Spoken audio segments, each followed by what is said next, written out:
Good evening, everyone, and welcome back for more Ace Attorney 3. As always, I am Maniacal Engineer, and if you weren't around for my stream on the Bulbagarden channel yesterday, you may be wondering what the fuck is up with this no left thumb challenge. Well, my left arm is currently in a splint. It is my dominant arm, and I can barely move my left thumb.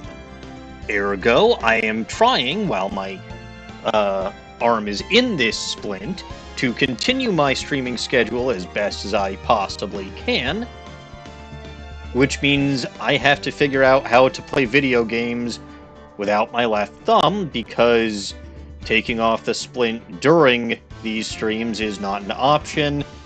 Not because my doctor said so, but because my wife and DawningWinds both said so. And I'm sure LG, who is here, will agree. Oh, absolutely. If the question even got to me, I would also tell you not to. Look, it's just a recommendation when the doctor tells me to do it. When the wife and little goblins get involved, I think it starts becoming less of a recommendation and more of a you better do this or else. Anyway, somehow I managed to make some decent progress in Pokemon Y version yesterday. Let's see what the hell I can do here. I think the controller is actually maybe a bit more... Because I was playing Pokemon Y, I had to deal with the entire 2DS. I think this might be slightly easier, but we'll see. So, we are in... Oh, holy shit, I didn't notice this last time. What was that?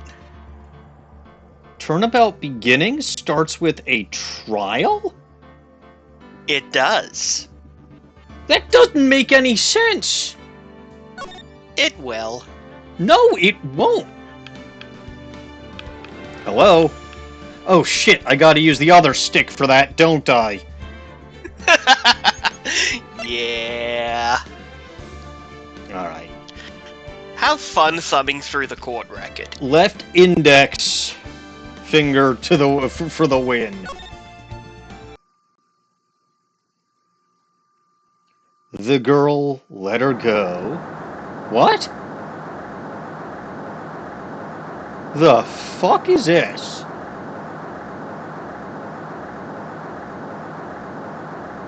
Shut up! Oh, I forgot it. I forgot it had old-timey film footage. That's very fun. It will explain Mia's dislike of who the hell is Dolly? Oh, bang. Well, somebody died. Also, hi, Pokedelta. Whoa! And Phoenix seems to be in the hospital? This is the first case of my mentor. It does look like that, doesn't it?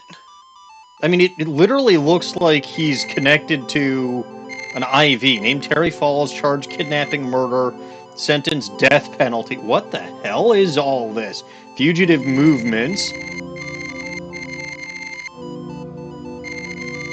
Murdered Sergeant Valerie... Oh, Hawthorne! I remember that last name.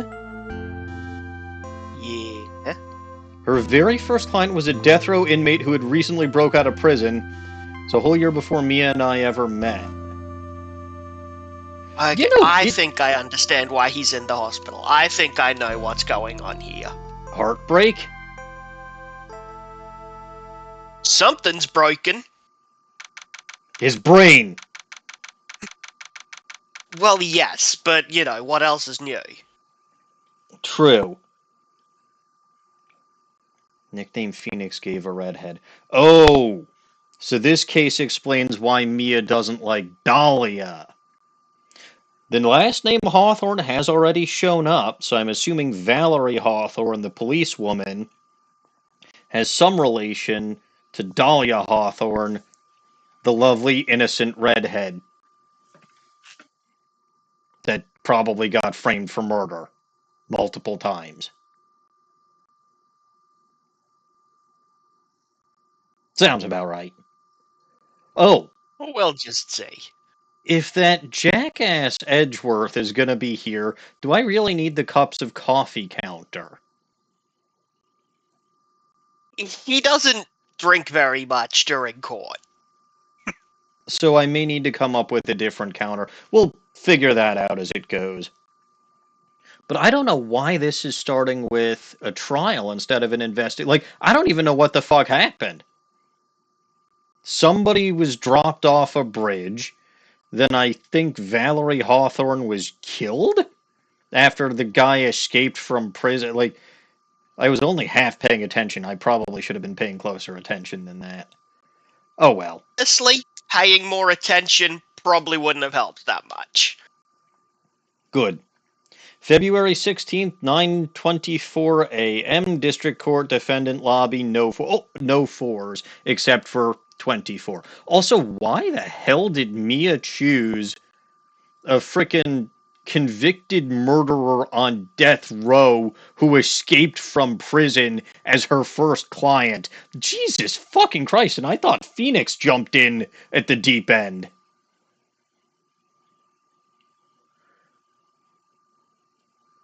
It's well, okay, if the prosecutor is lost as Edgeworth, I know how this ends. He never lost a case. Yeah, because he didn't lose until Phoenix showed up and decked him in the schnoz like he deserved. Ugh, I'm so nervous. I feel like I'm going to die. By the way, other than, well, okay, I don't know about anybody other than Lost as Edgeworth, but... This is before he lost a case. He's still got that whole Edgeworth. And? So you can't call him that while he's still got his Edgeworth. I say he never had it to begin with.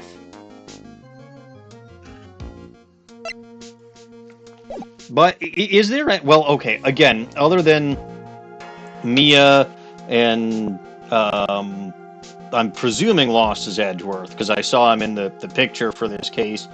Is there anyone else you're going to want to avoid? Oh, probably... There is someone else that I have had dibs on voicing. Yeah, I was going to say... episode 1.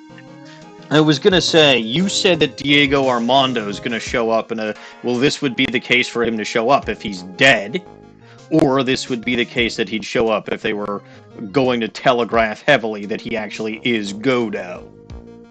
So either way, he's showing up here. So, all yours, and we'll figure out everything else as it shows up. Ugh, I'm so nervous. I feel like I'm going to die. I never should have... You really shouldn't have, Mia. This was a stupid case to be your first case. He sure jumped into the deep end. Yeah, do you want to voice this guy, or should I, the defendant? Now, I'll pass on him. I reckon I'm gonna be pretty set with just Edgeworth and DieGO. All right. Eek! Ah, good morning. Don't be so jumpy, Mia, especially when looking at your client. Although I don't know. Okay, I can guess why they make him have that ball and chain on him, even in court, and have him. So if he managed to escape, this makes a certain degree of sense. But like, he's frickin' carrying it. You gotta make it heavier than that if you don't want him to escape. But then how would the audience know that he has it?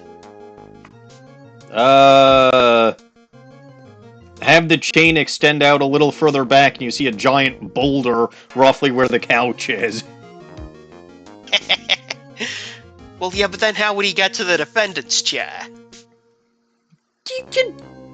Like, I'm sure he can drag it there for that short of a... I don't know. Anyway, don't be so jumpy, Mia. I didn't do nothing. I swear, I didn't kill nobody. Terry Falls. My Very first... nice voice. Yeah, let's see how well I remember it. My first client. Sentenced to death 5 years ago, and now a prison escapee. ...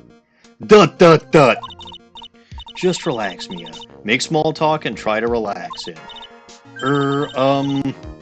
So why did you escape anyway? Eek! Oh, wait, he's eating his... He's eating his ball. Yeah. He's not a very talkative guy either. Eek! I'm sorry. Wow, she really isn't. To be fair, when this is your first defendant, I don't blame her for being a little nervous and on edge. Ugh, I didn't do nothing. I didn't kill nobody. I never lie. I didn't escape from nowhere. To be fair, it's not a lie, it's just a double negative.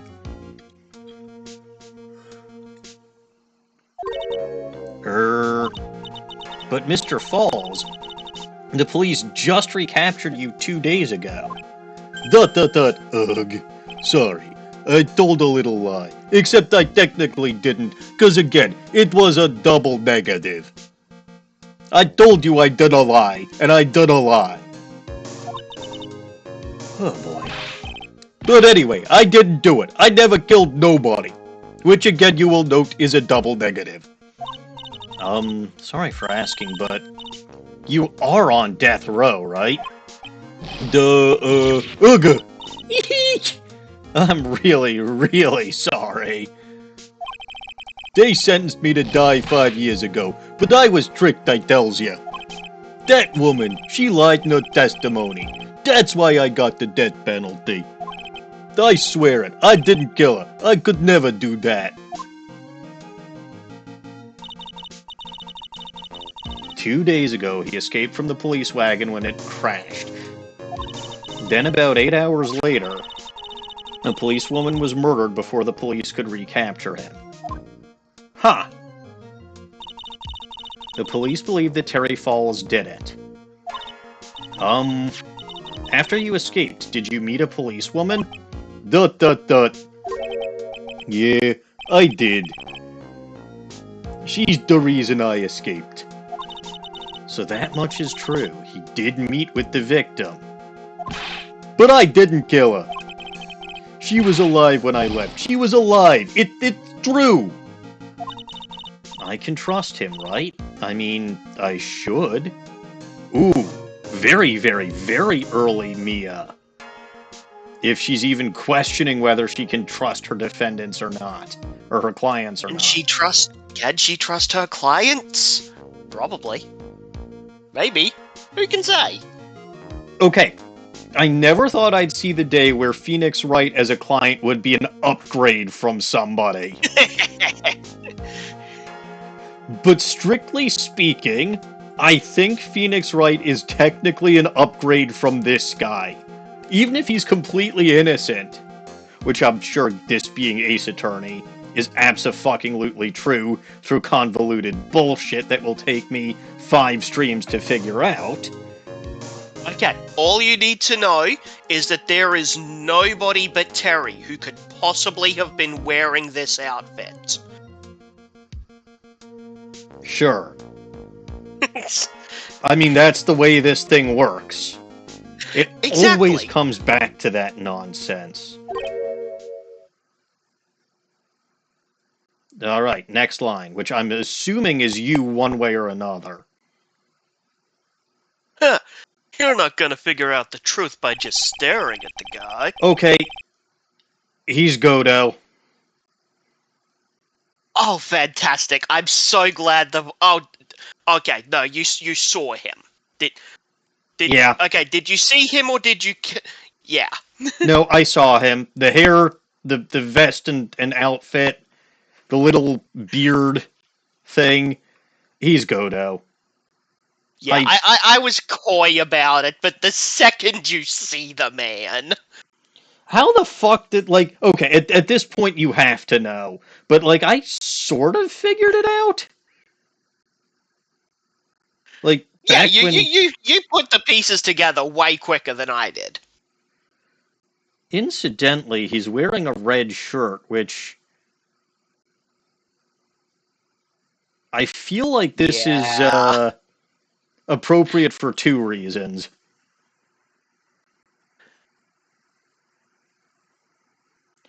Reason one, he gonna die. Reason That's two, what they say. well, reason two, if memory serves, he's not going to be able to see red once he's got that stupid visor on his face. At He least sure can't. based on the fact that he couldn't see the damn ketchup stain that was blatantly obvious to everyone else. I'm guessing he can't see red anymore. I did not Pokey Delta. I figured it out mostly on my own, if memory serves. LG was here most of the time. He can tell you one way or another. Yeah, you put the pieces together pretty much on your own. I mean, again, yeah, no. So I'm guessing that the cups of coffee counter is still appropriate. Genuinely not sure. Because he spends the entire case as defense counsel. So I genuinely don't know if they ever give him a coffee sprite as as as Diego.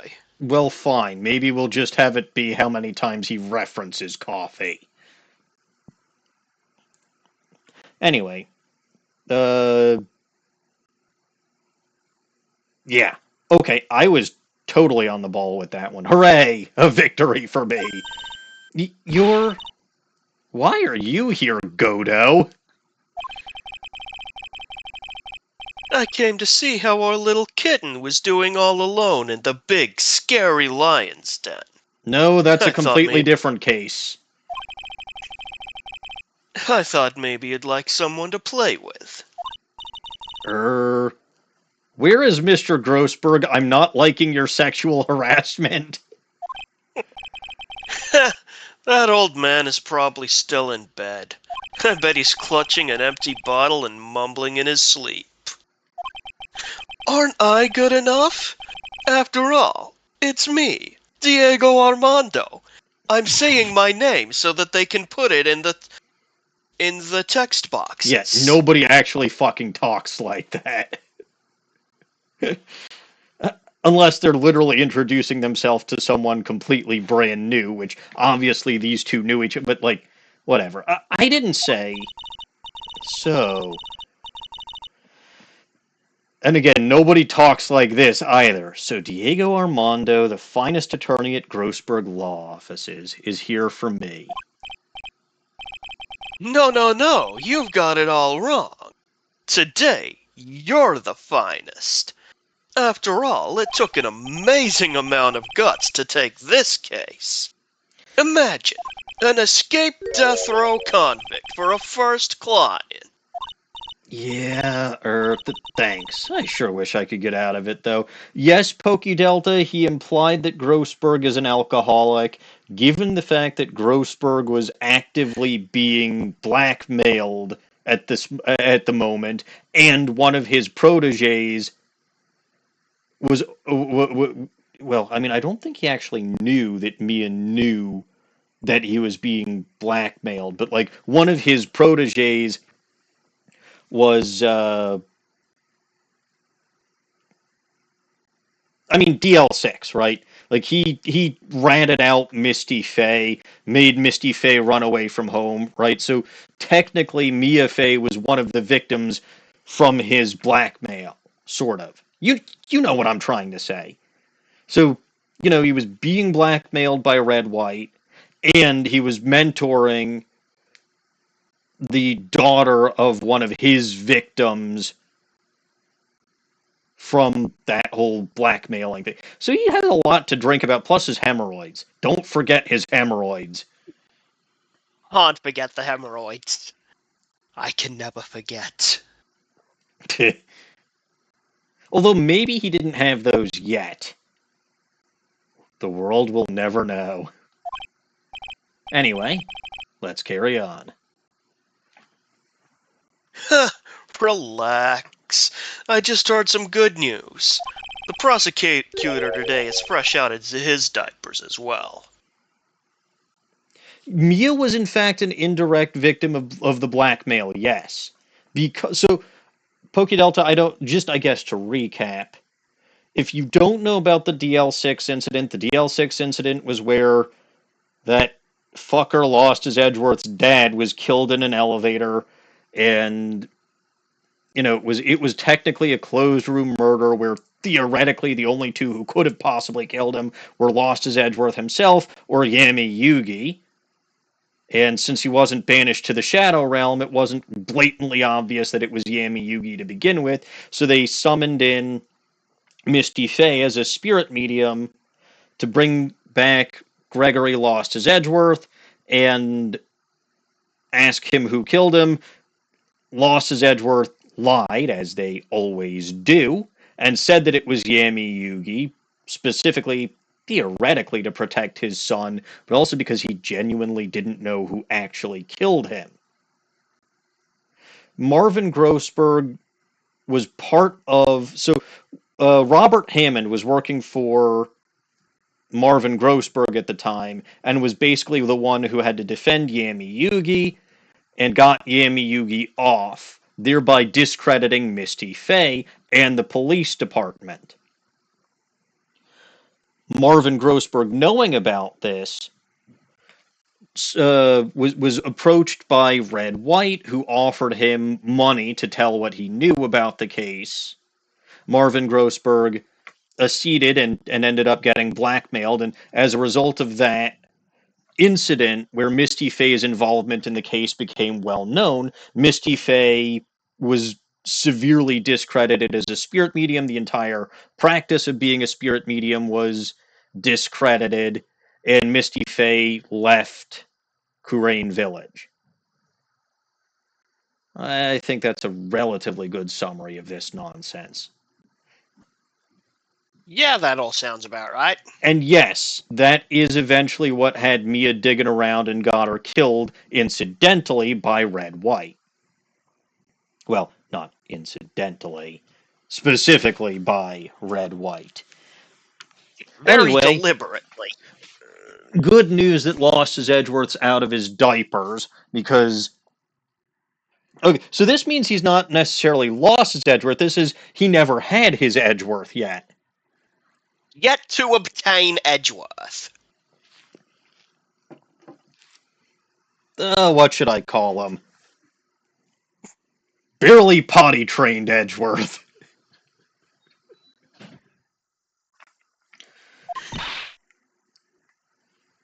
Really? So it's actually kind of coincidental that Mia's first case and Lost his Edgeworth's first case are the same. Yep. It all it's like poetry. It sort of rhymes. Blunt Edgeworth.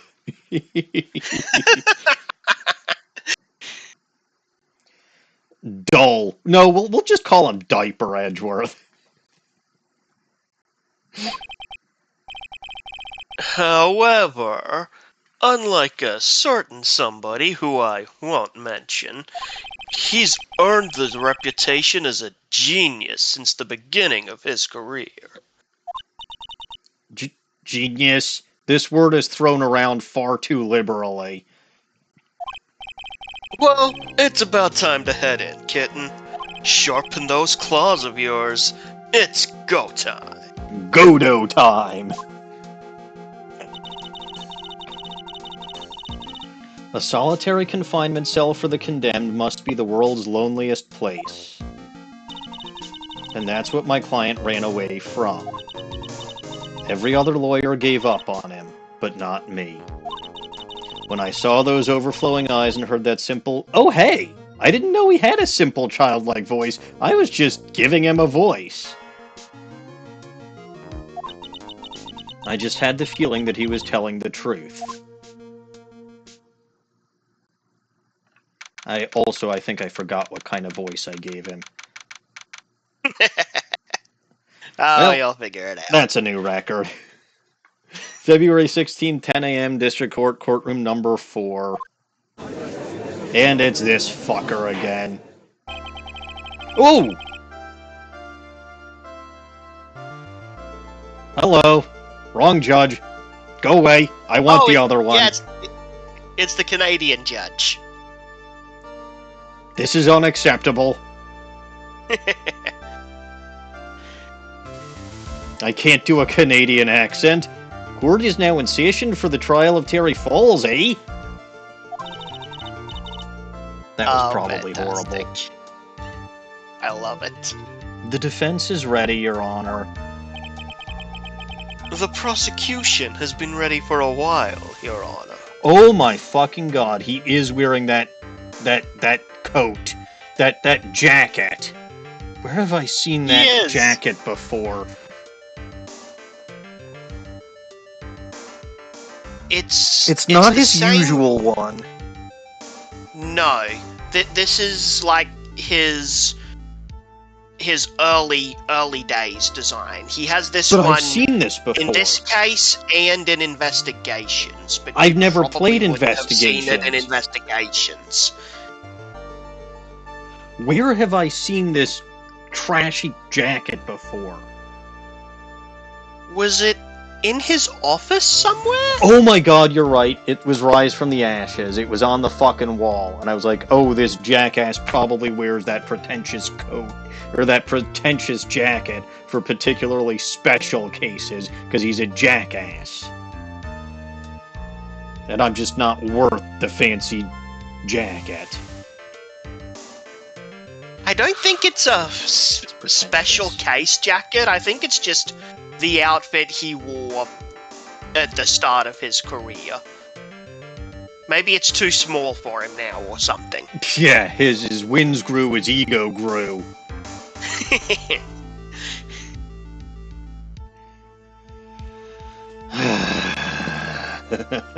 Why does he keep coming back? You can't keep him away. Every other prosecutor. Be free. Every other prosecutor has been better than him, though. Yes, but does any other prosecutor have the raw sexual tension with Phoenix? Manfred? Well, okay, but the one prosecutor with more raw sexual tension with Phoenix is dead, though, so... Also you gotta take second Godo. place. Also Franziska with the whip. So, literally all of them? Also Lana with her Ice Queen routine. So literally all of them? Holy shit! Has this game literally just been Phoenix gets hit on by all of the prosecutors? Sometimes literally. Everybody loves a himbo.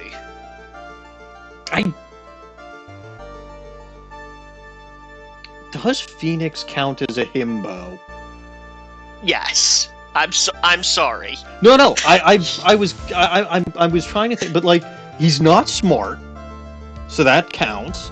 I don't think he's handsome, but I'll defer to your judgment on that one. I guess those are the two biggest qualifiers, so alright, fine. He counts.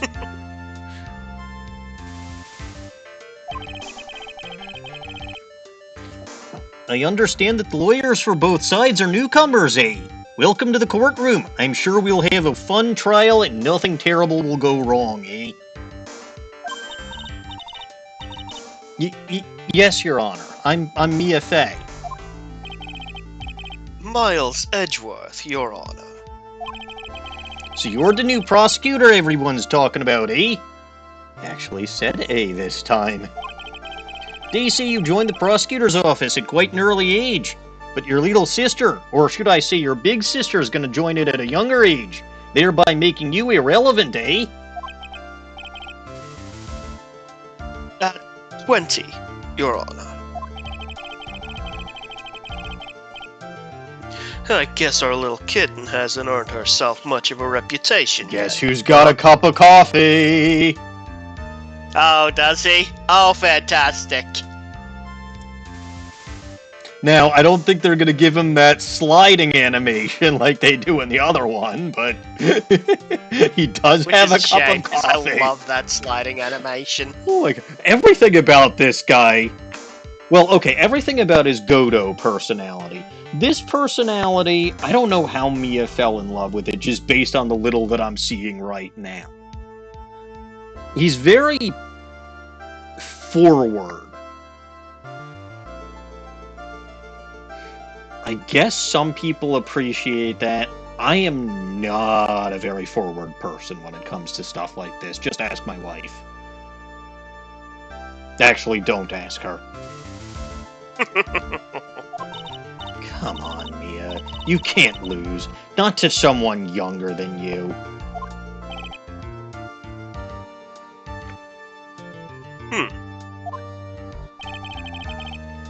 Young people running a trial. I'm not too sure how to feel about that, eh? Naldin, the defendant in this case is currently a felon on death row. 2 days ago he escaped from a police wagon, is that correct? This is probably a very offensive Canadian accent. I apologize.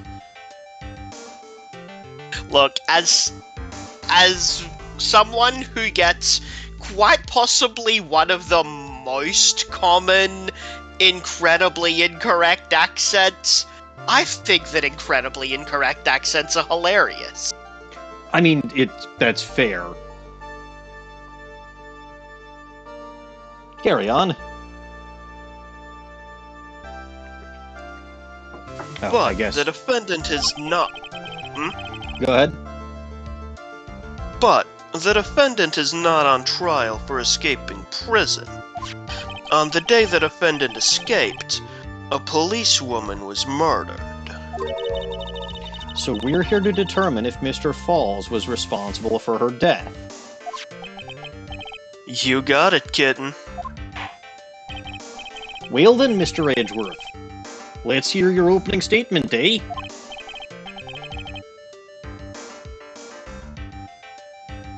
Yes, Your Honor. It was 5 years ago. The defendant, Terry Falls, was sentenced to death in this very court. His crimes were kidnapping, extortion, and murder. The girl he threw off the bridge was only 14 years old. Wait...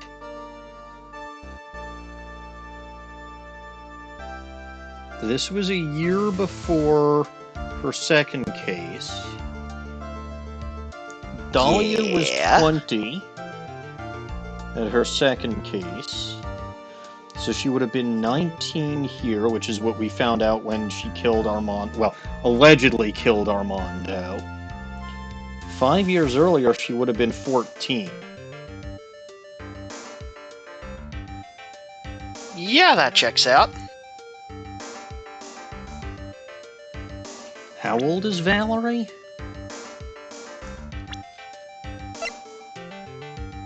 23, so 4 years older. She would have been 18. A bit smug.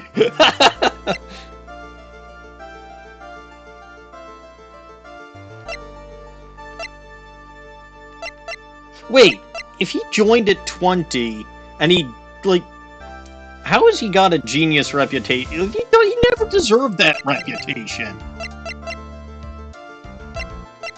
Like, Evolve. I think the implication is that, like, he did really well in law school or something. Okay, but by that logic, Lana Skye would have been called a genius. Or Mia Fey would have been called a genius.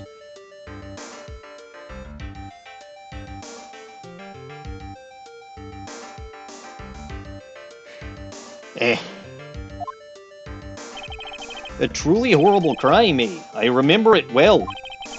There was no decisive evidence, so the trial was long and protracted. This is before we had that 3-day trial system. That still somehow Correct. managed to be long and protracted. Yes, very correct. But, in the end, what finally decided the case was a certain witness's testimony. A witness's testimony. Yes, that is usually how these things work. A witness's testimony. Let me guess. Valerie. The testimony of Detective Valerie Hawthorne, the person who confronted this criminal. Detective She at arrested- 18? Detective at 18. So many prodigies in this world. And yet they're all stupid as rocks. She arrested Mr. Falls at the scene and later testified against him. She said she witnessed Mr. Falls throw his young victim into the river. For those who are not aware, Eagle River is known for its powerful current. Most bodies that fall in are never recovered.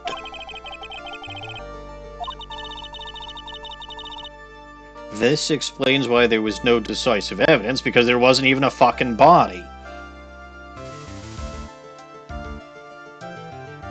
Also, if there was no body, I wonder if there was no victim. This is Ace Attorney, so anything is fucking possible. So Ms. Hawthorne's testimony was the one that put him away. Okay, yes, Mia isn't as dumb as a rock, but she's not considered a prodigy for some reason, Pokey Delta. Like, the one person who's actually smart in this universe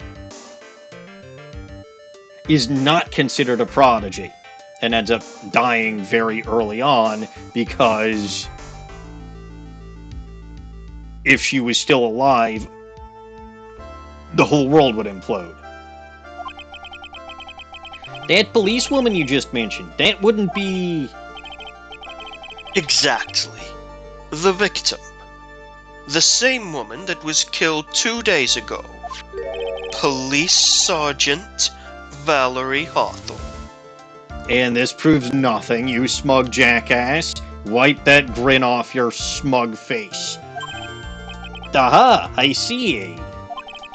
The man who was sentenced to death based on her testimony escaped 2 days ago, with only one thing on his mind, to take revenge against the woman who convicted him, eh? ...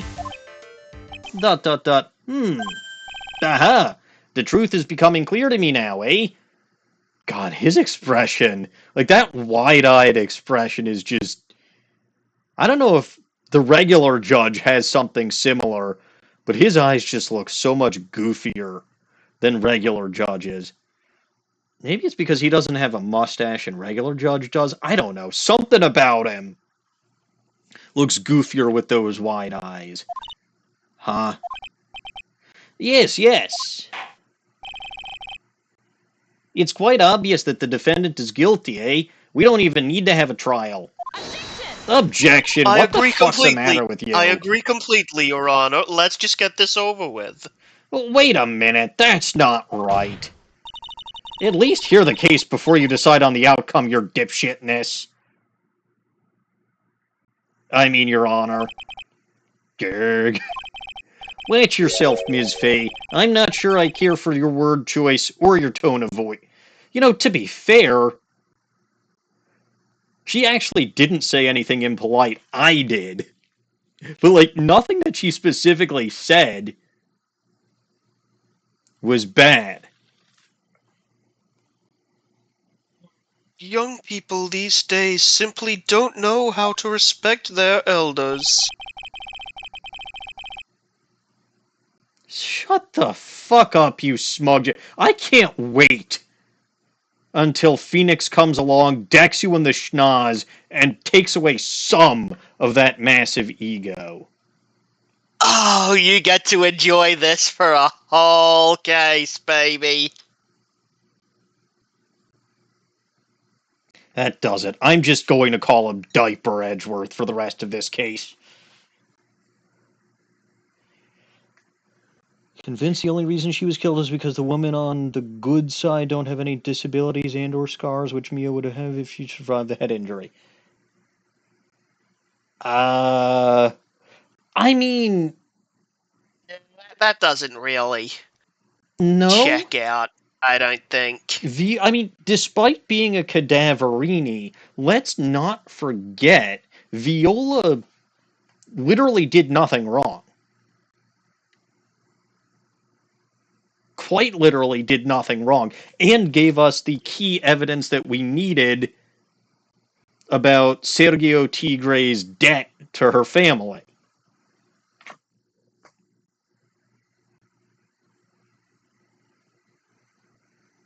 So she's fine. Like, despite the fact that the game tries to tell you over and over and over again, this woman evil. Okay, the one thing you could potentially argue she did that was wrong was pose as Maggie Bird. She did frame a woman for murder. I understand what you're saying, but that was a thing that she did. But the theme of this game is, well, up until case 3-3, the theme was men doing stupid shit for the women they love. Case 3-3 proves that it goes both ways. She legitimately loved Sergio Tigre. And okay, Pokey Delta, you're not wrong. But she was in love with Sergio, and then when she realized he was just using her, yeah, she flipped around. But, like, you can no more blame her for doing that for Tigre than you can for, than you can blame Phoenix for eating the bottle and trying to protect Dahlia, or than you can blame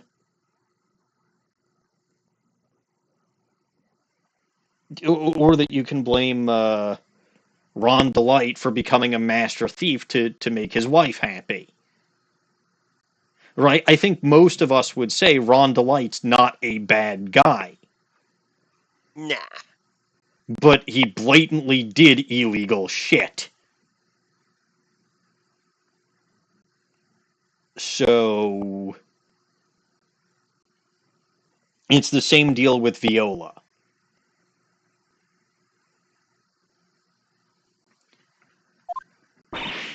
Why, you jackass.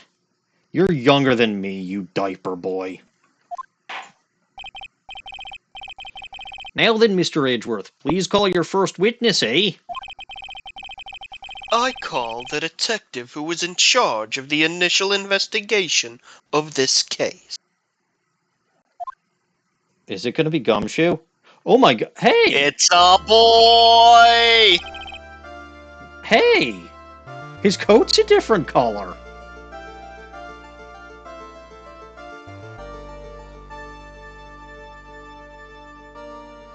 You have a line? Oh, yes. Witness, state your name and occupation. Gumshoe. Dick Gumshoe. I'm the homicide detective in charge of the case, sir. He's still got that bandage on his face, though, so we never do get an explanation for what causes that. It's just kind of always there. He's a little less scruffy looking, though. I finally got promoted to the detective division half a year ago. Good for you, man. I see nothing but good things in your future. Oh, wait.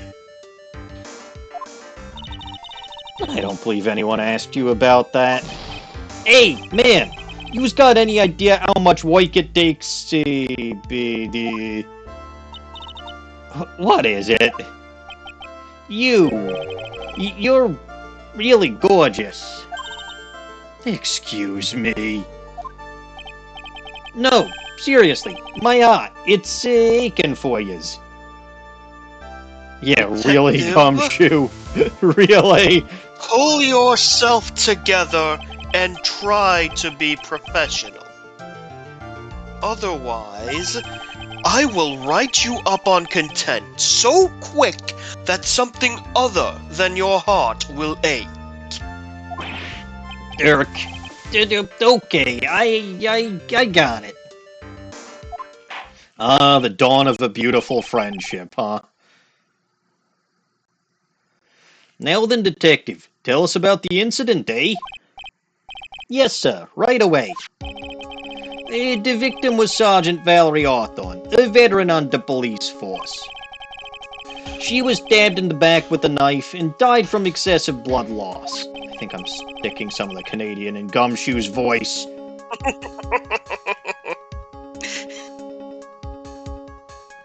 That much is already stated in the autopsy report, eh? Give me something new. Oh, just you wait, Your Honor. I am going to update those things so many times. Well, just the once, but it was right at the start of the series, and it was really iconic, so it's the thing I'm associated with forever.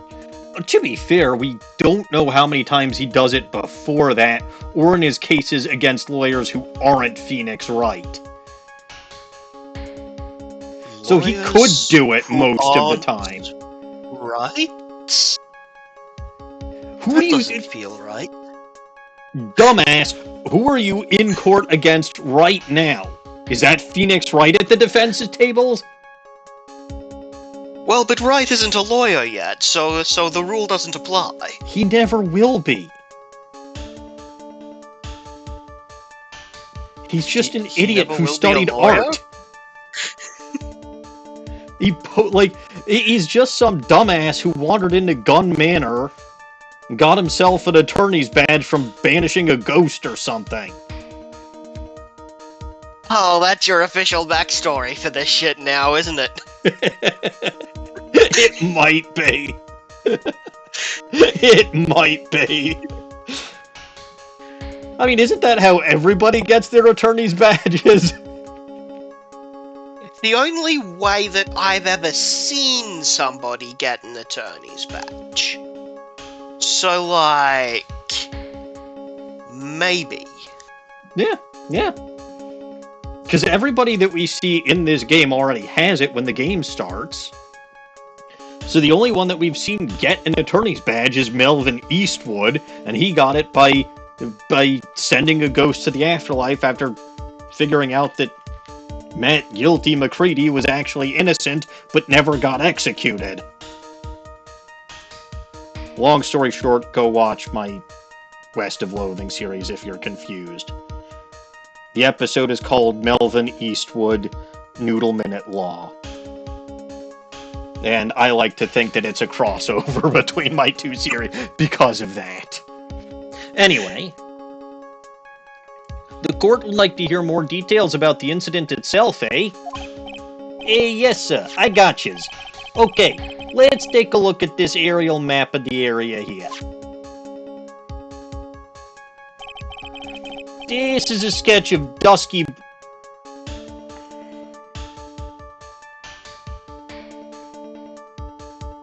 LG? Yeah. There's a case called Bridge to a Turnabout or something, right? You don't know that. I think I do, because I think Dawning and or you mentioned it once or twice.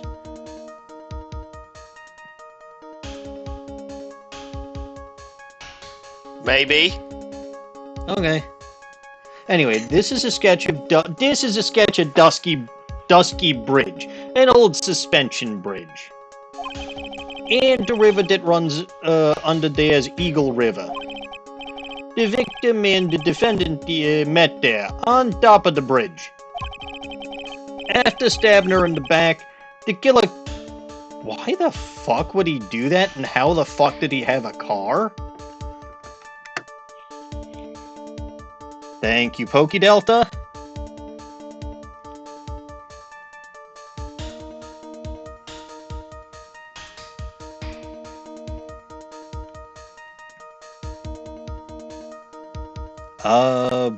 But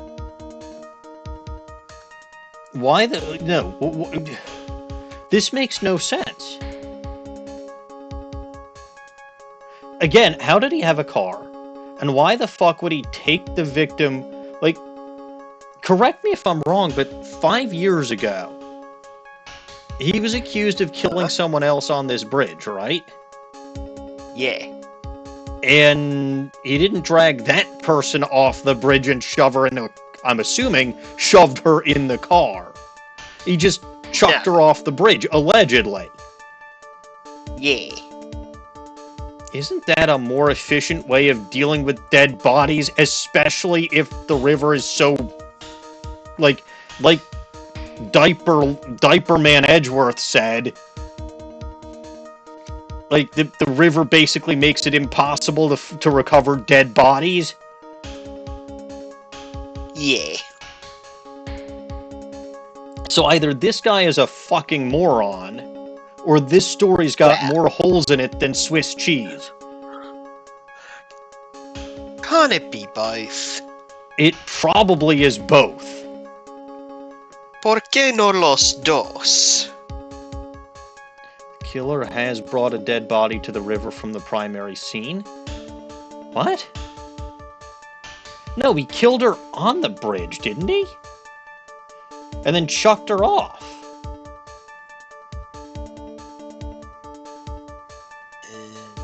I mean, either way, if you've got the dead body on the bridge and you dispose of a body 5 years ago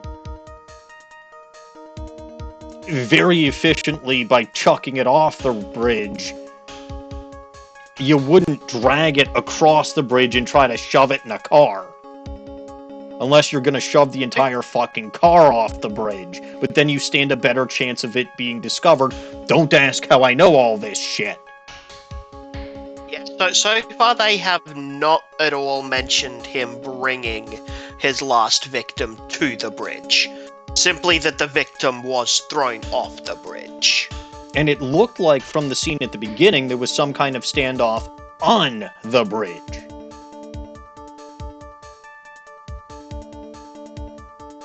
Bah! But, I mean, either way, the point I'm making here is that it doesn't make sense for him to have shot the victim, then dragged her across the bridge and shoved her into a car, when there is perfectly good bridge to literally toss her off that you are currently on.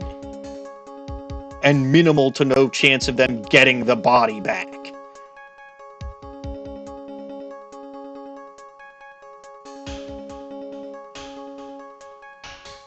Yeah, okay, he stabbed her. But that's all the more reason to not want to leave the body or drag the... because it's probably gushing blood. And if you just chuck it off the bridge, there's no trail of blood across the bridge from where you dragged it and where you shoved it. I don't know.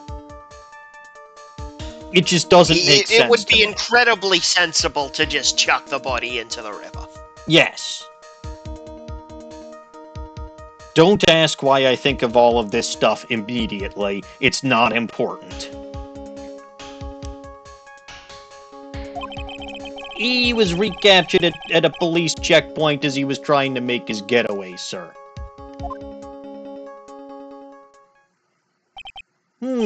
I see then, eh? Dusky bridge map added to the court record. Bridge located 40 feet above Eagle River. Was the victim's blood found on the bridge? The victim, Sergeant Valerie Orton, was wearing a thick coat, sir. Unfortunately, no traces...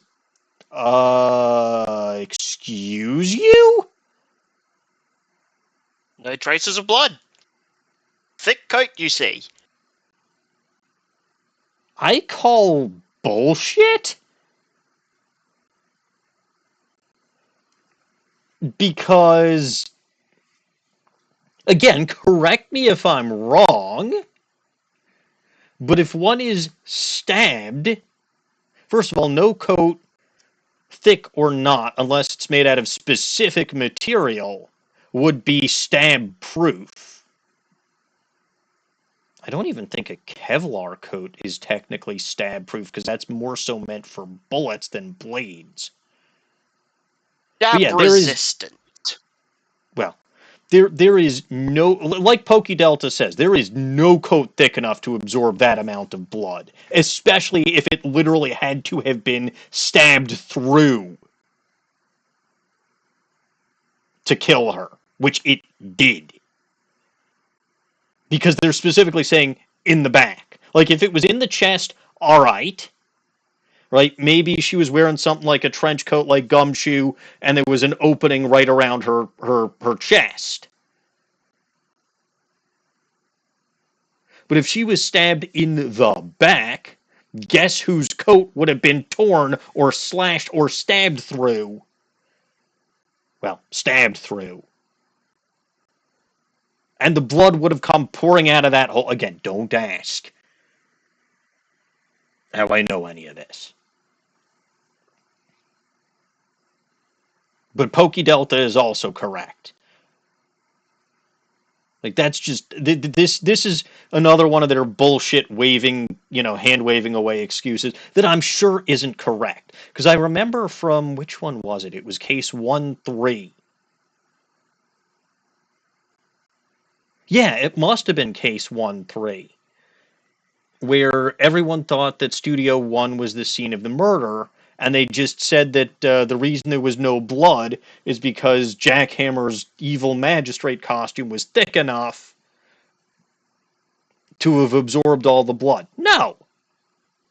That is not how any of this works.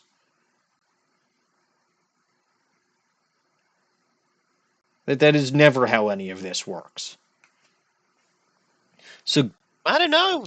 That's what Gumshoe's telling me, and I don't know about you, but I trust Gumshoe. Experience tells me to doubt him.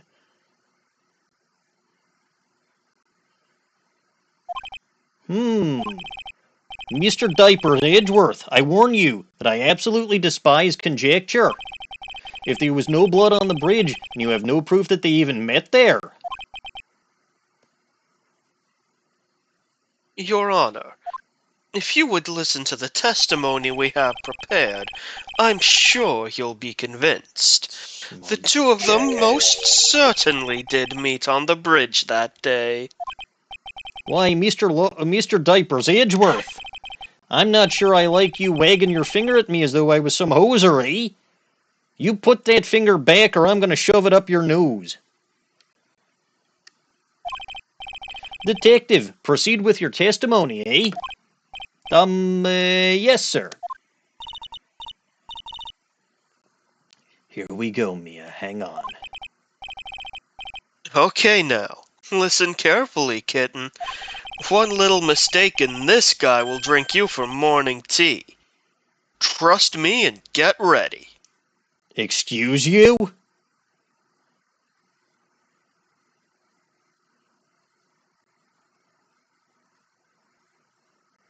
LG, something grievous just happened. What just happened? Read that line again.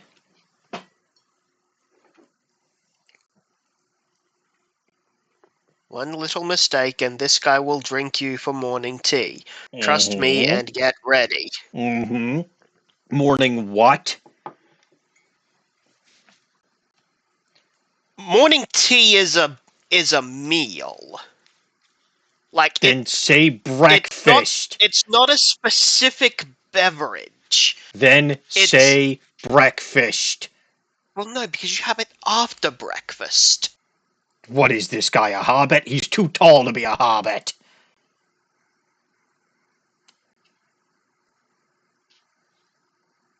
Also, he's not allowed to say the word tea, whether he's referring to the specific beverage or not.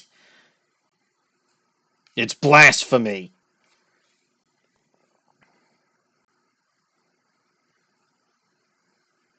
And he is specifically saying drink you for morning tea. So he is referring to the beverage. I take it back. He's definitively not Godo. Imposter.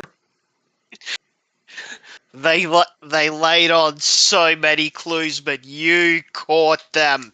You caught that red herring. Yes. Oh, look, Pokey Delta, I have tea in the morning too. I do. But this fucker, if he was Godo, drinks nothing but coffee. Not just with breakfast, but like literally all times of the day, his blood would be coffee. Oh, that's how she couldn't poison him. His blood was literally coffee. So because of all the caffeine, the poison literally circulated through his system before it could damage him. Well, maybe not permanent, but like damage him lethally. I figured it out. Congratulations, sir. That is the stupidest explanation for how anyone could survive poisoning. But you know what? We're fucking going with it.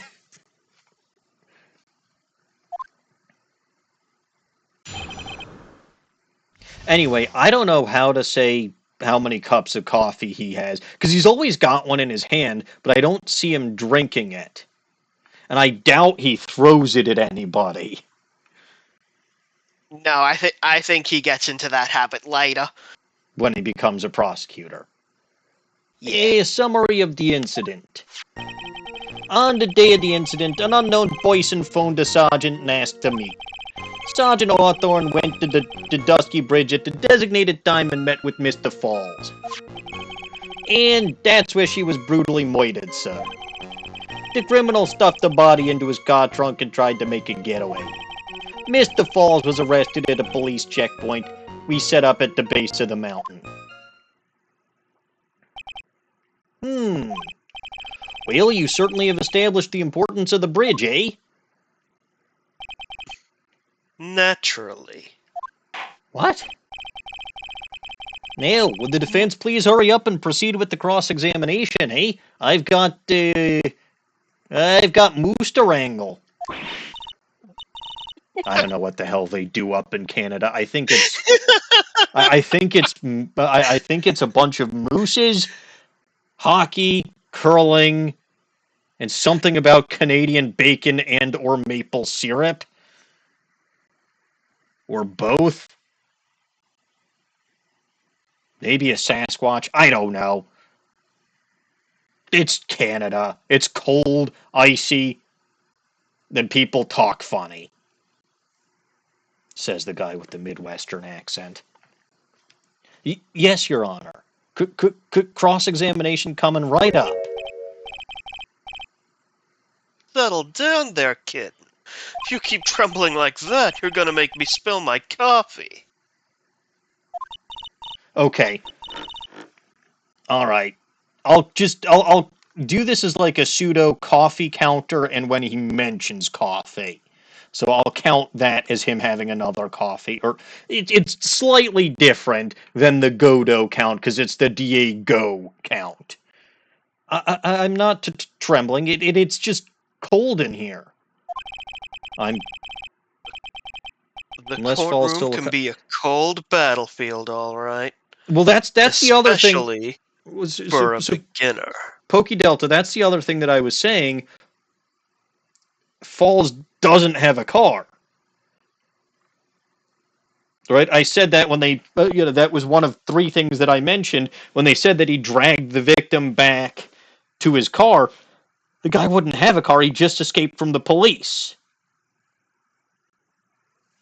And the last place he's going to go is home. Plus, he hasn't been there in 5 years, so any vehicle he would have had. Like I said, this whole story is Swiss cheese. But I'm pretty sure we'd be able to tell if Mia was actually cold.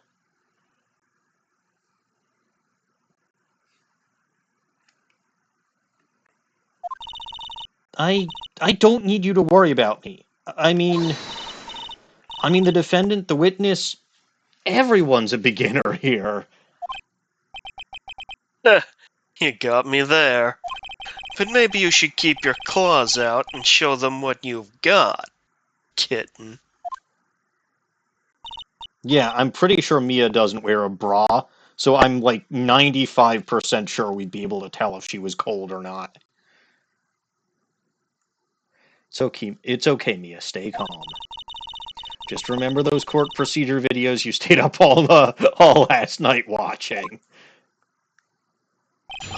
She is Phoenix's mentor. But she actually studied law.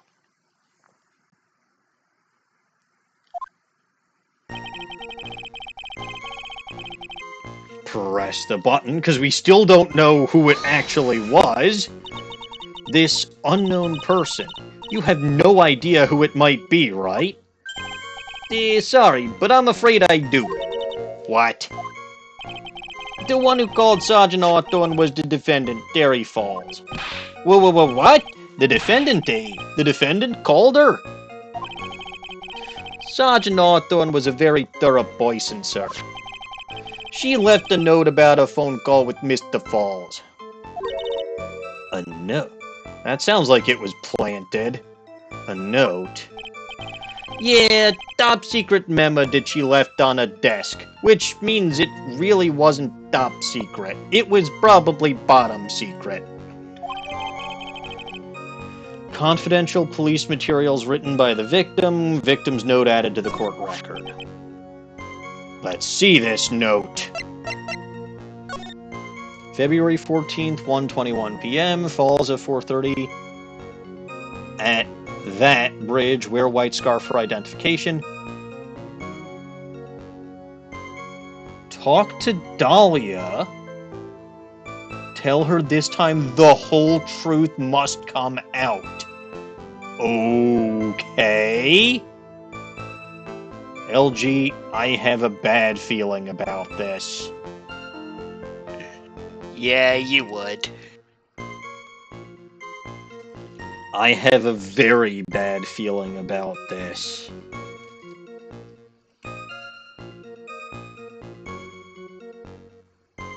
Is Dahlia's last name even actually Hawthorne?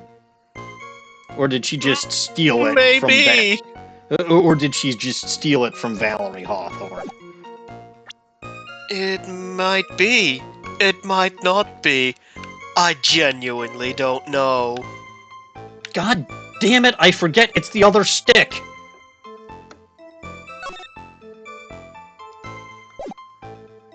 The right stick's not gonna do me any good if I want to go through the materials. Yeah. The bad feeling, Pokey Delta, is that Dahlia killed Valerie. Because I'm pretty sure we already know she's killed multiple people by the time we get to the whole Phoenix Wright Doug Swallows thing.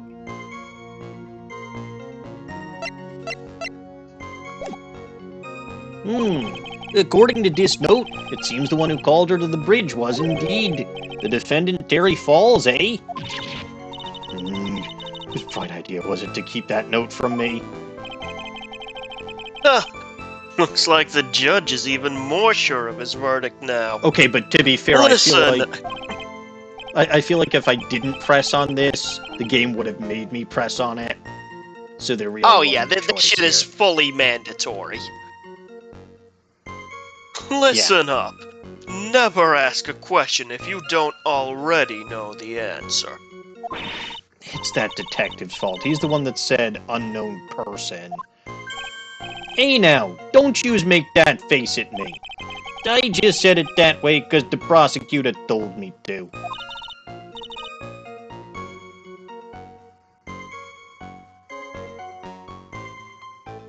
Get used to it. Losses Edgeworth is a smart ass. He likes to think he's smarter than everyone else in the room.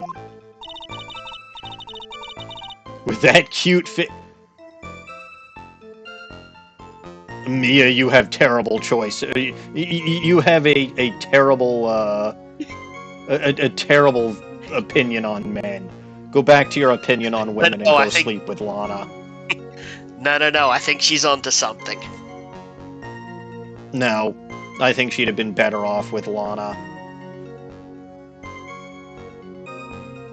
Maybe DieGO. Jury's still out on DieGO, but he seems like a jerk from what I'm seeing here. I mean, Godot's personality is a lot darker, but if he literally survived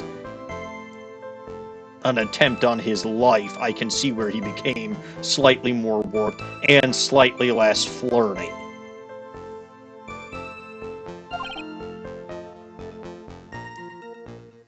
Anyway, with that cute face, I didn't expect him to be so sneaky.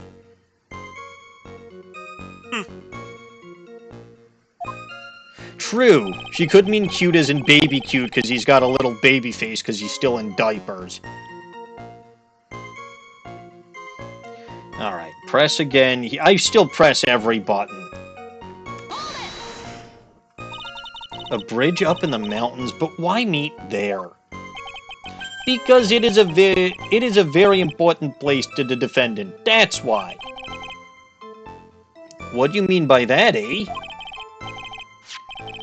If you remember, 5 years ago, the defendant kidnapped a young girl. He was chased onto a bridge, and it was there that he killed his hostage. See? He didn't drag his previous victim there once she was dead. He killed her up on the bridge. And the place that this occurred is, of course, Dusky Bridge. I think you're wrong. I'm pretty sure it was Dawning Bridge. ... exclamation mark. The very place where Sergeant Hawthorne arrested and handcuffed Mr. Falls. Ha! Returning to the scene of the crime. How nostalgic. Press again. Oops. Was the body of the victim discovered right away? Yeah, we was really on the ball. We found the criminal within 1 hour of the murder. Funny how that's considered on the ball for this day and age, but it's like 5 minutes in the future, but sure. It was great. We even got to say, don't move, we got you surrounded. Wait a second. There's something weird about that. The location was a suspension bridge up in the mountains. So how did they find out about the crime so quickly? I mean, that's the question, Pokey Delta. Did he actually kill the girl? No body was found. Valerie tested to him killing someone. And again, I think in the opening shot there was a gunshot. But at the very least, he threw, or allegedly threw, this 14-year-old girl off the bridge. So what I was noting was more so the discrepancy between what he did then, which was a quick and easy way to kill someone, and even possibly make it look like an accident. If there was no witness, he probably would have gotten away with it. And to hide the body, because they wouldn't have found it with the river. Now, the question of whether or not the person that he killed actually died is a whole other story, and I think I mentioned that too. Like, I think I said, I'm pretty sure if there's no body, whoever he killed is still alive.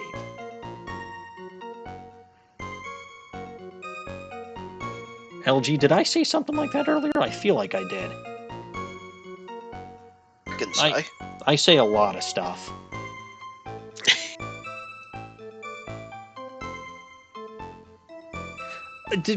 We're just getting started here, Pokey Delta. I'm sure the answers will be revealed with time, but it does occur to me, right? Terry Falls was the fall guy, right? People's names are puns.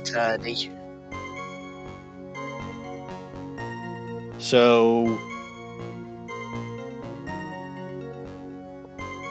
again, Valerie Hawthorne, Dahlia Hawthorne, presumably, even though they don't look related, presumably they are related. Genetics do weird shit, you know. But,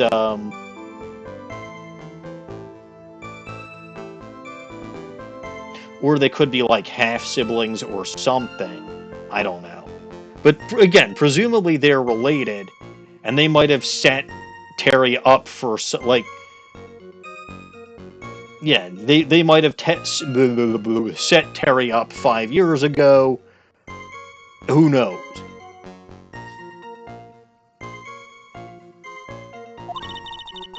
Sergeant Hawthorne must have mentioned the phone call to someone else, right? Huh. If that's what had happened, then she wouldn't have been killed. She never mentioned the phone call from Mr. Falls, but she left a note in her desk about it. Don't you remember we were just talking about that not 20 minutes ago? If only I had noticed it earlier, maybe she'd still be alive. Wonder why she didn't mention the phone call to anyone. Alright, so allegedly I have to press this one. So I'm just gonna go the 5th one beforehand so that I get everything. Because I must get everything.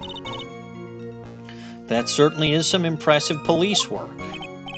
Well, no, actually it was way too close for comfort. We set up that checkpoint just after 5 p.m. We figured that Mr. Falls might just try to run. What do you mean it was too close for comfort? The two of them arranged to meet at 4:30 p.m., and it takes approximately 30 minutes to go from the bridge to the checkpoint. That was kind of close. Any later and Mr. Falls could have slipped right by. Listen up, kitten. There's a big trap waiting for you in that testimony. Trap? Walk into it carelessly, and it'll leave more than just a flesh wound. Fun, huh? No, it's not! Well, if you want to have any chance at all, then you'd better get some more information. And if you're going to get caught in a trap, it's best to get caught early. You can always look for contradictions afterwards. The ever-famous contradictions. I sure hope I can find some of those. Alright, so now I gotta press statement 4. God, scrolling through this is not fun. Press. Mr. Falls had a car then? Well, that bridge is way up in the mountains, ma'am. The defendant and the victim both went up there by car. I mean, how else, right? What? You mean the defendant drove his own car, eh? How was that thing not impounded like 5 years ago? That is some sloppy police work there, detective. Although it wouldn't have been your fault, considering you only just became a detective 6 months ago, eh? No. I'm still feeling the strange need to dock your salary over it, though. No, of course not, sir. It was stolen. He stole it from a young couple that had been waiting at a red light. The police did their job. There's no need to dock anybody's salaries over this. Car thieves, eh? Not yet, anyway. I mean, that's another question. Where's the second car? Car thieves, eh? I'm not sure how I feel about car thieves. Is this guy sure about how he feels about anything? He's a judge in the Ace Attorney universe? Answer, no. This is a photo of the stolen car's drunk. No blood there either?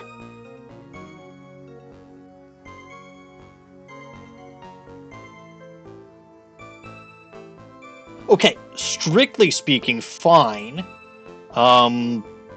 Technically there could be a pool of blood under her, but, like, it would have spread and gotten into the upholstery of the car. I'm sorry, something is very, very, very, very rotten in Denmark, or Japanifornia, or wherever the fuck I am. Naturally, that's the body of Valerie Hawthorne in there. Whoa, that don't look too comfortable, eh? I mean, yes, Pokey Delta, again, it goes back to the lack of blood. Something happened here that's wrong. Crime photo added to the court record.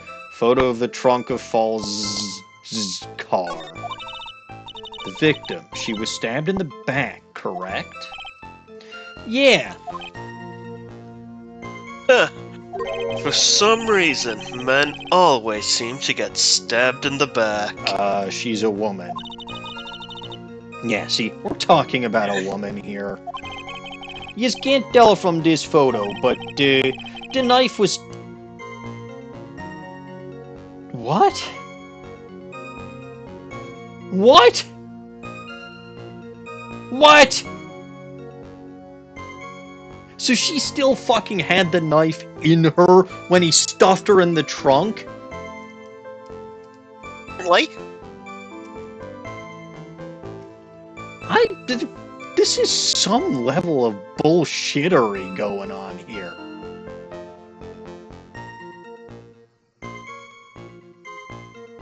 Like, if that's true, that thing would have been buried into her, like, just to try to contort her into the trunk as was. And then, like, you would have buried that thing in past the hilt.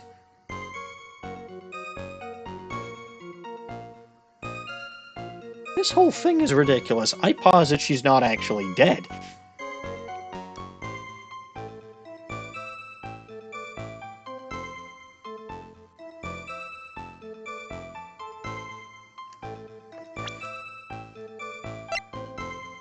Yeah, cause of death is blood loss. So there is very much something fishy going on. I agree with PokeDelta. None of this is adding up.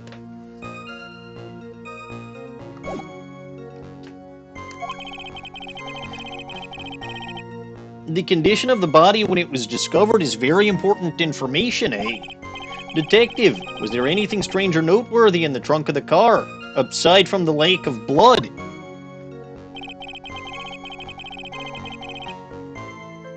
Here's a photo of the trunk. I don't see anything strange to you. Press, you motherfucker. What did the defendant have to say about this photo? What he always says, ma'am. Shit, what voice did I give him? I didn't do it. I didn't do nothing. I think that's about right. pretty much, yeah. That's all he says. Nothing, eh? I would say he did nothing. I wouldn't say he did nothing. At the very least, we know he stole a car, eh? And we also know that he escaped from police custody, but I'm just gonna ignore that fact. Because apparently, you seem to be obsessed with car theft over murder and escape. So, also, yeah, where is her scarf? That is another question.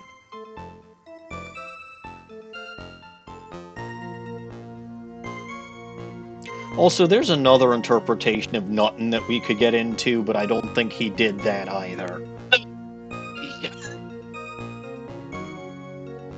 There would probably be evidence of that somewhere. Anyway, let's keep going. It's just what he always says, Your Honor. And then he always says, ... sorry, I told a little lie. Or something like that. ...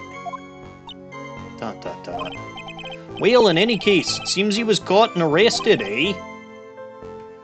Precisely.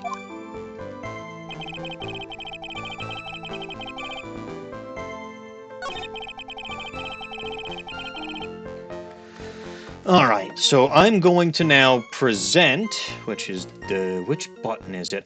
Damn it, the fact that I can't hold this controller normally is screwing me up and throwing off my rhythm. It's the R button.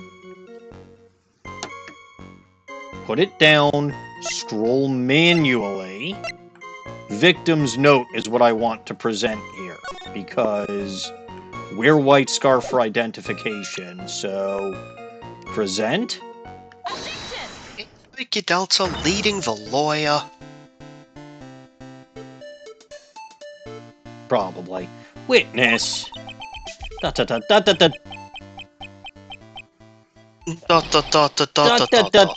Dotty. What is it? Do you have something the same as Faye? Faye A. I'm sorry. I totally forgot what I was going to say. This is the first time I've ever actually had to address someone like that. Poor Mia. You should have practiced before coming to court. Honestly, Miss Fay, I'm not sure I like this, eh? Hey there, kitten. Want a piece of my coffee candy? Alright, mention coffee again. Boop.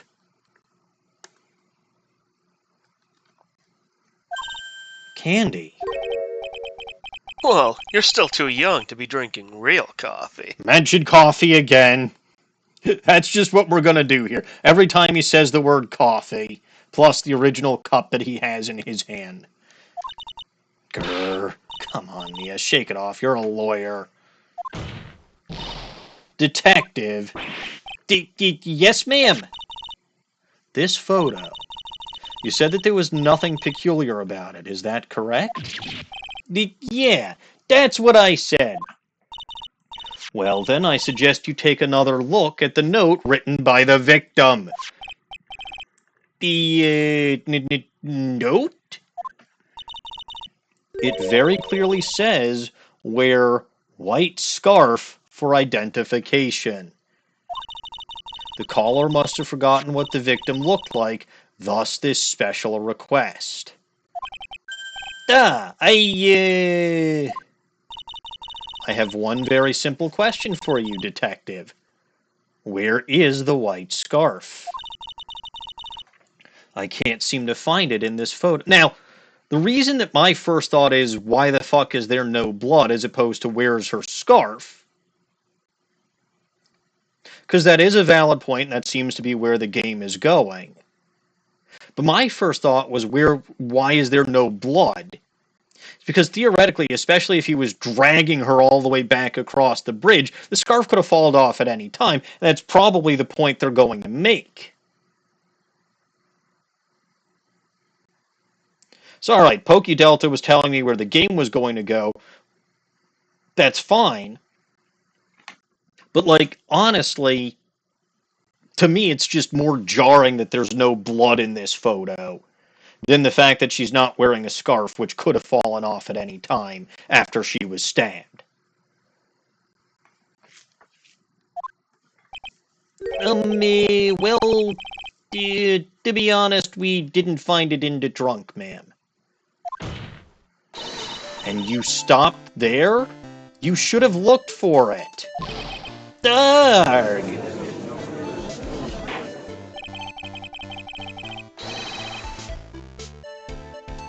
I mean, no shit something is hinky about this case, Pokey Delta. Something is hinky about every single case.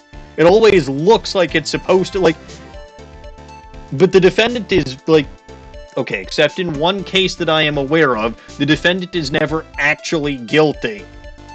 And even in the one case where the defendant was guilty, he wasn't technically guilty, and we had to jump through a bunch of bullshit hoops to get him to be guilty. The caller told her to wear it to identify herself, so I'd expect she did just that, eh? Well, Mr. Diaper Edgeworth, what do you have to say about this, eh? Go back to potty training. You're obviously not suited to be a lawyer. I see that offense is a little lacking. No, she's decidedly not. Have you seen her chest? Dot dot dot exclamation mark.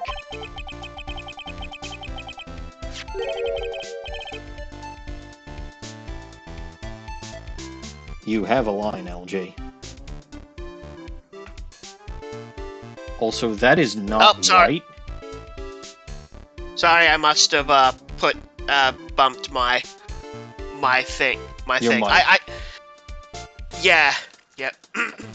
The scarf you're searching so desperately for. Is it this one, perchance? Nope, that is not a white scarf. F minus minus, you're colorblind. Go back to school. Obviously, you didn't learn your colors of the alphabet in kindergarten.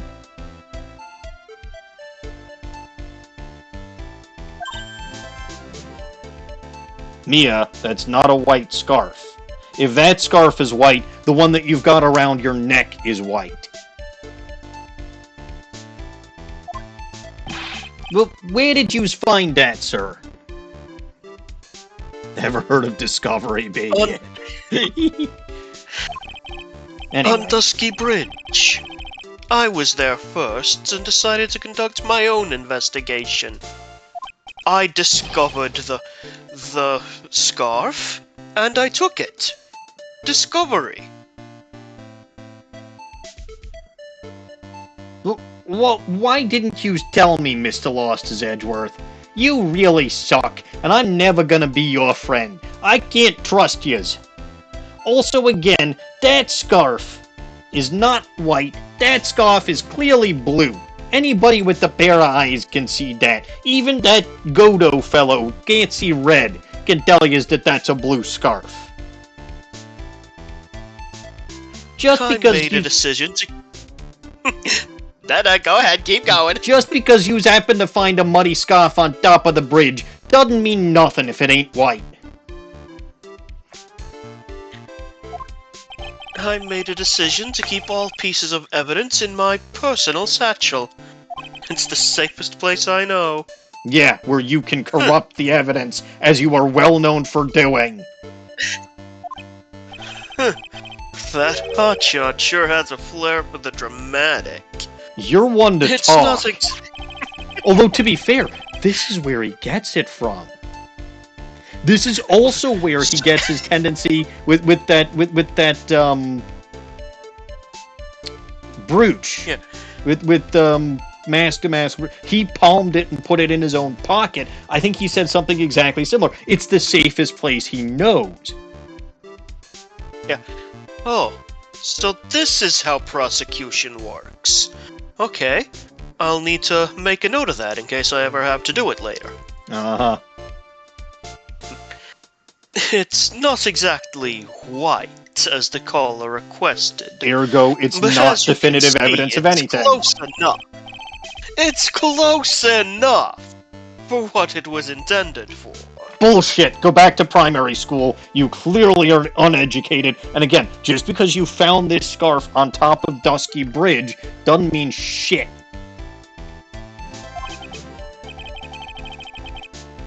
It looks like it spent some time in the mud, eh?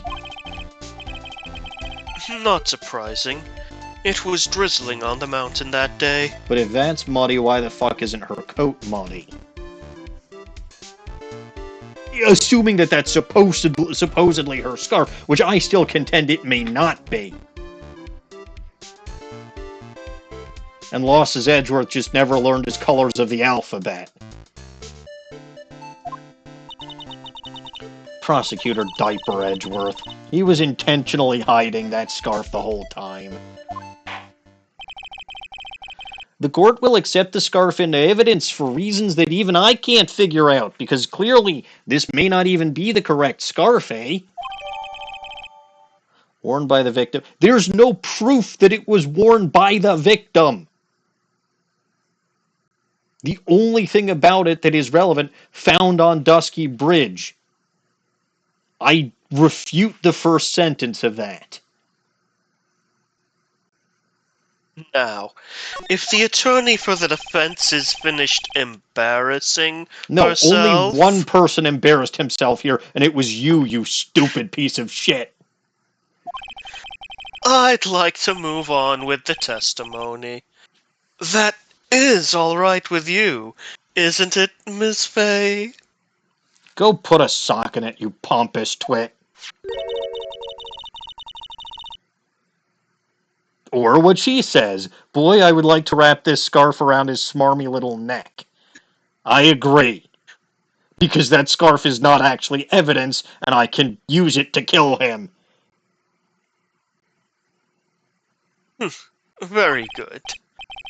Now, if we're done with this mud-covered scarf business, the prosecution moves to establish conclusively, and with hard evidence, that Miss Hawthorne and Mr. Falls did indeed meet on the bridge that day.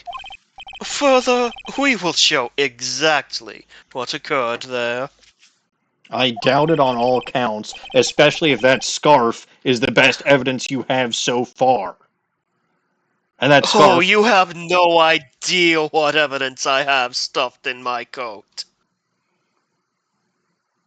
I'm going back to the two rules of evidence. You can't present any of that because it wasn't approved by the police department.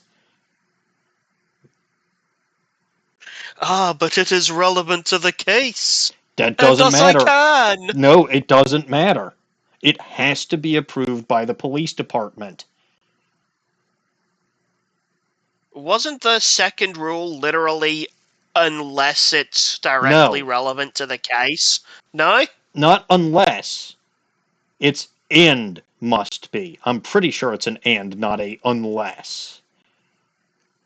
Because if you'll recall, the scrap of clothing that Phoenix presented in the end, right? That scrap of leather, it was approved by Damon Gant because Damon Gant literally asked him to present it, and Damon Gant was the one who made it relevant to the case by claiming where he got it from. So it wasn't an unless, it was a both.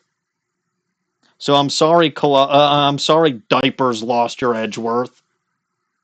Any and all evidence you have in Rule, your coat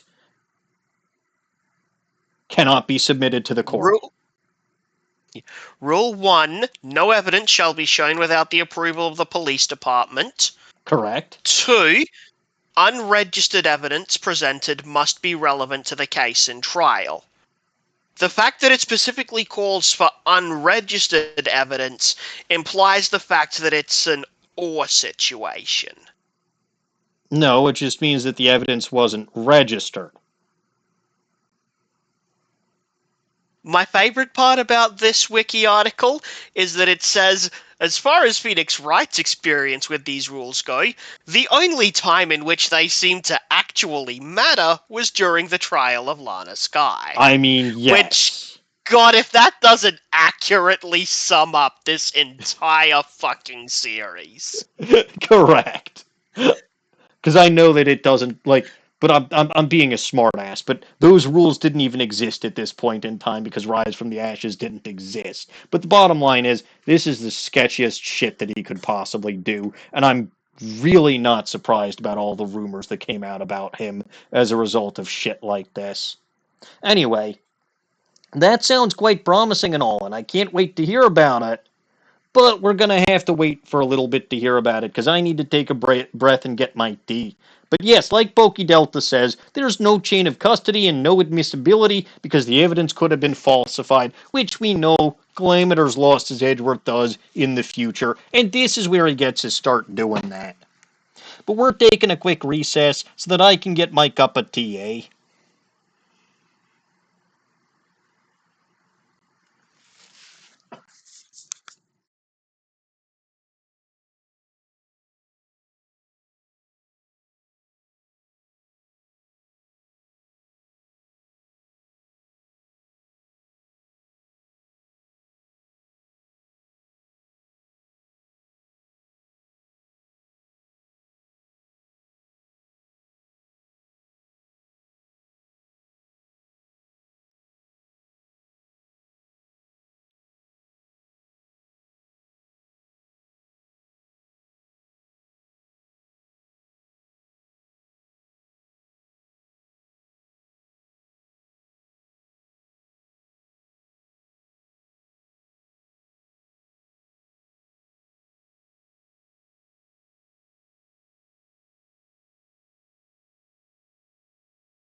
Ah, lemon ginger tea. Good. Anyway, now we're ready to hear all about this evidence that, and testimony that this Diapers Edgeworth fellow has. Arg, everything is moving at his whim.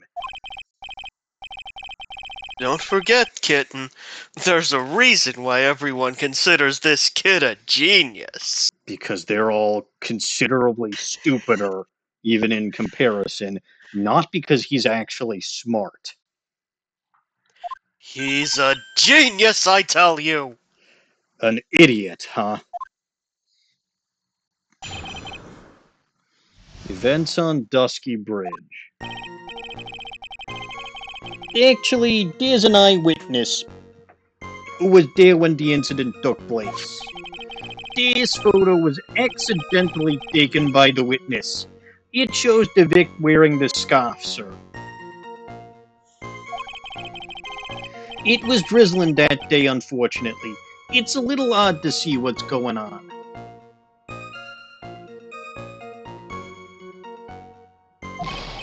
Anyway, the criminal shoved the victim down from behind and stabbed her in the back. That must have been when the scarf fell off. Except her jacket would have been muddy, and it wasn't. Looking at this photo, eh?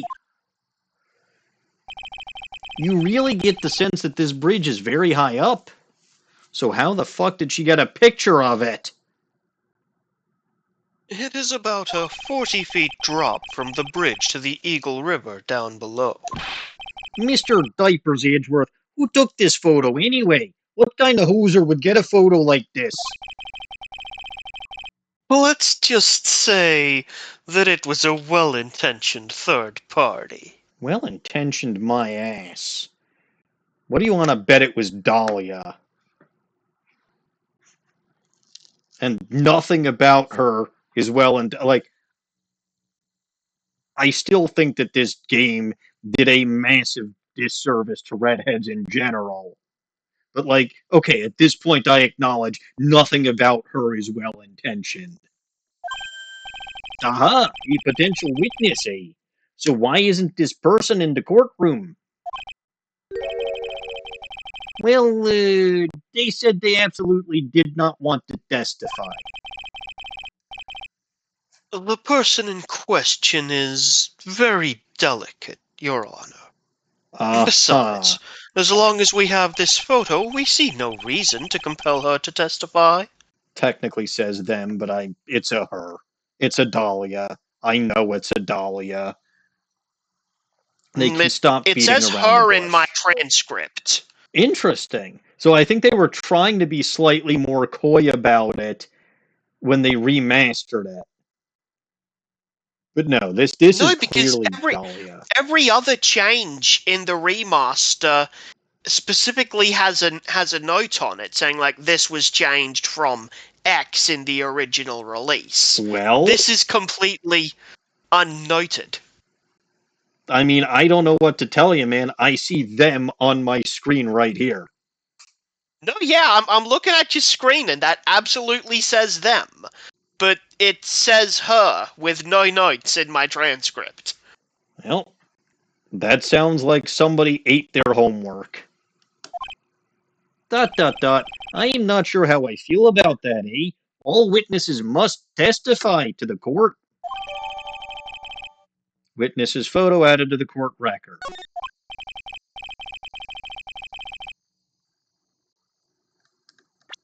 No, as you can see, Terry Falls had both the motive and the opportunity.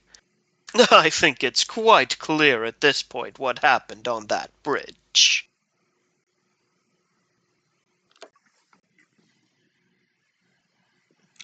Fascinating. Again, I don't know how the hell anyone would have gotten this photo that close when it's 40 feet off the fucking ground. It's a damn good zoom on that camera.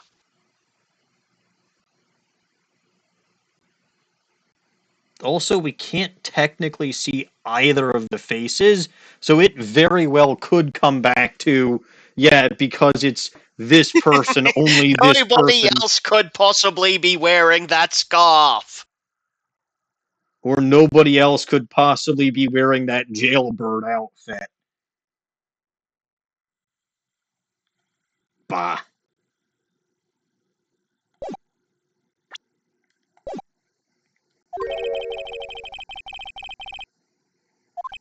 Dot dot dot. Aha! The truth is becoming clear to me now. Huh? Yes, it's quite obvious, eh? He's clearly guilty. Not again. That's not fair. I haven't even... See, in this case, they keep fucking jumping the cross-examination. Or trying to jump the cross-exam. In her second case, which was the first case in this case, when I wanted to jump the cross-examination, they wouldn't let me. What kind of fucking bullshit is this? Cross-examination is always required, except for when it isn't, and it's only absolutely required when it would torpedo my case to hell.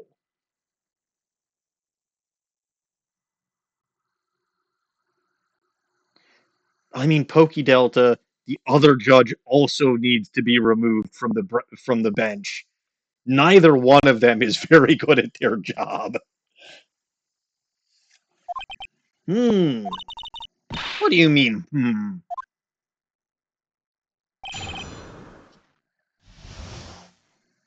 Fuck you mean,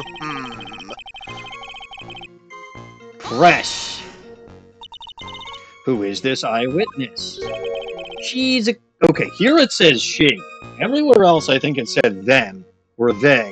She's a college student. The female college student. That's right, meaning she's female and a college student, ma'am. She doesn't do well in front of other people, so I came to testify for her. Maybe so. As the attorney for the defense, I have the right to cross-examine her. Objection! For the time being, we're not relying on the witness's statements. That is all. What the fuck is that supposed to mean? The prosecution has other, more decisive evidence. Our case doesn't rest on the vague testimony of a female college student. Would it rely on the vague testimony of a male college student? Damn, Gumshoe, he's on to us!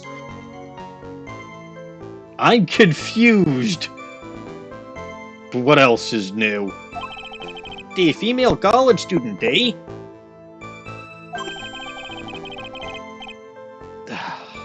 It means she's female and a college student, sir.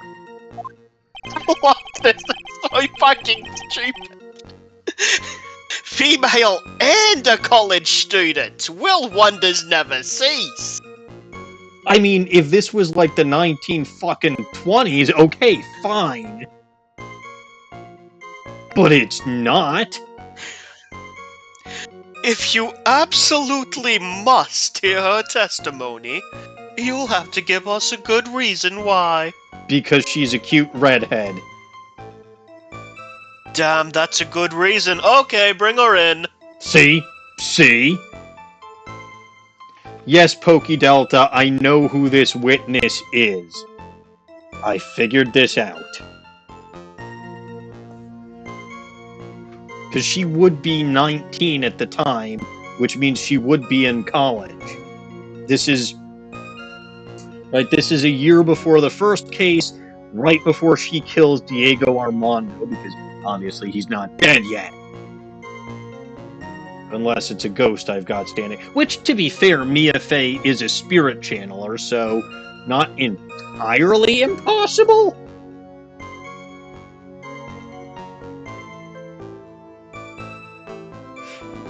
Come to think of it, why the fuck did she never actually try to channel DieGO to figure out who killed him? Well, she's too attached to her breasts, you see. If she channeled Diego, she would have lost her breasts, and she didn't want that. No, here's what I'm thinking. In the wake of the DL6 incident, spirit mediums were not necessarily considered reliable or credible. So even if she had done that, it would not have been considered conclusive evidence. And as you say, yeah, she but that would was have had to lose her before breasts DL6, wasn't it? No. No? Look at this fucker on the prosecution stand right now. This fucker's only on the prosecution stand because of DL6. Yeah. Yeah. Technically, Delta, we don't know for sure that Diego survived. But yeah, no. As soon as I saw him, I'm like, okay, this is going are glaring neon, but the game has not technically told us that yet. No, but honestly, if I hadn't figured it out prior to this case, I figured it out the instant I saw this guy. But like I said, cute redhead, so bring her in, now. Come on, aren't you some kind of genius? Haven't you thought of every single contingency? New?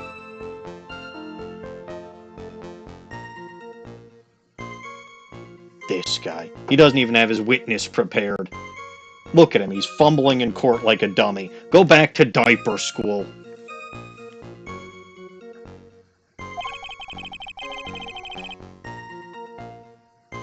Alright, fine. Please tell us about the more decisive evidence in question there, eh? The fuck does it mean, accidentally? How do you accidentally take a photo like this? The victim is wearing a scarf in that photo, alright. So about the witness who took this photo, what was this person doing all the way up in the mountains? She was taking photos of wildflowers, apparently. There are many unusual types of flora on that mountain, Miss Faye. People in the area say it's because of the spirits that live there. Says it's the spirits, eh? Now that you mention it, did this photo, this cloudy fog-like thing, is this a ghost? I don't... What cloudy fog-like thing? I see clouds. I don't believe it, eh? No, Your Honor, no. I don't think that's a ghost.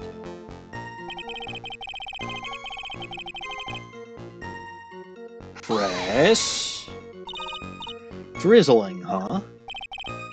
That's right, there was a light rain coming down.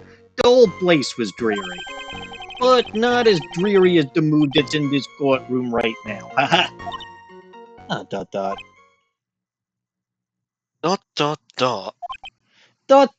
Eh?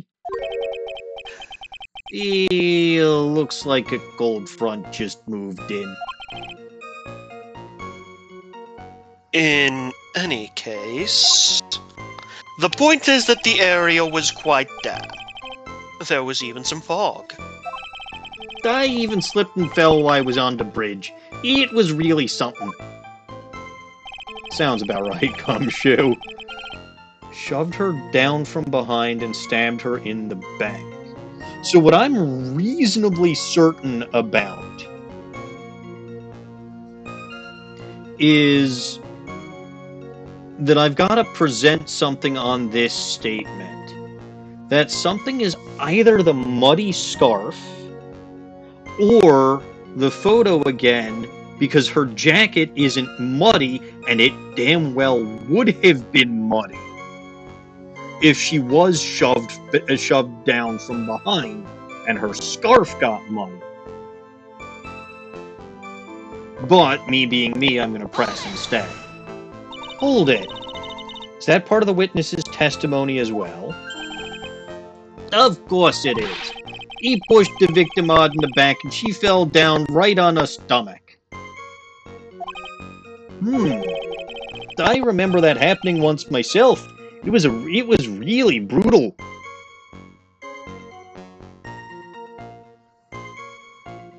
Oh, I get it. Brutal, except Canadian accent. So they slipped the... Poke Delta, please stop feeding him the answers. I'm sorry, food. that... ...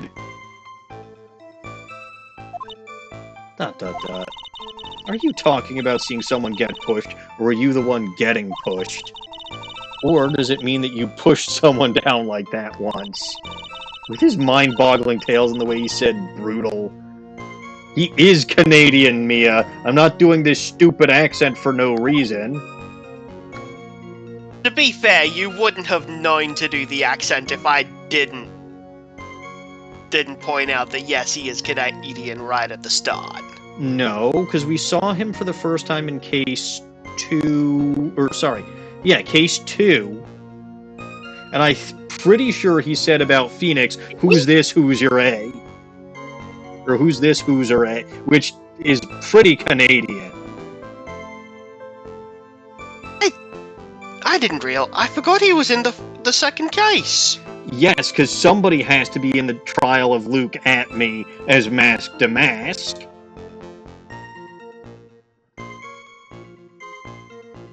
Somebody had to be presiding over that. So yeah, it's the first time we saw this Hooser. Yeah, that's true. That's true. Save your nasty look for the right person.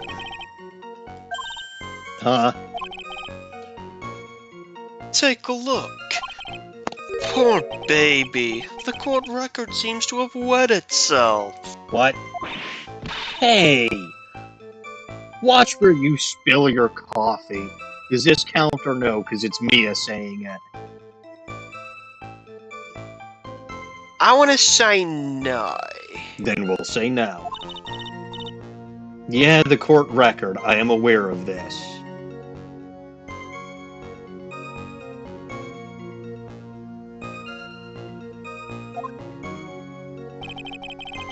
That must have been when the scarf fell off. I'm a press again. So in other words, it was a struggle between the criminal and the victim. Uh-huh. That's what the witness said. Well, it looks like she didn't remember about the scarf. But from what she said, it sounded like a pretty violent fight, man. The area was wet from rain. The bridge was probably wet, too. Which would explain why the scarf was all covered. See, okay, so to be fair, right, PokeDelta's not giving me the answer. Based on what Mia's saying right now, I had the answer, which is that her jacket isn't muddy. PokeDelta's just making sure that I don't push or present on the wrong statement, as I have done before. Not giving me the answer, just telling me not to go needlessly presenting on the wrong spot. But whichever. I suppose you could present on either one. Anyway, which would explain why the scarf was all covered in mud, but something about this testimony that still bothered me. Yes. Talk about a surprise. I had no idea there was a photo. Again, he's sitting and he's learning. So what do I do? You really still believe him? Mr. Crybaby, I mean. Which one is he referring to as Crybaby? Oh, the defendant, isn't he? Yeah. I thought he was referring to either Gumshoe or Lost Zedgeworth. No. Of course I do. So the little kitten believes in fairy tales, huh? In that case, the answer is obvious. It is. If what you believe is the truth, then that means that somewhere, hidden in that testimony, is a contradiction. Indeed there is. One huge contradiction, waiting to be discovered. That's your chance. Alright, so... This hurts like hell, and it's very awkward. So it can technically be either the fourth or fifth statement. Present. This is the fifth time I've done this, where I'm going for the right stick instead of the left stick. You'll get used to it. I'm pretty sure it's got to be the photo again.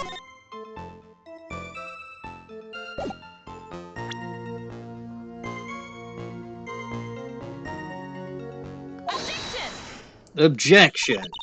So at the time of the crime, there was a light drizzle coming down, correct? Yeah, and a fog too. Just a generally soggy atmosphere.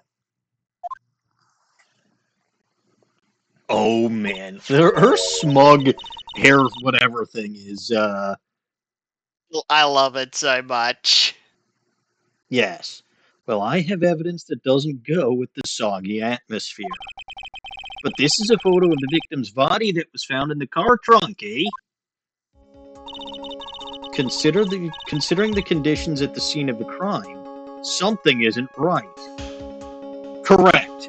My left hand isn't right. In more ways than one.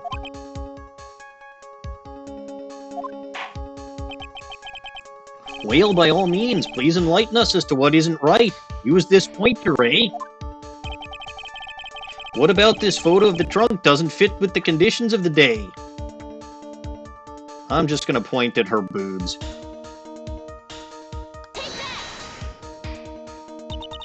Naturally, the answer is right here. The victim's goat, eh? Or were you specifically pointing at her bazongas?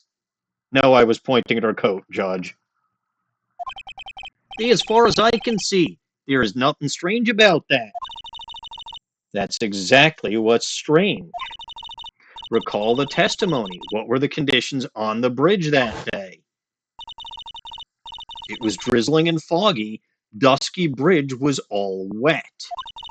If the victim really had fallen down on her stomach on top of the bridge, then the front of her coat should have been covered in mud. Dirk! ... Exclamation! That's exactly right, eh? Speaking of Dusky Bridge, here's DawningWinds, whose mic is off. Dawning!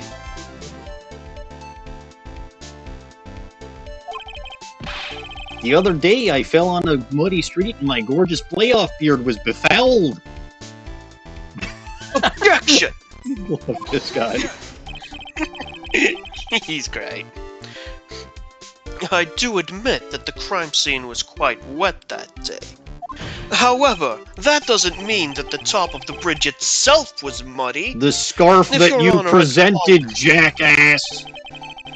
If Your Honor had fallen in the shower instead of on a muddy street, his glorious hockey beard, pride of the legal league, would be wet, but not muddy.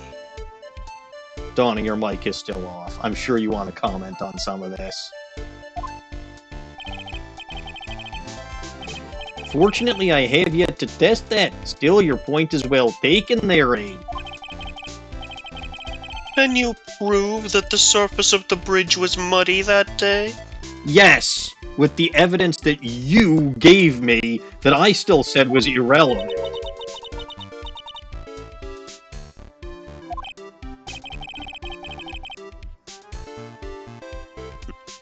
Huh. A real man wouldn't stand for a taunt like this. Buddy, look at her boobs. Mia's not a man, but she's like 5 times the man any of you are. Right, Dawning? Dawning's mic is still not working, even though it's not muted. Aww. Is it working now? Yes. Yay, Dawning! Hi, Lone. Hi. Yes, Mia is 10 times the man the rest of them are. Alright, 5 times for each boob, I'll take it.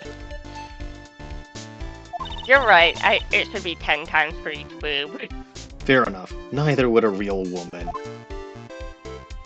That hair flip thing is just so adorable. Of course I can.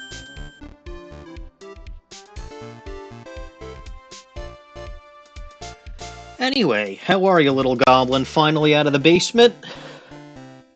Yeah, the tornado warning ended a while ago. We Good. got out of the basement when it ended. I believe the watch is passed now too. Good. And I went to bed. Understandable, considering that you were up early today. It wasn't even worth it. No. I have decided, by the way, that this iteration of this guy is going to be called Diaper Edgeworth because he was referred to... Well, first of all, as LG pointed out, he can't be called Lost his Edgeworth yet because he never had his Edgeworth first. Well, my argument was that it was before he lost to Phoenix. Well, yes, and then my counter-argument was then he didn't have his edge yet. And then DieGO ArmanDO, who is absolutely Godo, and I knew it from the moment I saw him, that my suspicions were confirmed, basically said that he's also just barely out of diapers. So he's Diaper Edgeworth at this point. And I see that, take that, LG. The fans Gibson, call I really him want to say Bratworth. that the fail line. The fans call him what? Bratworth. I see that too. But, like, he is such a baby, he needs to go back to diaper school. Here's the evidence that proves the surface of the bridge was muddy. Fine, I will take the penalty. The evidence is... Wait a minute. What is it? Your timing is terrible. If you present that evidence, it would be like jumping off a 100-story building into a bubbling pool of magma after tying a 10-ton boulder around your neck. What is that supposed to mean? I think it's pretty clear what that's supposed to mean. To put it simply, it would be suicide. Why didn't he just put it simply the first? Because he's DieGO ArmanDO, who becomes Godo and continues this type of shit in the future. That was fantastic. That was very good. I appreciate that. Is your little chat finished? Can we move on now? Yes, I've changed my mind. Life is short, Ms. Faye. Hurry it up already. Yes, Your Honor. Defense is now prepared to show our evidence. It's the scarf. LG did just want more lines. The evidence is... I specifically wanted to say the jumping off the building line. Okay, no, it was good. It really... And the take that exists for a reason, right? As long as I'm not going to go into... And, well, okay, fine. I suppose, theoretically, even if I would go into game over as a result, but... Like, it exists for a reason. Because shit like this is funny. Depends if you get the moment to save first. Fair.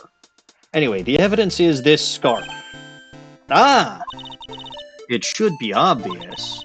If the scarf fell onto the bridge and got this muddy, it means that the bridge was obviously covered in mud. No, I can't be outwitted by this novice bimbo! Dawning. I still can't believe he said that. Permission to deck him in the schnoz. You may deck this iteration of Edgeworth in the snodge as much as you see fit. Alright, hang on. Ow! My left hand! Ow! My left hand! You could do it with your left hand! Ow! With your... Stop hurting your Ow! left hand. Ow, ow, ow, ow! Fucking Christ! Hello, Gaming Sharp, Shryman P. Grim. Howdy. And, well, thank Grim. you for joining the army. Also, what were you two saying? I was blinded with pain. I wasn't paying attention. I told you, I didn't tell you you could use your left hand for it. Well, what hand am I supposed to punch with? Your right hand, the one that isn't injured. Yes, I know it will be a less good punch, but it's what you have to do. I literally do not know how to punch with my right hand. I don't know how to punch at all, so whatever. LG, were you... I feel like you were saying something, too. I don't believe so. Alright, fine. I think I was mostly just laughing. Fair enough. Oh, man. Why did I do that? Oh, right, because he deserved it and called Mia a bimbo. She's smarter than everyone else in this series, you pompous asshole. That's why they had to kill her. Yes, and that's why you should have died too in Game 2. Anyway, carrying on before I punch him again.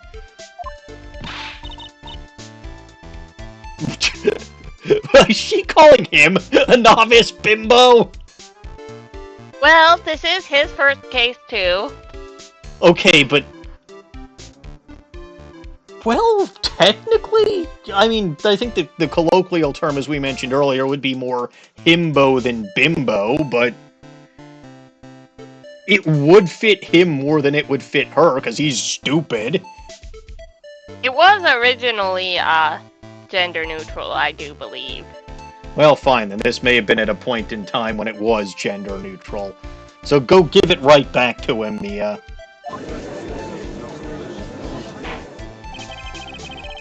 Ms. Faye's assertion makes perfect sense to me, eh?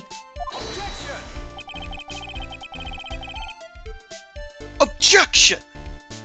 I do admit there appears to be a contradiction between... Stop stalling and get on with it. The condition of the victim's coat and her scarf. However, the real question is... why is there a contradiction? Because your witness is lying, and or that scarf, which I told you wasn't white in the first place, isn't actually evidence, you fucking moron. Don't you Mia? Go throw this shit right back in his face. For every contradiction, there exists an explanation. And I gave you two. Let's look at what the explanation in this case may be, shall we? Okay, I've given you two. Let's see what cockamamie bullshit you come up with.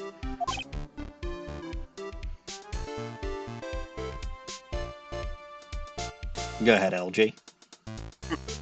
Huh, you're doing pretty well. For a little kitten. Well, Mr. Armando. No matter what he says, a contradiction always comes down to a lie.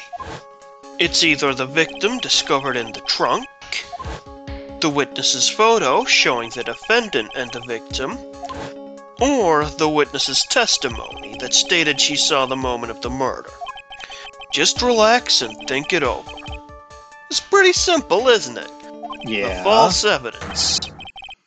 It's one of those three. It's the witness's testimony because the other two are literally photographic evidence. You haven't even seen the witness. I know who the witness is. You're already calling her a liar and you haven't even seen her? Caps fan, thank you for the raid. Hi, Caps. The witness is Dahlia. Hello, Grease TPPS. Welcome. What you said just now. I'm not sure I like that, eh? That wasn't me, Your Honor. That was the coffee aficionado over here that said that. This court is not in the habit of accepting false evidence, you know, eh? Blame it on him, Your Honor. He's the one trying to slip false evidence into the court. And this is something he will do repeatedly. Until again, Phoenix Wright comes and slaps the shit out of him. It's a different judge, Caps. I'm just as surprised as you are, but it's a different judge. We met him for the first time in Case 2 of this game, where he was presiding over the case, or the case of Luke Atme being tried as Mask to Mask, while the other judge was with Phoenix and Godo trying Rhonda Light for murder. He's Canadian, apparently. ... exclamation mark. But we won't let him. We'll expose his evidence as the flimsy scam it really is.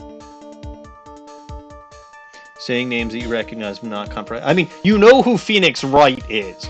So basically, the primary judge was in trial with Phoenix Wright. Then Phoenix had to go disrupt another trial that was happening next door, because the person who was being tried in that case was suspected of being guilty of murder in Phoenix's case.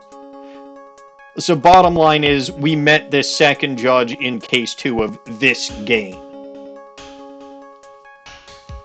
And he was never seen again. Until this case.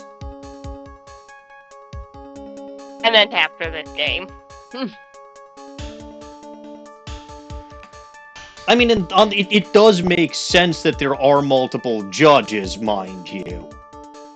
But, like, it is technically the first time... Well, it's the first time we're in a case that's being presided over by this particular judge, but it is, strictly speaking, the second time we've seen this judge, first time being a little earlier in this game. Anyway, yes, the false evidence in this case is, again, the witness's photo and the body in the trunk are both literally documented photographs, so the false evidence is the witness's testimony, which explains why the witness didn't want to testify.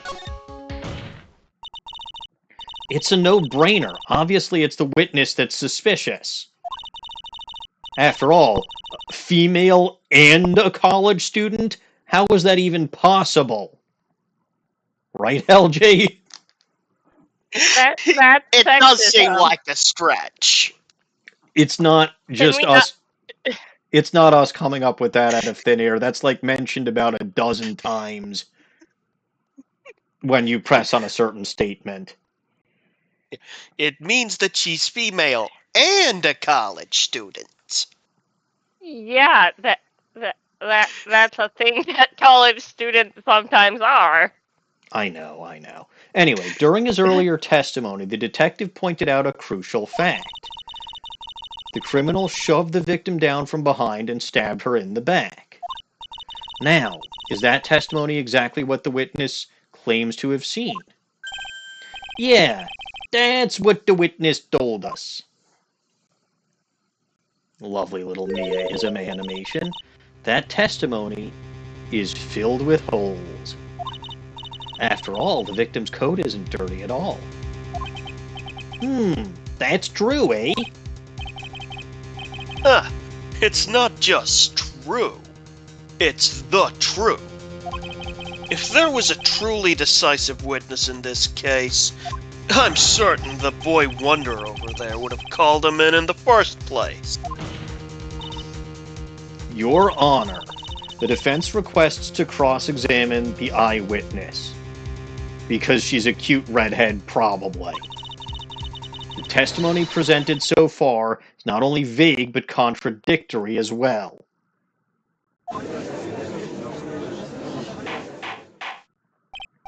Well, Mr. Diaper Edgeworth. It appears that we'll need to hear from your mystery witness after all.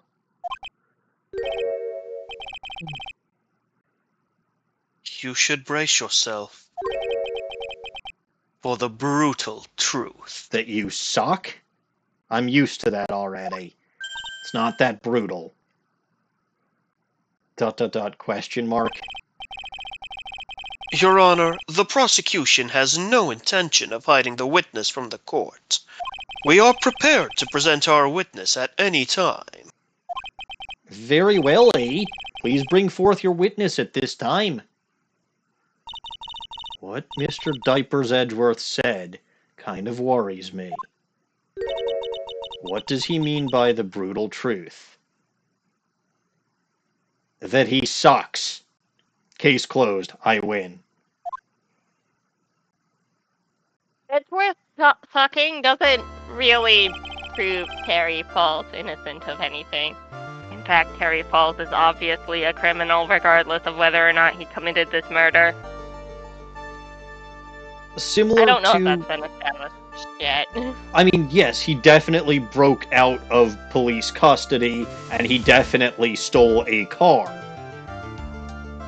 Everything else that he is accused of, though, namely the murder that got him thrown in jail in the first place, the kidnapping, well, maybe the kidnapping, I don't know.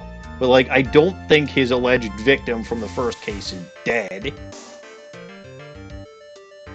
I'm pretty sure Valerie, because the only reason she would have met with this fucker after he escaped, either she's an idiot, or she wanted to tell him something about his original conviction in her testimony. Which, given the fact that her note says... Where is it?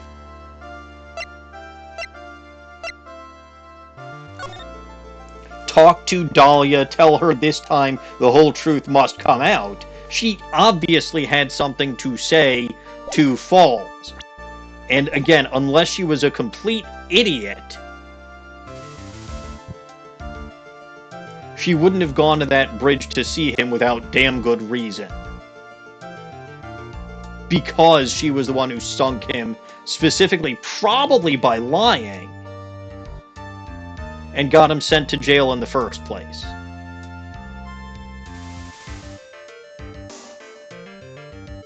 Just my opinion, anyway. Now then, let's proceed with the testimony, eh? Mr. Diapers Edgeworth, please go right ahead. Thank you, Your Honor.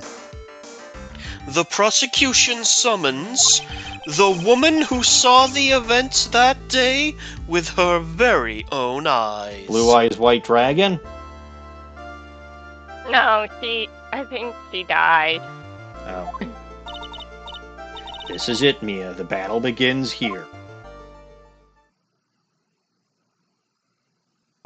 Witness, what is your name and occupation?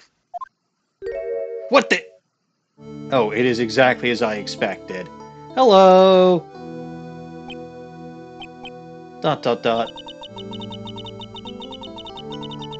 Everyone is so silent that I can hear their hearts going pitter-patter.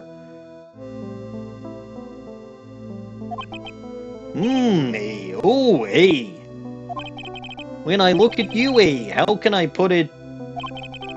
You look as scrumptious as a double and dozen donut holes, I feel like I want to hurry up and hand down a verdict just to have a... Disgusting, Judge. Very disgusting. Understandable, sort of, maybe, but bad analogy, F-. Go back to diaper school with Lost as Edgeworth. Hey, not so fast.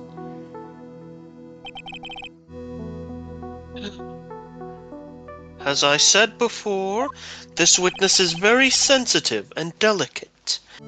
I would ask the court to please exercise care when addressing her. Yes, indeed, Thank you, Mr. Diapers Edgeworth. You are a true gentleman, Ms. Fay, you could learn a lot from this man. If he's such a gentleman, he sure doesn't act like one to me. Sir?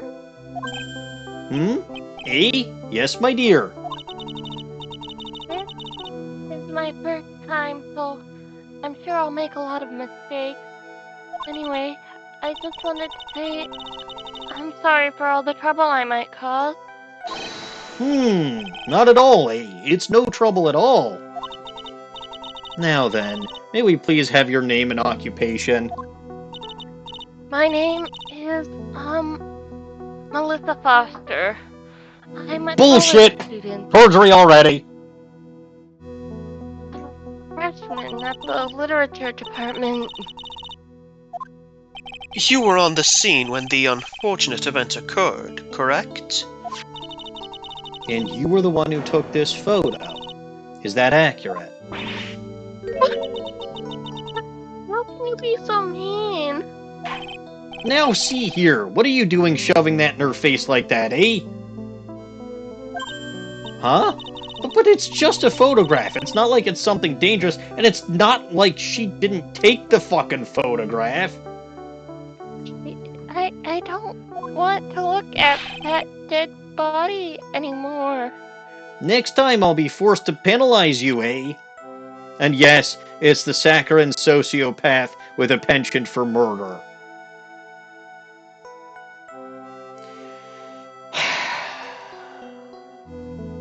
Welcome back, Dahlia. I really did miss you. Uh-oh. I don't like the turn this has taken. ...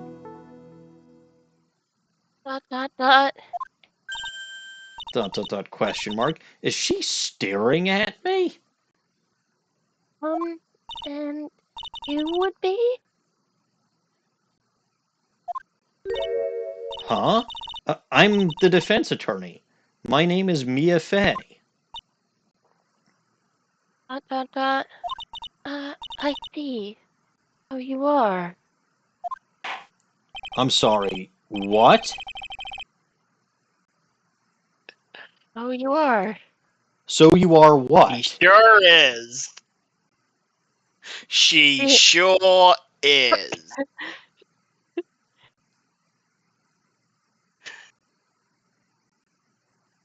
Sure is what? The thing she said she is. Which was Mia Damn, Fey. I don't think any person has ever been more is.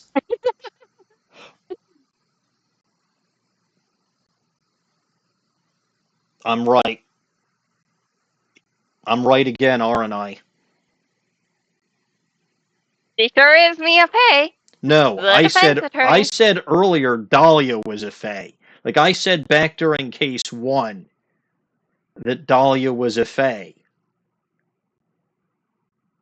So of This course isn't even Dahlia. This is Melissa Foster. that's bullshit and we all know it. Well, she just told us her name. I don't know what else you want. That's bullshit and we all know it.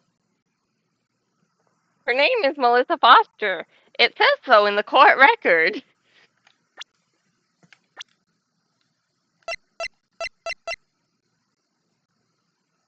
Huh. The court record lies. Anyway, The court like I record said, would never.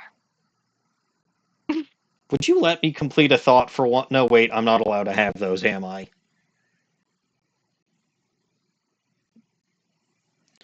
But okay, no, so I said in case 1 of this game that Dahlia is a Fey. Obviously not with the actual last name Fey, but because she looked at Mia and asked for her name, which, okay, I suppose isn't The necessarily... normal thing to do. It's not abnormal, but like, when's the last time a witness came in, looked at Phoenix, and asked for his name? They all already knew his name. Not all of them. Certainly not Okay, but Mr. normal people Sawit. ask each other their names. Not in situations like this. She also didn't ask for the prosecutor's name. Or the judge's name. Yeah, because She she's knows already, the prosecutor. she's Didn't ask for the judge's spoken with name. the prosecutor. The judges don't have names. Yes, they do. Look at his text boxes. His name is Judge. Uh-huh. His name is Judge. Uh-huh. I'm sorry, do you have evidence that his name is not Judge? Do you have evidence that his name is Judge? It's on his text boxes. And That's where their names go. no, Yeah. that's where their name or title goes. Because the chief of police, whose name is not chief of police, has chief there. Or random other detectives have detective there. That's just a How do you spot know so that... those aren't their names? Because they're not. The bottom line, though, is she specifically noticed something about Mia that caused her to ask for Mia's name. And then she said the line, "So you are," or something like that, when Mia introduced herself as Mia Fey. Because Mia could have just said, "My name is Mia." Maybe she was in response to her name in being Mia. Dunno. Yeah, she also didn't ask for Diego's name. So my guess is she saw the Maga Tom, like, Well, she was Diego staring... hasn't talked to her. Whatever, Diego's but barely here. regardless, right, she was staring at Mia's chest, as one does, and saw the Magatama. And that's probably what prompted her to ask what Mia's... Now, okay, maybe this is another instance where I'm throwing spaghetti at the wall, or maybe I'm getting back to throwing spaghetti at Loss's Edgeworth, because I do that. Spaghetti. But I do... like, if I was Dahlia, and I walk into the courtroom and I see that there's a female attorney on the defense's side, and my strategy is her strategy, which is to be as saccharine and sweet and whatever as possible. First thing I'm doing is checking out the female defense attorney's chest and see just what my competition is going to be.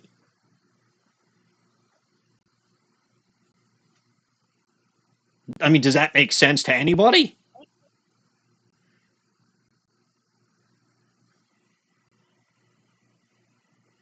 Or am I just... Alright, I guess we'll roll with that.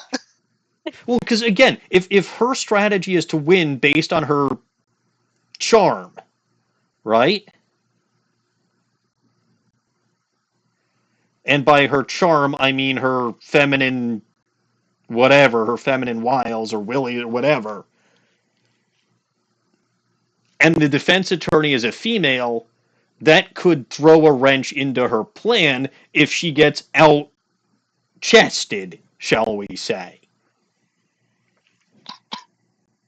I don't think her chest is really a part of the strategy. No, but yes.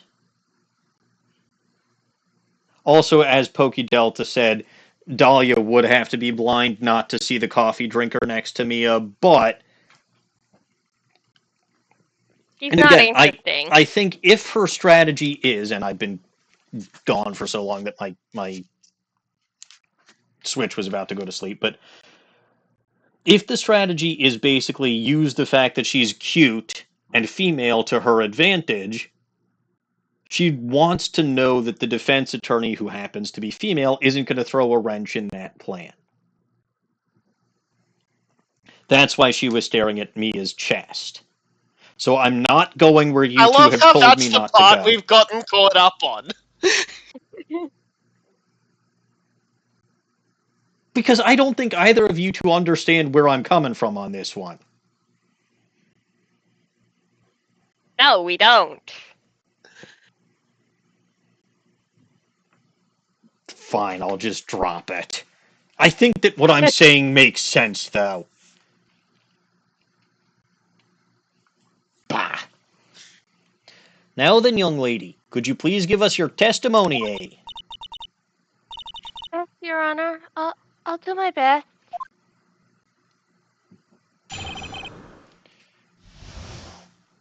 All right, the witness's photograph. I was using my camera to take some pictures of wildflowers. Then I noticed there were two people standing up on the suspension bridge. Suddenly, they started fighting. That's when I hurried and took the photo that shows the crucial moment. And right after that, I called the police. You were way up in the mountains and you were able to call the police just like that? They have very good cell reception in those mountains. No, there was no such thing as cell phones back in this day. By the way, where were you standing Dude, you when realize this is like the mid 2000s? Yeah, no such thing as cell phones.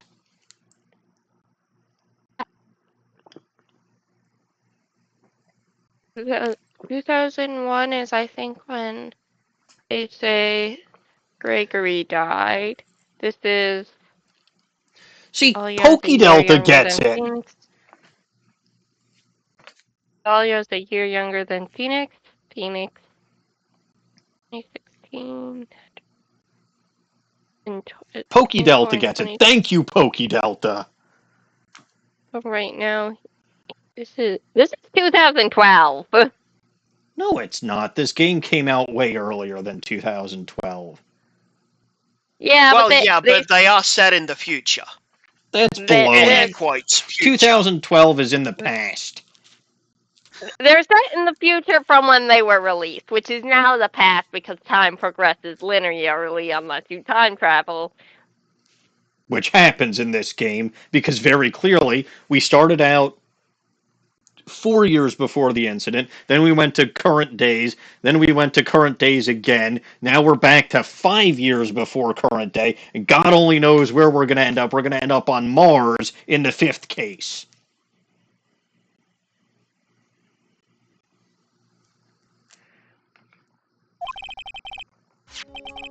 Anyway, I asked where she was standing at the time of the incident, so...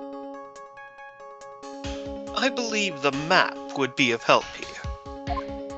I was standing right over here. I was standing in a beautiful field surrounded by a tall cliff. Speaking of tall cliffs, isn't there one that would be obstructing her view from there?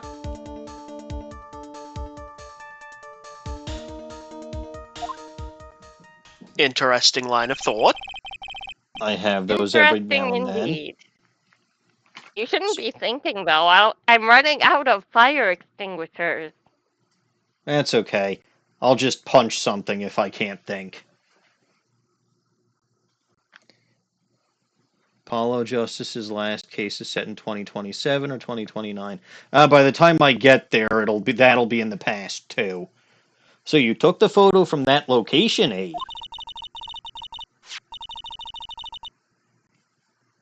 I brought the camera I was using at the time, just like Mr. Diaper asked me to. I didn't ask you to call him that, but I'm happy that you are. Ho ho ho, eh? What a cute camera, just like its owner, eh? Dahlia Hawthorne took the witness's photo with this small but powerful model. That's pink. Her name is Melissa. She just told you that not that long ago. I'll believe that when I learn to punch anything with my right hand. Well, you're gonna have to start learning because she told you her name is Melissa Foster. And people have never lied on the stand before. Yeah. Why would she lie about her name? The same reason Yami Yugi lied about his name, or lack thereof. Or the same reason that Mimi Meanie lied about her name and identity. Because Mimi Meanie was supposed to be dead.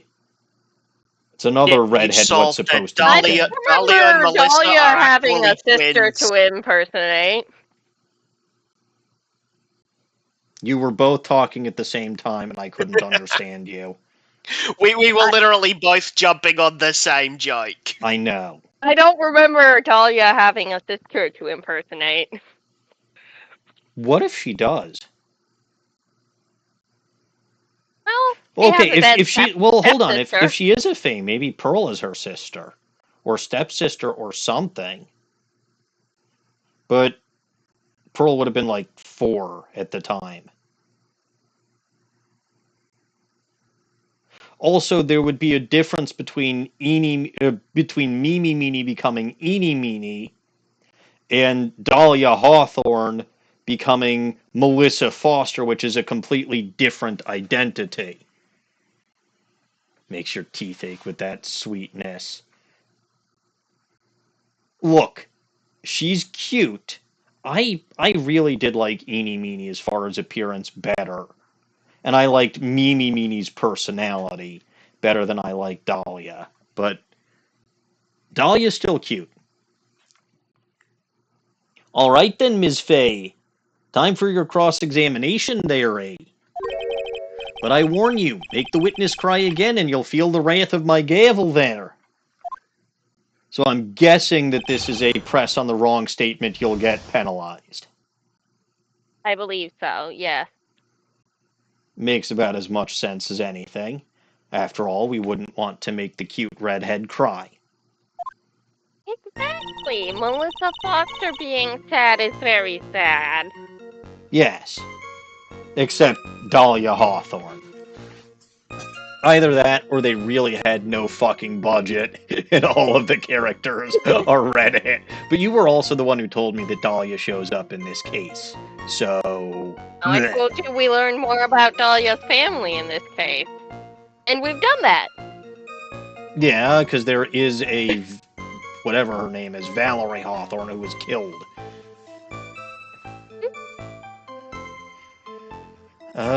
But I'm guessing this is not... Well, maybe this is important. See, I always hate these. Mia's cute, Dahlia puts you on edge.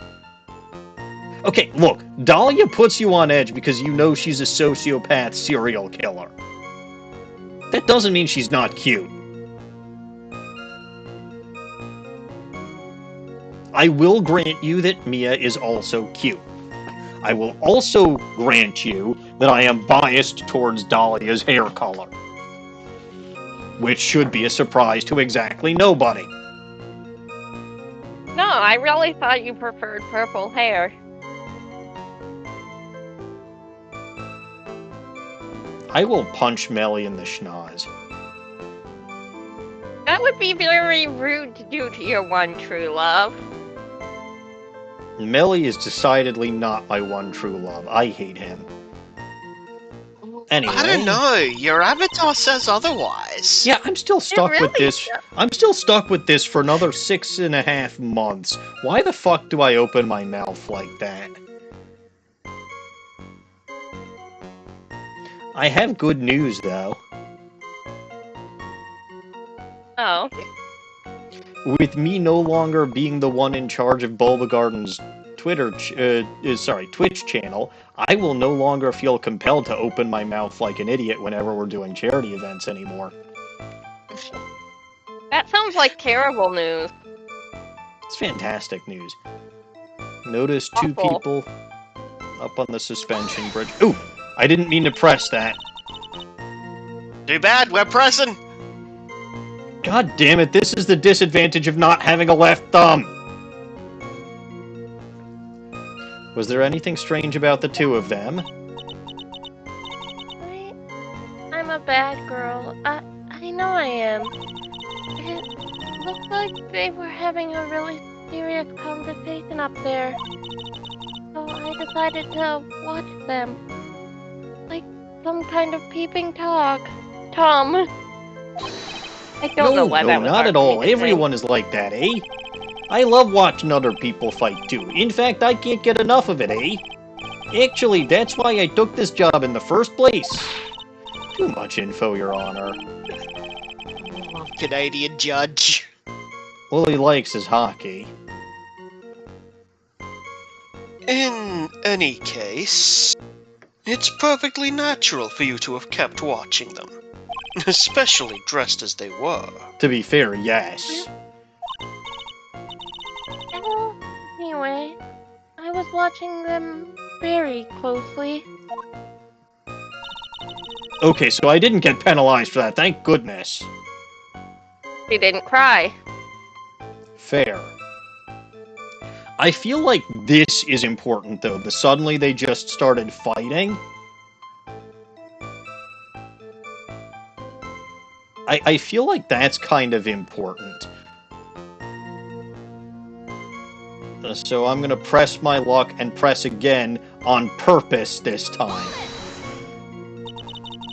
Do you have any idea what they were fighting about?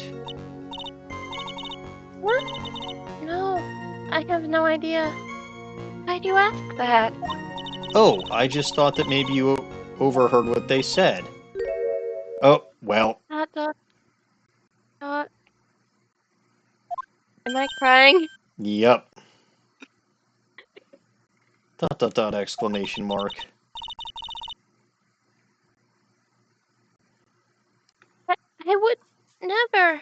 I would never eavesdrop. You were also I've too got, far away to eavesdrop.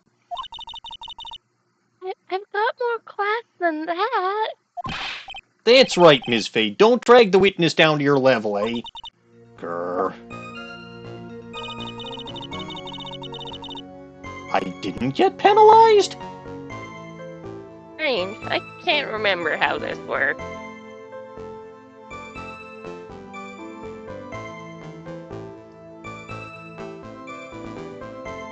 I didn't get penalized. Apparently not. I mean, yes, PokeDelta, she manipulates the men in the court. This goes back to why I was looking, or goes back to why she immediately zoomed in on Mia as the threat, like I was trying to explain to Dawning and LG earlier, and neither of them got it. You did, though, PokeDelta. You're my ally here. But alright, I'm just gonna... You're the only one that understands, PokeDelta. Yes, I'm gonna press on this then, because it doesn't seem like I get penalized, even when I make her cry, which I don't want to, but still. This seems important anyway. Cry. Why did you take a photo? Well, the two of them were really going at it. Ever since I was a little girl, I always wanted to be a news reporter. I guess that part of me just kind of took over. Smells like a lie to me. What do lies smell like? It really depends on the lie. Yes, I understand completely, eh? So what do you think Dahlia's lies would smell like? Probably burning butterflies. I just assumed they would smell like dahlias the flower. I wasn't aware that that was even a type of flower. Well, I know if I present on the wrong statement, I get penalized. That's the case everywhere, PokeDelta. Even now, I can't completely abandon my boyhood dreams. I still use my grandson to put my to test my comedy routines on there, eh? Poor grandson. So he wanted to be a comedian, huh? Not that it has any bearing on this, other than the fact that his job, that he does a laughable job as a judge. All I could do was use my camera, so I took the photo of the crucial moment and gave it to the police. Right after that, call the... So I'm going to not present. I'm going to press on everything, which means I go back to the first statement and press on that too. Because apparently I don't get penalized for pressing. Did you say wildflowers? Yeah, the mountain is famous for its beautiful spring wildflowers. But it's only February. Well, I couldn't wait for spring to come. Oh ho, I know just how you feel there, eh? It's just like when I first started growing this glorious beard of mine. I just couldn't wait, so I wore a dyed blonde Santa beard until mine grew in there properly, eh? Would you mind if we got back to the facts of the case, Your Honor? His beard is very important.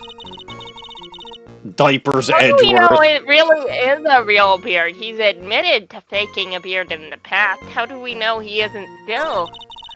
Also, you must have a thick and bushy beard to be a judge. This is a fact in this universe. Alright, so hurried and took the photo, and then finally, right after that, called the police. So now, we pressed on things in a weird order, but we're gonna press on everything. You called the police? Yeah, because it looked to me like the murderer was going to try to escape.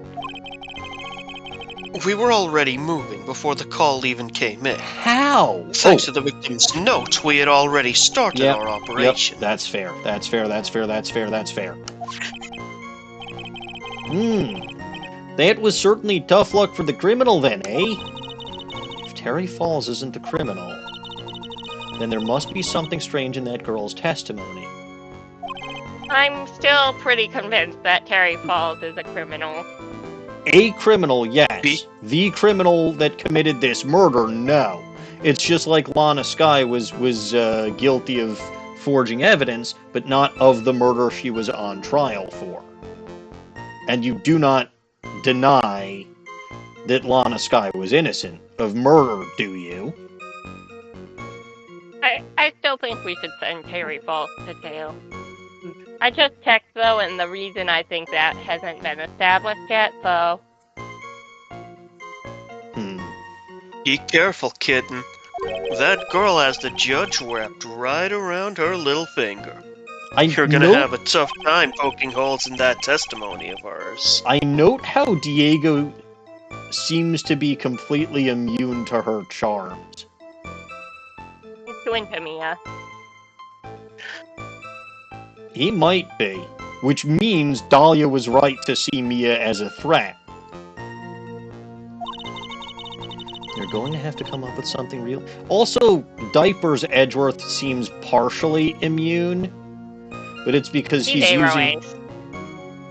He's too into Phoenix. He doesn't even know Phoenix at this point. He does. They met in school, and he never left his mind. No. Bullshit. He didn't even remember who the guy was when they first met in court again. The point is, Edgeworth isn't into women. I mean, what I was going to say is he's also using her more as a weapon that he's directing at people for his own benefit. Ergo, he'd be at least slightly immune to it. He's not into women. Do I really inspire such frothing in the female masses? That's not the line. You haven't heard that line, but that's not the line of a guy who's into women. Alright.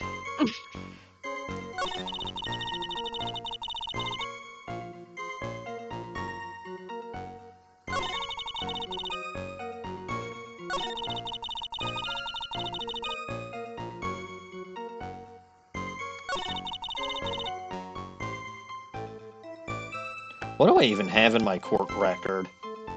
I'm going to hit the R button, but I don't intend to actually present anything necessarily. I think it goes back to what I was saying earlier.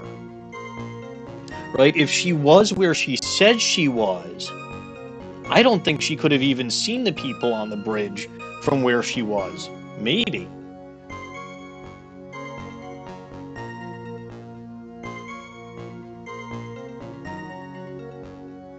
That's what I'm saying, Pokey Delta. Edgeworth is, or Diaper's Edgeworth, or whatever the fuck we're calling him, is using her. Which is fine, from his perspective. No, I think technically she might have been able to see them. She wouldn't have been able to see the car, though. Unfortunately, that's not what she says. But she doesn't say anything about seeing the car.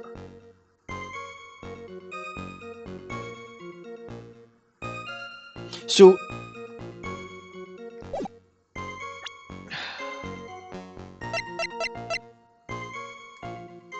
I mean, she says that she took a photo of the crucial moment.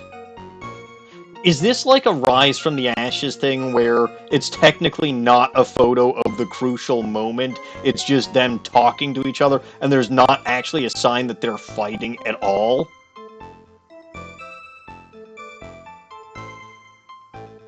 Could be. Because that's not what this is a photo of, right? From this, you can't tell that they were fighting at all. Can't even technically tell who they were. It's just a couple of pals out on a bridge. Like normal pals do. Well, when one of whom is and wearing... one of them... Yeah, a clear... Yeah. But One okay. of them Look, you skipped over this because I didn't want to throw too many take that's at you, but Edgeworth does jokingly propose, oh, so these aren't really the defendant and witness?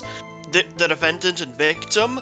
Do you think they're just a part of a role-play group? They might be. But anyway, I'm going to present the photo here. Because, again, it's not really the crucial moment. And I recall there was something similar in Rise from the Ashes. Objection. Witness, when you said you took a photo of the crucial moment... Oh, hey, I was right. Is this what you meant? All I can see in this photo are two people facing each other. You testified that you saw the two of them starting to fight. Normally, that's the kind of thing that we would refer to as a crucial moment.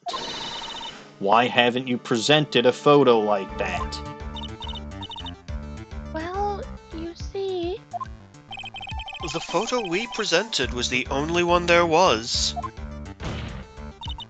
But if you really wanted to capture the crucial moment, then what happened next? You must have taken a photo of it. Doughy.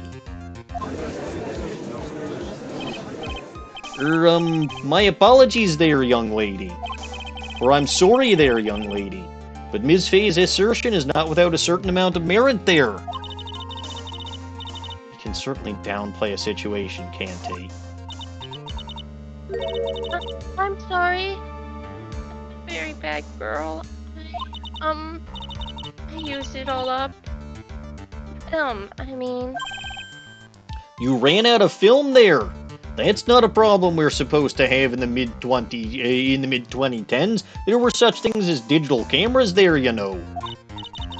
I like the fancy old ones. The photos, they feel more special. And, this photo was the last one. What? Unfortunately, that is the truth. I don't believe you, I personally examined all of the photographs she took that day. And deleted the ones that were inconvenient for you, I'm sure. All the other photos were just of the witness herself, playing among the wildflowers. The witness herself?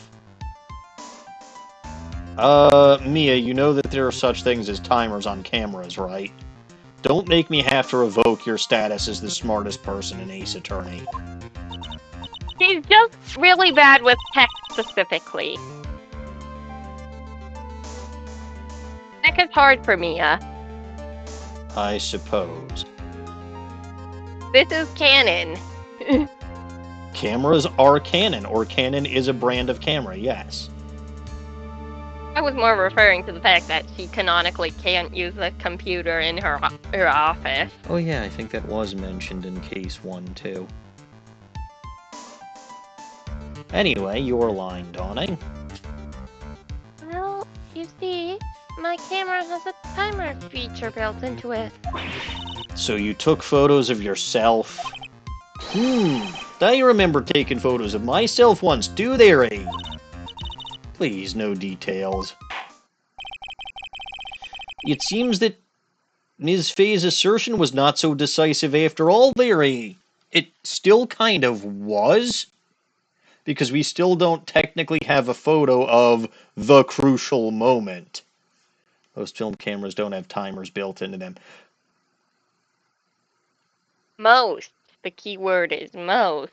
The keyword is most, and also they might have been trying to improvise technology or technological advances if this is a game from the early 2000s and they were saying that it was about a decade away. Cameras with timers, I think, were already starting to come out. Maybe some of the earliest digital cameras were starting to come out, I want to say, in 2003, 2004, maybe a little earlier. And the camera kind of looks more like a digital camera than a film camera.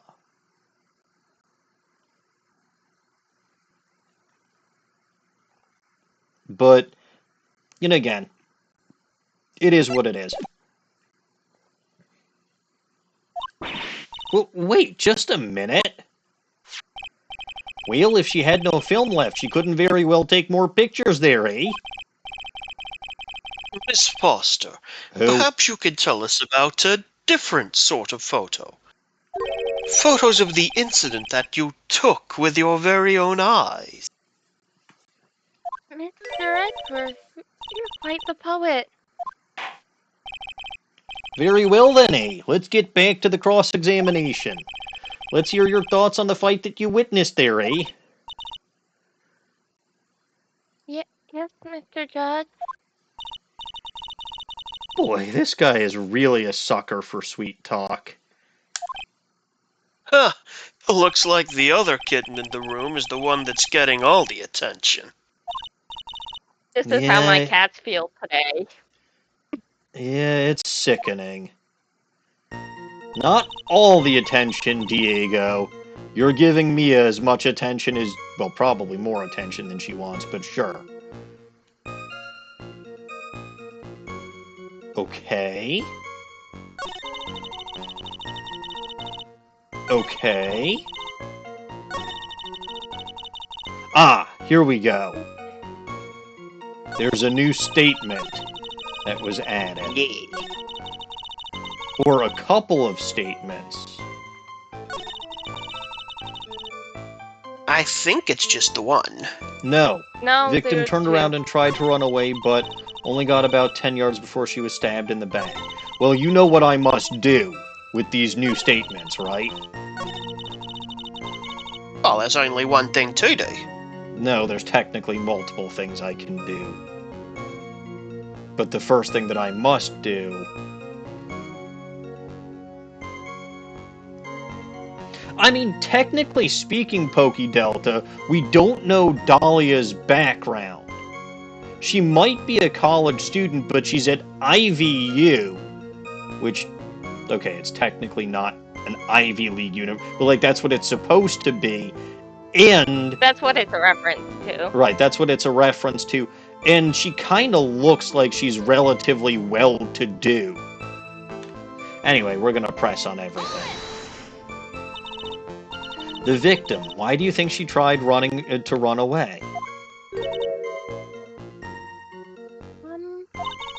With her police training, she certainly knew better than to turn her back to a criminal. Objection! This was a large, powerful man with a knife. If it had been a quaggy woman like you, I'm sure she would have acted differently. I don't even know what that word means. I feel insulted? Quaggy, an adjective most often used to describe something that is marshy, boggy, or soft and yielding.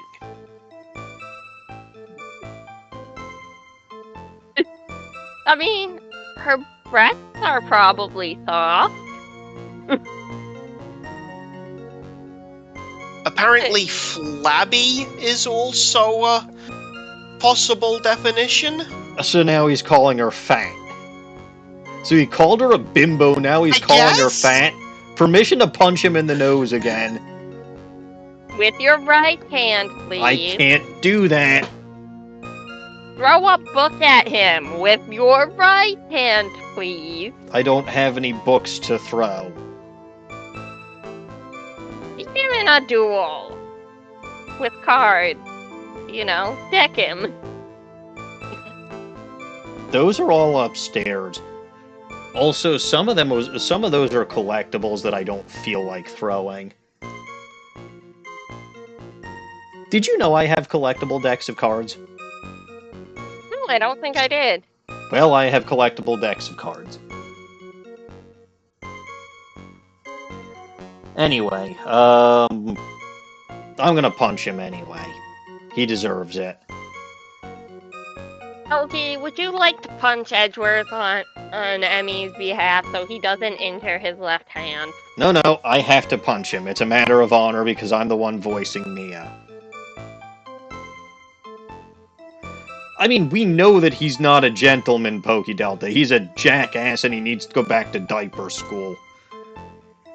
Ow! And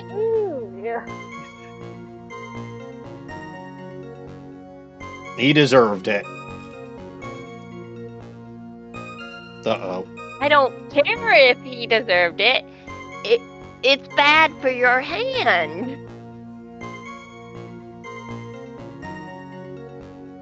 Did I damage my splint?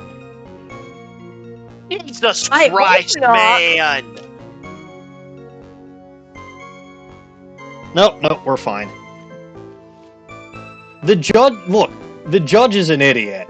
We know that the judge is an idiot. Quaggy, why, you dumbass? If it had been me, I probably would have just jumped into the river. 40 feet down. The Still- corpse destroy your river. Yeah, he's an idiot. It's like case in point, Pokey Delta. The judge is an idiot. There's still something wrong with this testimony. Yes, namely that she would have been running towards the broken end of the bridge. But I'm gonna press again. So you're saying Sergeant Hawthorne wasn't able to get away with him? No, get away from him. No, it's a narrow bridge and it was swaying back and forth. If you ask me, both of them were in danger of falling off. I only wish I could have done something to help her. It seems to make sense there, eh? I wonder about that. Something seems kind of off. Huh. You The have a plank of good the bridge? sixth sense. When you feel that something's off, that's when you need to figure out why. If Terry Falls isn't the criminal, then there must be something strange in that girl's testimony. Be careful, kitten. Little finger, etc., etc. Tough time Yep. poking holes. Poke holes in her. That's mean.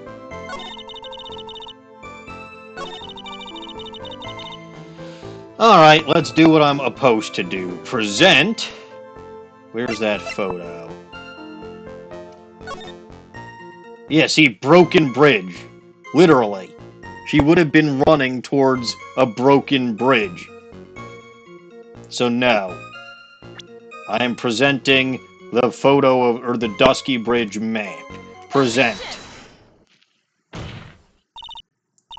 Witness, your testimony is a joke. Give me a sec, I scrolled down because I thought you were gonna present the actual photo. No. You did say the word photo.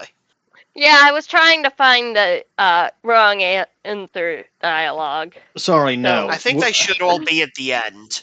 I mean, Yeah, in this that's why case, I was the scrolling photo down. doesn't actually show that it's broken, but I knew that the map did. Sorry, that's my head going screwy. Because usually you never have to present the maps, but in this case, the map was very important. Huh? What? But I just... Ms. Fay there, eh? I thought I warned you not to make the witness cry. One short testimony and 2 bad contradictions. There's no possible excuse. You say there were 2 contradictions there, eh? It's simple. Just take a look at the diagram of the area. According to her testimony, the 2 of them were in the middle of the bridge. But if they were, and the victim had turned around and tried to run, well then, she would have hit a dead end there, eh? How do we know it was Valerie that was on the right? That was Gumshoe, also the photo. Yeah, it's literally in the picture. You said 10 yards, but she couldn't have ran even 5. Because Dusky Bridge is collapsed on that side.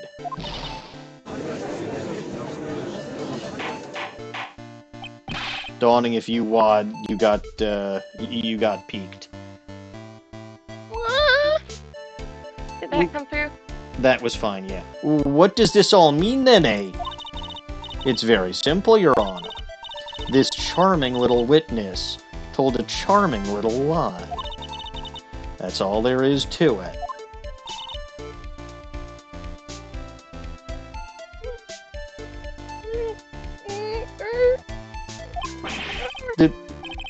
This beautiful young lady has been lying to the court there, eh? Objection!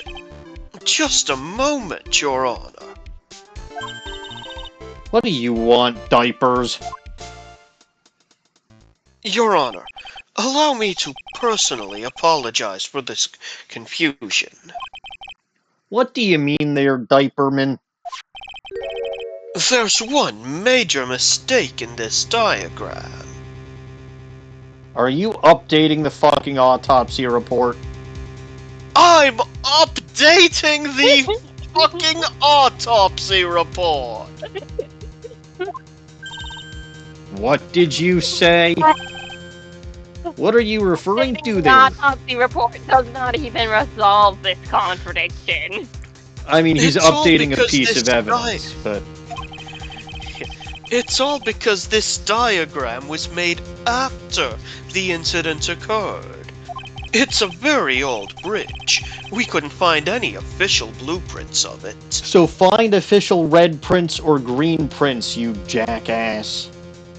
There weren't any official prints of any color. Then find some official prints that are in black and white. There aren't any of those either. Okay. So you're saying then... I'm saying that even though this bridge is currently in disrepair, there's no evidence that can prove that the bridge was broken during the incident. Fuck. I think he's right.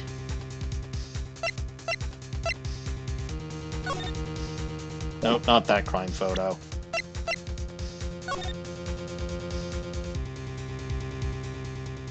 Yep, that doesn't show far enough behind Valerie.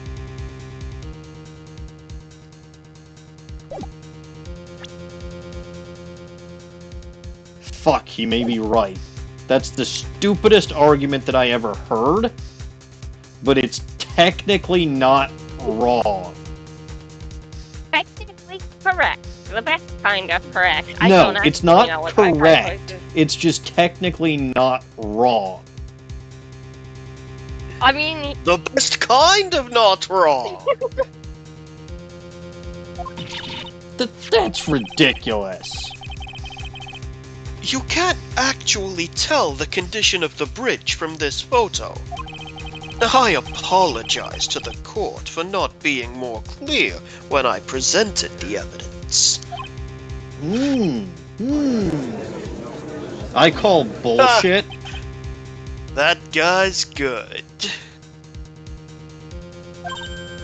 Huh? What do you mean? He planned it from the beginning. He's a genius, alright. That diagram of the bridge was his insurance policy. That's the stupidest fucking insurance policy I would have thought. But it worked. No, wait, like, the better thing to do would have been to have had that diagram and say this shit up front so that the argument couldn't have even been made in the first place. No. This way because he if gets to it make you look like a dumbass. which discredits the defense. It absolutely does not. It makes him look like a sloppy piece of shit. No, it discredits the defense. No, it absolutely doesn't. Anything can be used to discredit the defense in this universe.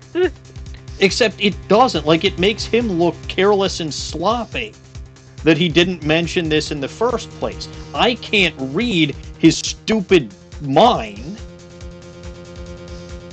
I'm not supposed to be able to read his stupid mind. If he has information about the evidence that he is presenting, it's on him to present it in the first place when he presents the evidence. So the only thing this insurance policy does is make him either look like a petty bitch, which he is, or a sloppy piece of shit, which he also is.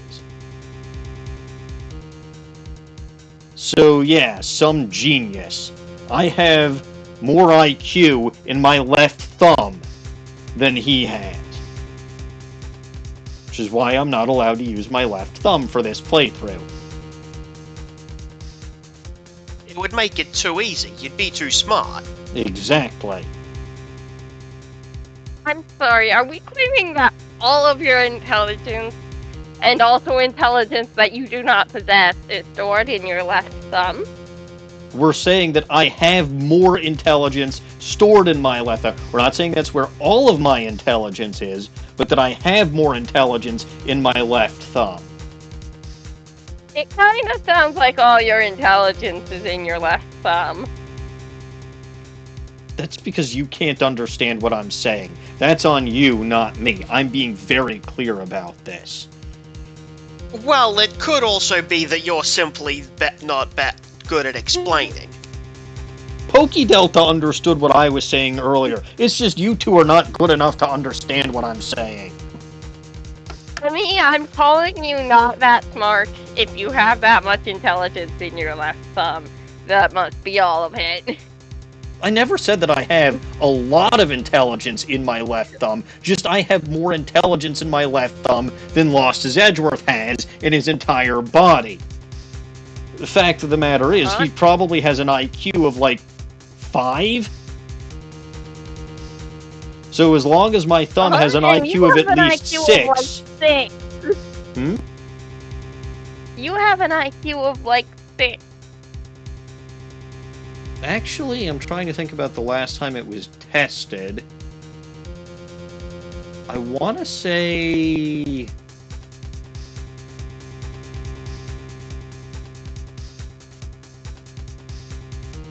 150?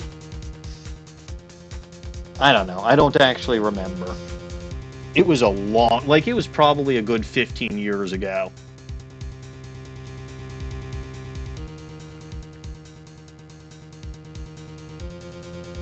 I'm not asininely smart, but I'm not stupid.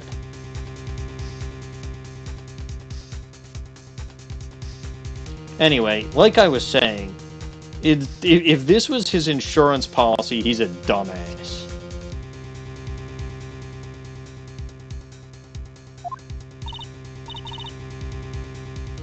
I mean, and a coward, yes, Mia. Well then, Ms. Fay, it seems you've once... No, she really didn't. With the information that was on hand, it was valid.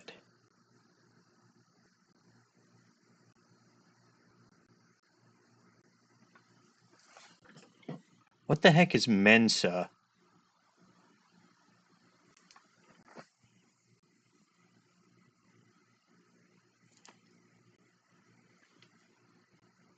But yeah, Pokey Delta once again understands what I'm saying.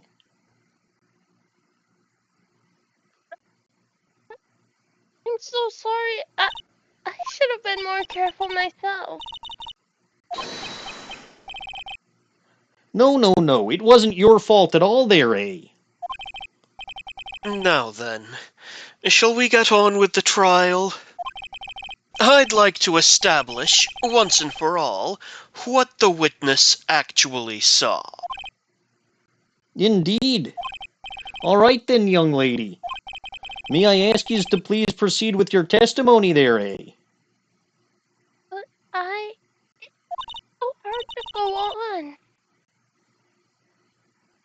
I've never heard of a high IQ group. I've never wanted to join any high IQ people because I might be smart, but I'm also crass as shit. Yeah, the type of person who would willingly join a high IQ group sounds probably like a dick.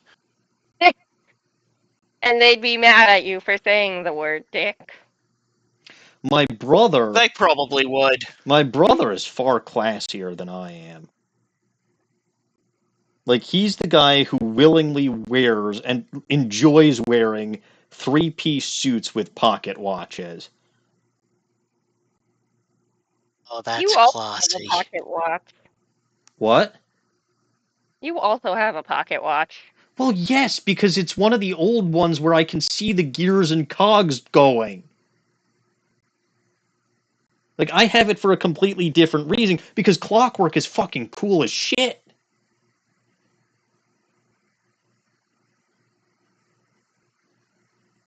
I mean, look at the logo that I have for my channel. It's a gear. A lot of those in clockwork. Well, I've heard. It's why if I was a gym leader in the Pokemon universe and I was something like a steel-type gym leader, it would be inside a clock tower, and I am surprised as hell they haven't had one yet. Especially in Galar. Like, that could have been right fucking there. You have Big Ben. You have Big Ben! That you could have basically they made have a Big steel-type Ben? gym out of. And they didn't. Oh, but they couldn't have done the whole gym in the clock tower because that would have messed with the stadium. Poof.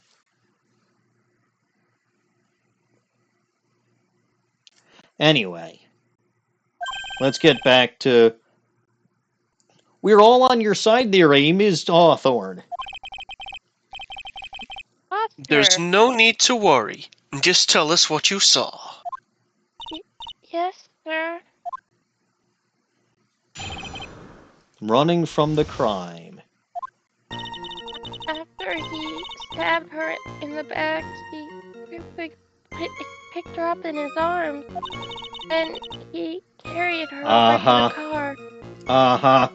I knew this was coming. I suppose that was the only way he could make sure the body stayed hidden. Okay, there's two things that I saw coming. He couldn't just leave the body on top of the bridge. Could have thrown it off the bridge. I'm sorry. I am only supposed to talk about what I saw. Witnessing such violence must have been difficult there, eh?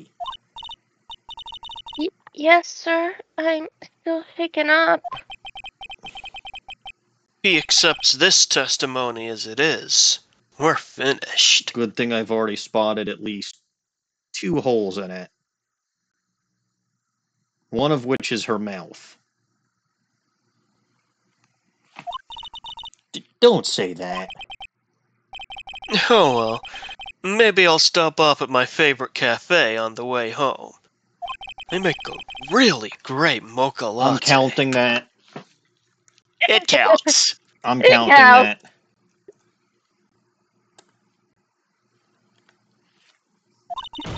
This trial isn't over yet. That's what I like to hear. All right then, Ms. Fay. Eh? Your cross-examination, if you please. Contradiction is staring you right in the face, Mia. Yes, it is. There's actually, like, 2 of them.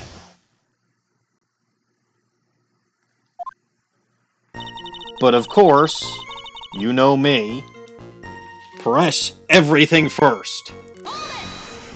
Especially since it seems I won't be penalized. Are you saying that the victim didn't fall down on the bridge? Actually, maybe she did fall. Of course she didn't fall down on the bridge. That's not what If she had Gumshoe fallen said down- earlier. If she had fallen down, this photo wouldn't make any sense. If that was the case, her coat would have been all muddy. Yes, I told you that earlier, stupid. Stop repeating what I say. You're just as bad as that Phoenix wrong is going to become. Objection. If you don't mind, I was asking the witness. No need to be so rude. Fuck off, I've barely been rude to you. And I certainly haven't been as rude to you as you deserve. In fact, you deserve another punch to the face. Not with your left hand. You're going to break something, and it will be in your wrist. Oh yeah, good news. There is nothing broken in my wrist. Yet. That is good. Yeah, no, it's just tendon damage. Well, young lady? Of course she didn't fall down. The man in the uniform grabbed her before she could. ... Huh. We're one step too slow. And then, what did the defendant do after that? Oh, do I have more dialogue? No, I don't. That goes back into the testimony. So this, right, she couldn't have seen the car from where she was. So I would have to present the diagram on this from her vantage point. But I'm not going there first. I'm pressing on everything, including... And yes, of course, Lost is Edgeworth saying don't be rude when he's the one who's called her fat and a bimbo. God, I thought I hated him before. Okay, I don't hate him anymore, but, like, he really is such a brat in this. But okay, press. You personally witnessed that.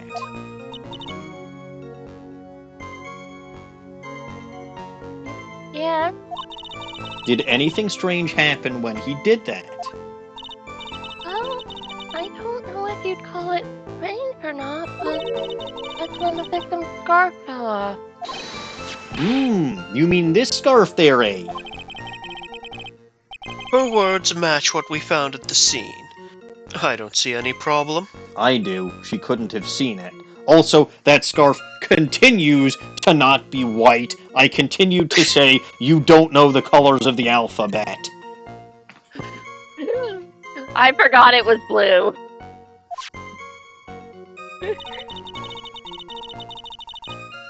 I'm pressing on this because could have fucking pushed it off the edge of the... You mean the defendant carried the body all by himself? Yeah. Considering the size of the defendant, I don't think it would be difficult. Yes, but let's remember they were on a narrow bridge that was ready to collapse. Is it even possible for him to have carried a dead body on a bridge like that? Objection! Well, the fact of the matter is that he did! That False. kind of talk is just silly! If you can conclusively prove that something was physically impossible to have happened, regardless of whether or not someone says it happened, it didn't happen. It's like questionably possible. Oh, I don't think it's questionably possible at all. Wow, why did he get so emotional all of a sudden? Because he's an emotional jackass? Ms. Faye, if you think there's some other possibility, please share it with the rest of us then, eh?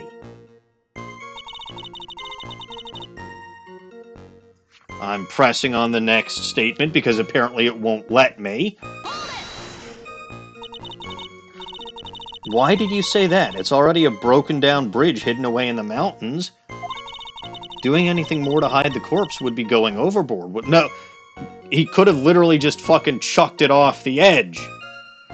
Worth. Yeah, but that mountain is famous among hikers. A surprising number of people go up there. But it's February, right? And it was raining that day, correct? There is also a small temple and channeling dojo there. Oh? You just love cold, isolated places. I think the witness is trying to say that the corpse could have been found at any time. Unless she... Besides, the Unless it was witness dumped is off the merely cliff. reporting what she witnessed with her own eyes.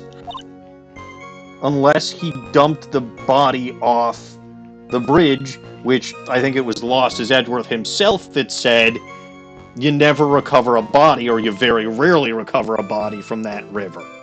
Like, that's the easiest way to do it. Anyway, whatever.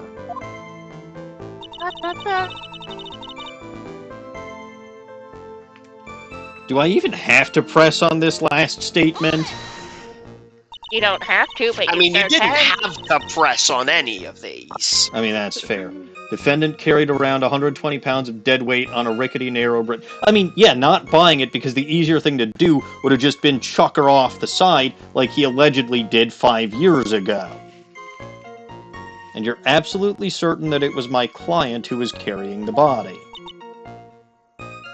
Well, he was wearing a prisoner's uniform, but as for his face... So you're saying you didn't get a clear look at his face then, eh? Well, in that case, this testimony is all speculative, because as we all know in this universe, we've had how many fucking cases so far where it's, maybe this person is the only one who can wear this outfit there, but that's never actually been the case, and it's always been someone else disguised as that person by wearing that outfit. Well, they were far away, and it was raining as well. I thought I was supposed to only say exactly what I saw. Excellent. You're a remarkably honest young woman there, eh? Except that you've been lying about your identity, and I know for a fact that you're Dahlia Hawthorne, not whatever name you've come up with for yourself there, young lady. Something about this testimony. Please stop being so rude about my name. I don't even know Dahlia Hawthorne. My name is Melissa Foster. Dawning, stop that.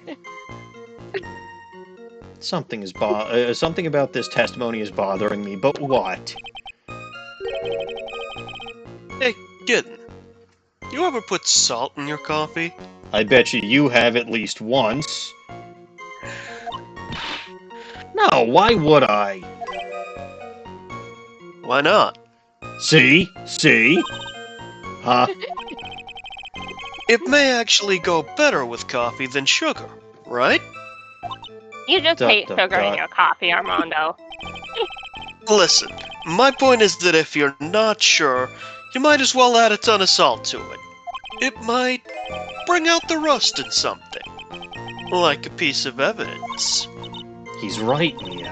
Gotta go present something. You've got nothing to lose except getting penalties. By the way, I wouldn't put salt in my coffee. The two don't go well, after all. Sounds like you're speaking from personal, experience there, Dodo. Not after the incident. Alright, so I'm going to present again, and it's going to be, once again, the map. Map, not picture. And it's on the second statement, then he carried her over to the car. Ow. Present.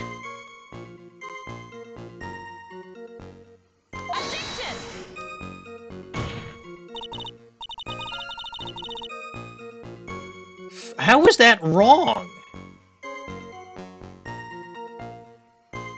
You're correct, but it's the wrong statement. Which statement is it supposed to fucking be? Pretty much any other one. What do you mean, pretty much any other one? What I'm directly trying to contradict is that she couldn't have seen them on the car. Like, she could not have seen him schlepping her to the car because her line of sight was obscured. I think it is specifically... never mind. Statement the next 3. One. Never mind. Don't mind me. I'm getting confused. It's the next one. You were one statement too early. But this is the one where it's specifically saying dragged him to the car.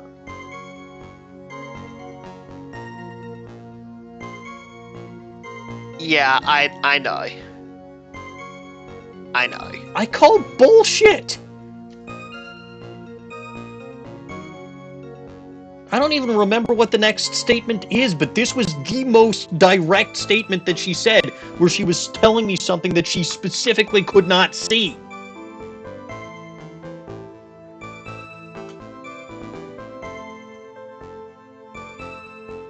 Fuck you, Your Honor. I don't think anything about it. How about you there, eh? ...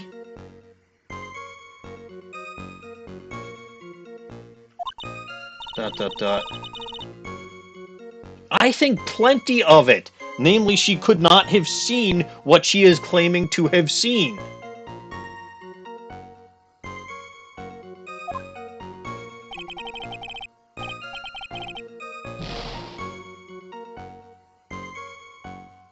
Excuse you?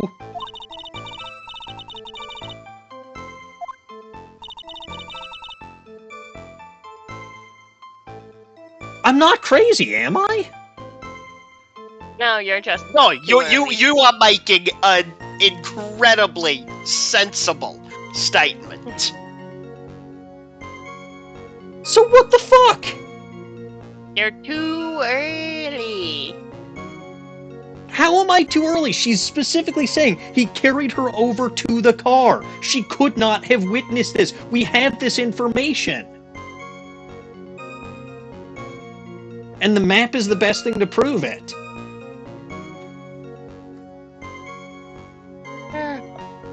But fine, whatever.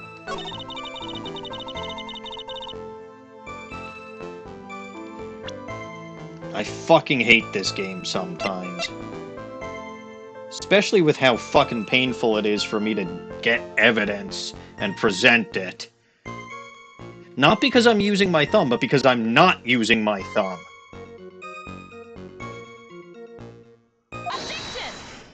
Objection, fuck all of you.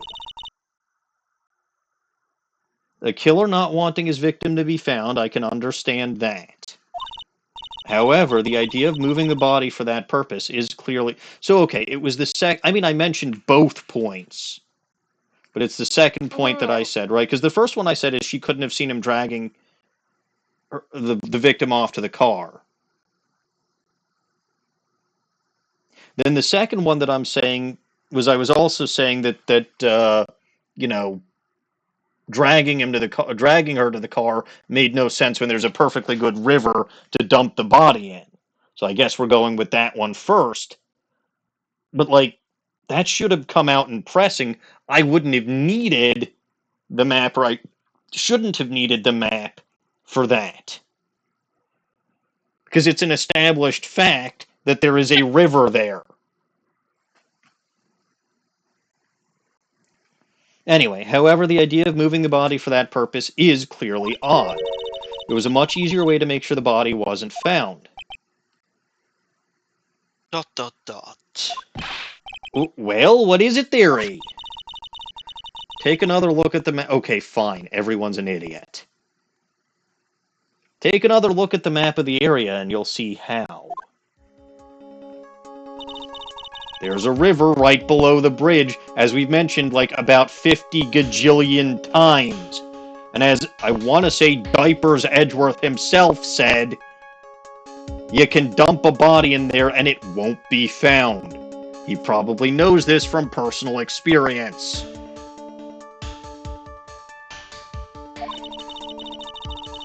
See? Earlier, Diapers pointed out something interesting about the river.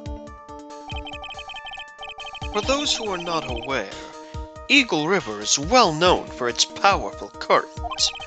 Most bodies that fall in are never recovered. Aha there, A. In the kidnapping case 5 years ago, the victim's body was carried away and never found. Because she's standing right in front of us, Your Honor. I've never been murdered. Yes, that's the point. So he was innocent of that murder too. If 10 murders were to occur at the same spot above the Eagle River, you can bet your boots that every other killer would have tossed the body in the water, especially one who was accused and convicted of doing so before.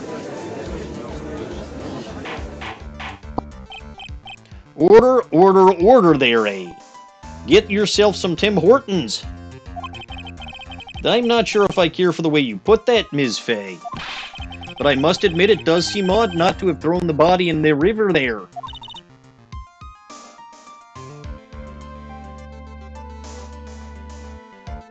I think Dawning peaked. Sorry.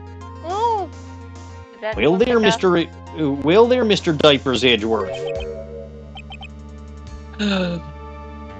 How sad.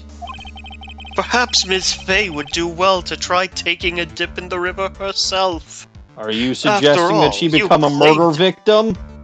Which will never happen? Well, you claim to be such an expert in the ways of nature. You're the one who said this, smarty pants. What are you talking about?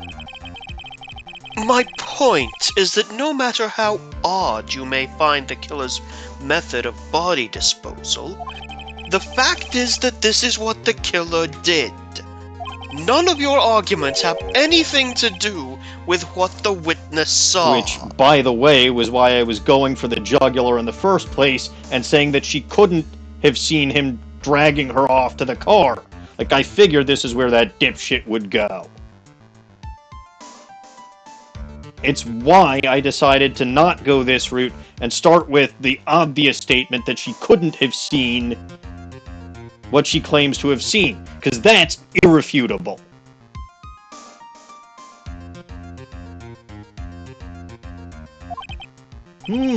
Quite true there, eh? Ms. Fay, it seems that your assertion is without merit after all. Again. Objection. But what the witness claims to have seen is totally ridiculous. Objection! Surely you can't deny that the body was found in the trunk of the car. It's certainly consistent with what the witness has told us there. Ugh.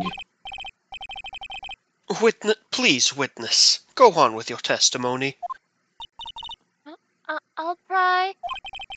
All you have to do is tell us only what you saw. Otherwise, the mean lady might yell at you again. Fuck off, asshole. Who is he talking about? All right. I'll do my best.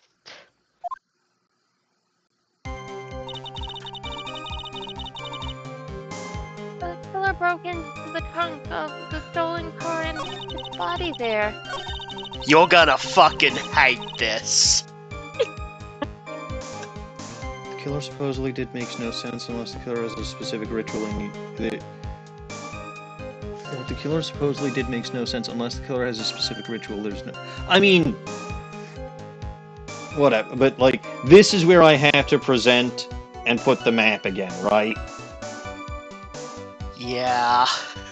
Yeah. I'm gonna press instead. Fuck everything. What did the man do then? Well, when he got in the car and was about to flee, that's when I came to my senses. I said to myself, you have to call the police.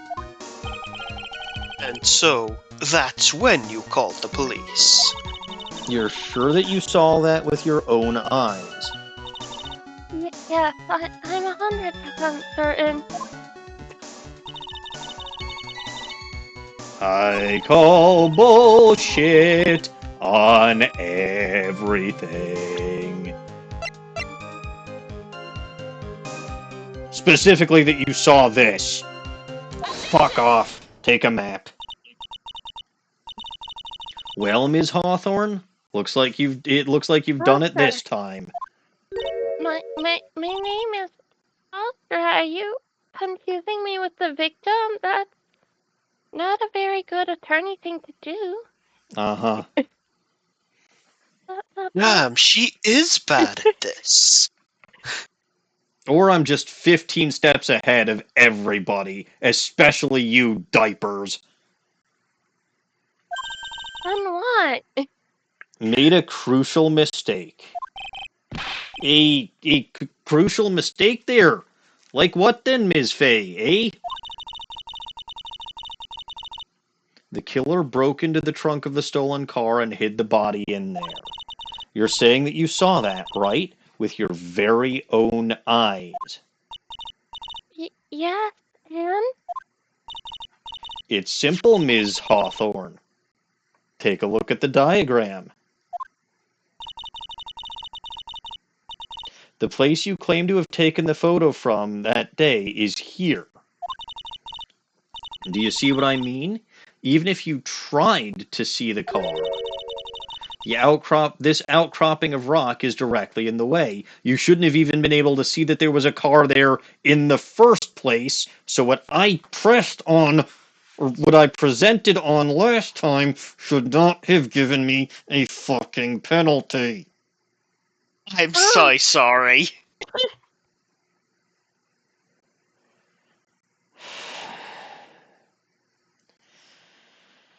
Oh.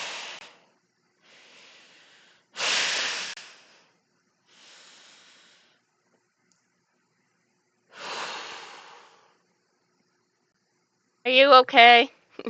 This would be a moment where if I had my dominant hand capable, I would have slammed it down on my desk and shouted at the judge for about 20 minutes.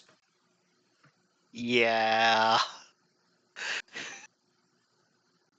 Instead, I'm going to slam my hand down, hurt myself, and curse for the next 20 minutes. Please do not hurt yourself. Just don't slam your hand down. Okay? No, we're moving on. This outcropping of rock is in the way.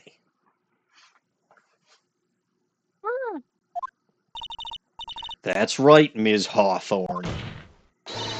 From where you were standing, you could not have possibly seen the killer's car, which means you wouldn't have known that it existed in the first fucking place. Take back that penalty, you goddamn senile judge! Would you please stop confusing me with the victim? It feels bad. Oh. Objection! I admit that the diagram shows a large outcropping of rock. However, it isn't so tall that it would stop her from seeing the car. Bullshit. That's right. It's not high at all. I was able to see his car just fine. I'm so sorry. That just doesn't wash.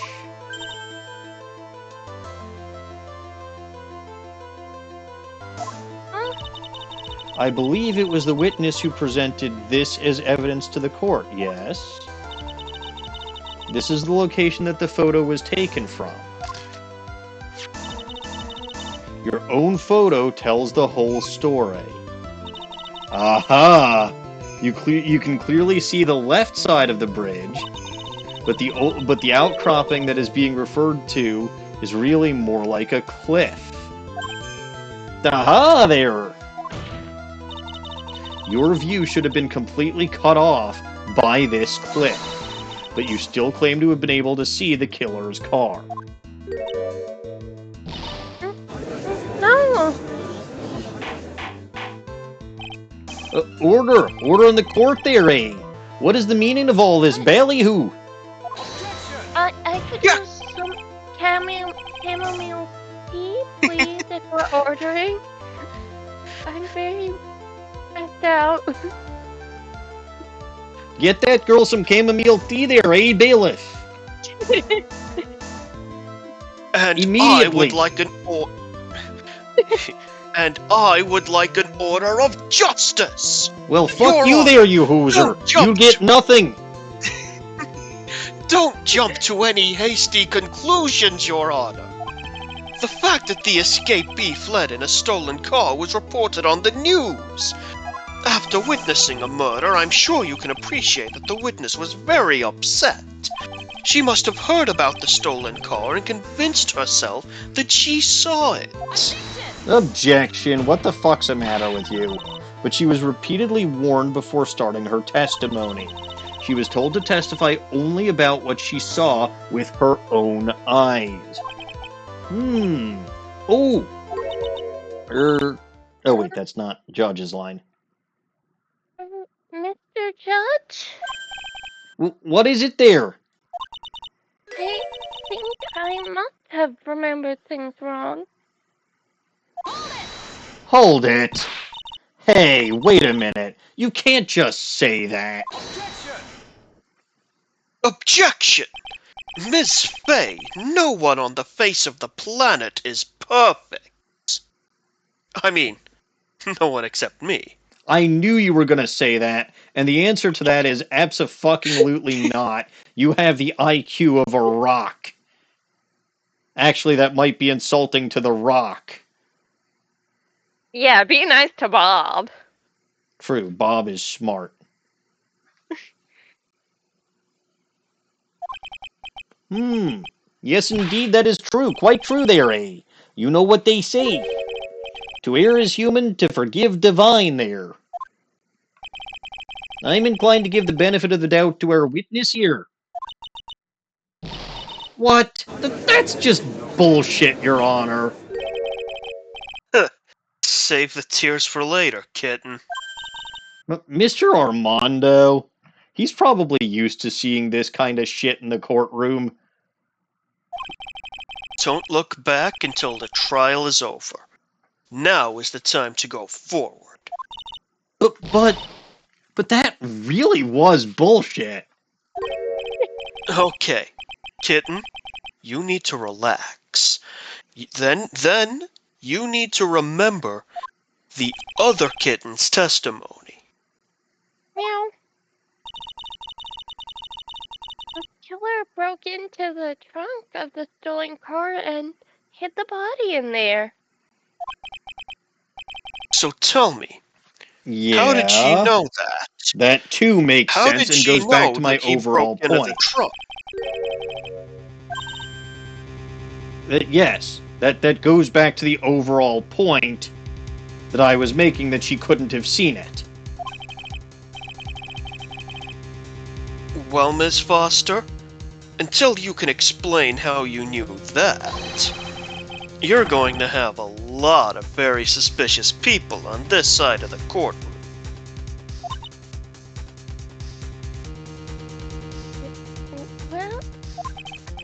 But Well there, witness. well, I'm certain that he broke into the trunk because there were marks left on the trunk lid. How the fuck would you know that? You're just digging yourself into a deeper hole.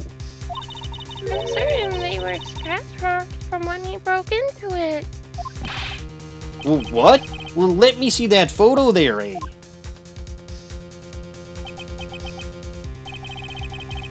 It's true, these certainly look like scratch marks around the keyhole there.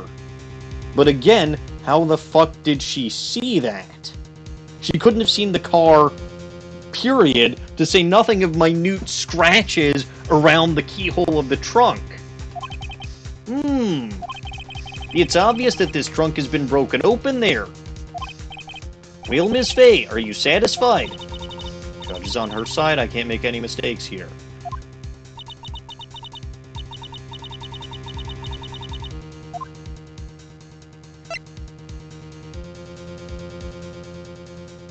It doesn't work! I'll buy it. Oh, you're too late.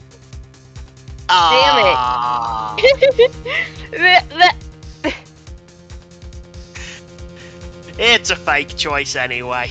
I I figured. just wanted more lines. Quote unquote. Well, I'll refund those points after the stream. Quote unquote, Melissa Foster. Looks like you find. What's with the clothes? Is there something wrong with my name? It's not your actual name, Dahlia Hawthorne. Who's that? You. I'm a time traveler from the future. I've seen you a year from now, and you're going to die. Well, I suppose everyone's going to die eventually, but I never imagined it would be so soon. Yeah, you get caught implicated in multiple murders, so you might as well fess up now. Oh wait, that would change the timeline and everything would go kablooey. Forget what I just said. Go away. I've never killed anyone. Anyway, it looks like you finally betrayed yourself. What? You said you were in a field taking photos of wild flowers, but even so, you knew about the scratches. And the question is when? When did you get to see those scratches?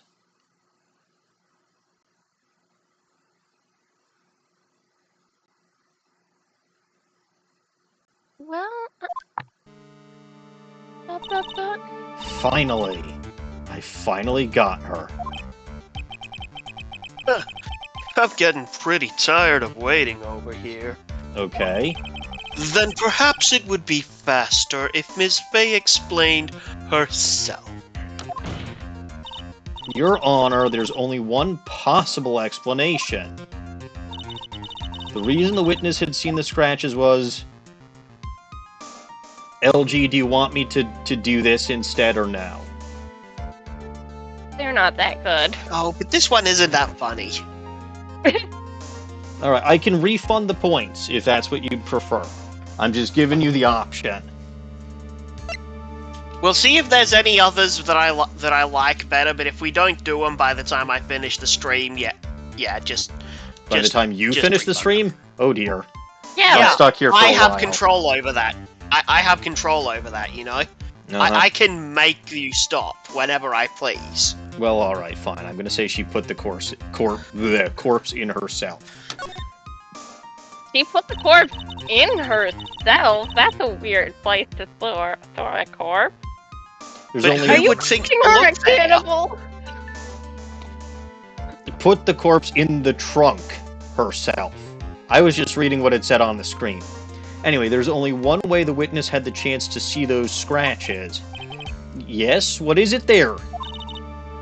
Naturally, when she opened the trunk and stuffed the corpse in herself. ... Exclamation! The person who really hid the body in the trunk of that car was... Melissa Foster, aka Dahlia Hawthorne. It was you that did it, wasn't it? I could never. It was the man in the prison guard. He's the one that. I feel bad. I don't think so, Ms. Foster. If Mr. Falls had been the one that put the corpse in the trunk, he would have simply used the car key. There was no need to break it open. But he stole the car. He stole it from a young couple that had been waiting at a red light, which means that the key would have still been in the ignition. Oh, I see. Thank you for telling us about the scratches, Ms. Foster. Without that, we never would have uncovered the truth. That it couldn't have been Mr. Falls that put the body in the trunk. Dawning EP. No, There you go. no. Objection! preposterous to even suggest that the witness put the body in there. If that were true, then how do you explain the photo that she took? It was a long time before that. The corpse would only have been put in the trunk when the incident occurred. And we already know that at that time she was taking photographs. No, we know at the time that she was taking photographs, the two of them were on the bridge talking. Stupid Edgeworth, like 15 steps behind again. Now is your chance, Mia. Finish this thing. On the contrary, I'm not so certain about that anymore, Mr. Diapers Edgeworth. Exclamation. There's no need to think too deeply about it. What I'm saying is that the shutter... Oh yeah, she had a fucking timer. What I'm saying is that the shutter for this may not have been pushed by Ms. Foster herself. This one. Let's take another look at this camera and see what features it has, shall we? It has a timer built into it, even a mini tripod. Why, it's almost as if she... it's almost as if she had brought this camera just to take this picture.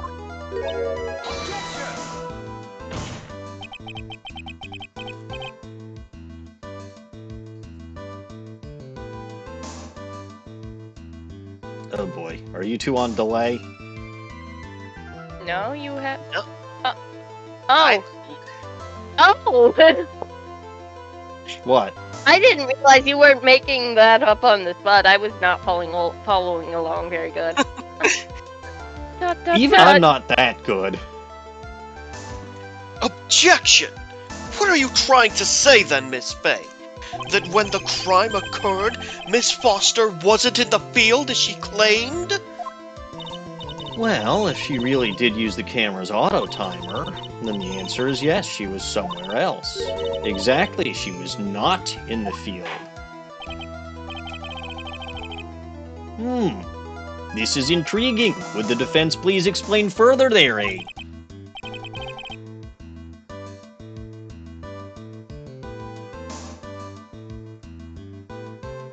LG? Phone. Sorry, I have oh yeah, listen. This is a crucial point. Where was Miss Foster when the incident occurred? In answering that question, we'll also make clear Miss Foster's true identity. See, I told you she's not Melissa Foster. My true identity is Melissa Foster, though. I have a driver's license and student ID and passport to prove it. Uh-huh. Well then, please answer this question there, eh?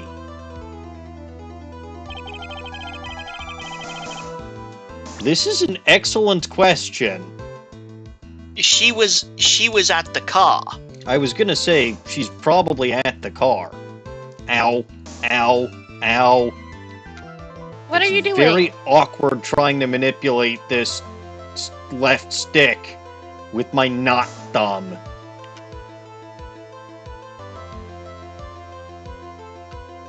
Was she in the car or just by the car?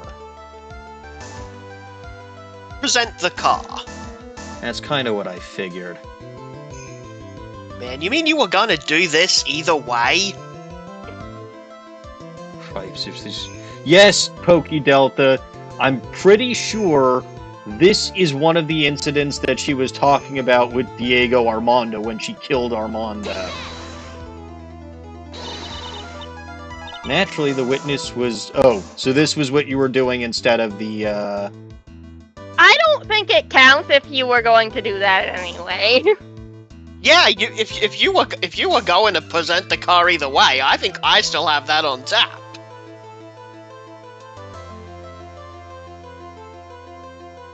Nah. No, I agree with Lone. I'm on Lone's side. You were going to do it anyway.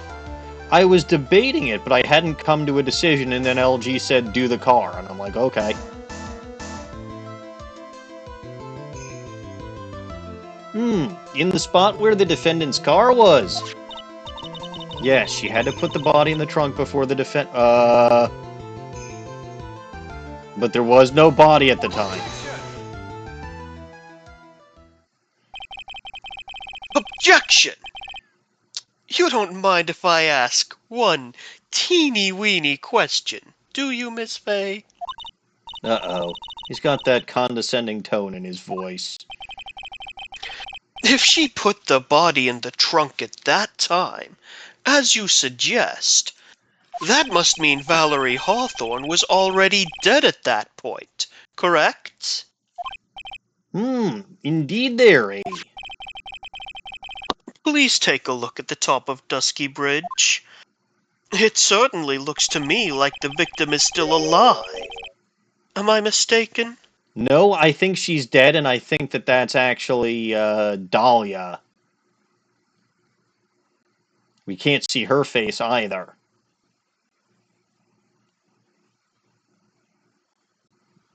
If Valerie Hawthorne was already dead, then who is this? The mountain is famous for spirits, so maybe you think it was the ghost of the victim. You laugh, but you're going to be seeing her ghost quite a bit in the future. So don't be such a condescending and smug jackass. ... Well, it could have been a spirit. Not right. You are a spirit medium, Mia. You know it could have been a spirit. Ms. Fay, don't waste the court's time with this kind of foolishness there. Anyway, I still maintain... The way she fills out the shirts, she's definitely a spirit lodge. Yes, well, that's fair. I still maintain that the witness was in a different place at the time. Are you certain there? Yes, I am certain, more or less. Oh, come now, Ms. Fay. Well then, please answer this question. And we're back here. So she was, in fact, the victim. But I'm still alive. Allegedly. I feel pretty alive right now. No? Do you need to take my vital? Yes, please? I may or may not need you to take your shirt off in order to listen to your chest.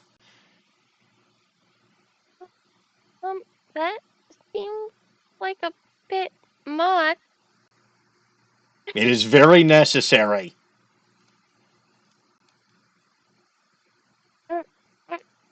Are you a doctor? No, and I'm not even technically an attorney. You're the one who said that I could take your vitals, though. Anyway, naturally, the witness was right here. But that's where the victim, Ms. Hawthorne, was standing. In fact, she is a Ms. Hawthorne. That is where Miss Hawthorne was standing, yes! Order, eh? Ms. Fay, what on earth are you talking about there? So it does come back to only X person could have worn that outfit. Again, this series has one trope and it really sticks to it. Your Honor, if I may. After parting with the victim on the bridge, the defendant fled by car.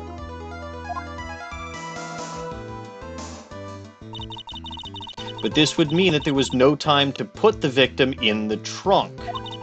In other words, if someone put the body in the trunk, it could have only been before the defendant met the victim. Objection! How asinine. Of course Mr. Falls met the victim.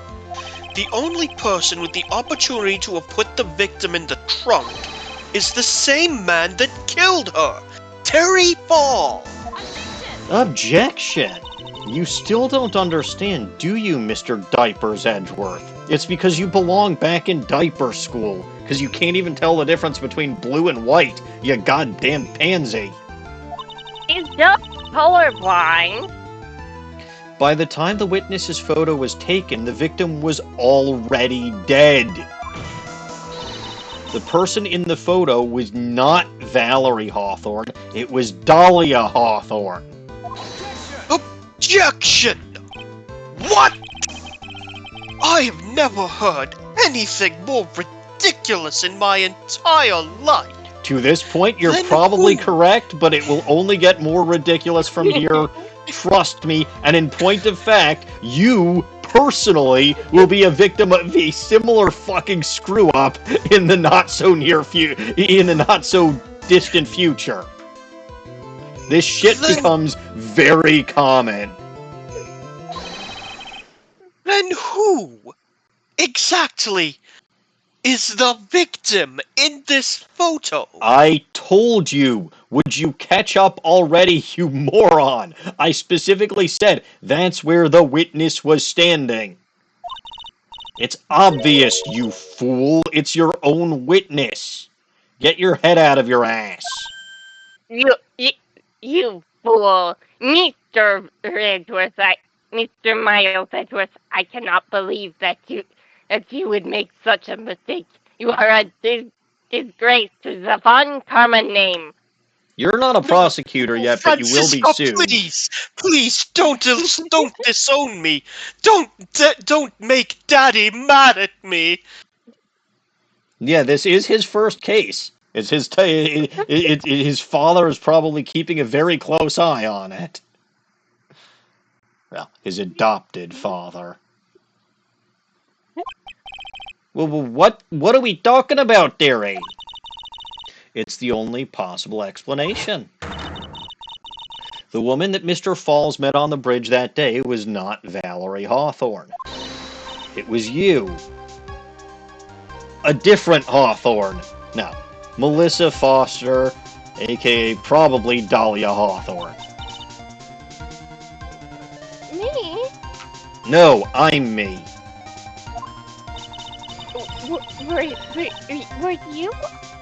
Were you on the bridge with Terry Falls? I was probably above the bridge. Anyway, let's remember that it was raining and foggy on the mountain that day. Mr. Falls himself believed that the woman in front of him was Valerie Hawthorne. Objection! But the defendant knew Valerie No, Hawthorne very he well. needed the scarf in order to identify her. After all, she was the woman whose testimony helped him get convicted. Objection! Have you forgotten the note? But since then, my client has spent 5 hard years in a federal penitentiary.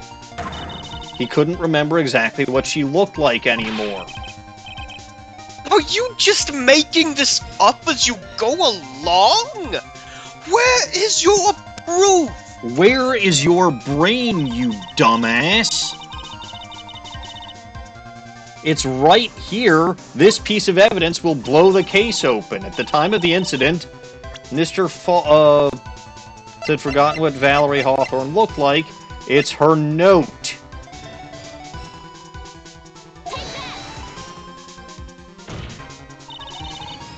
Mr. Falls had forgotten the victim's face.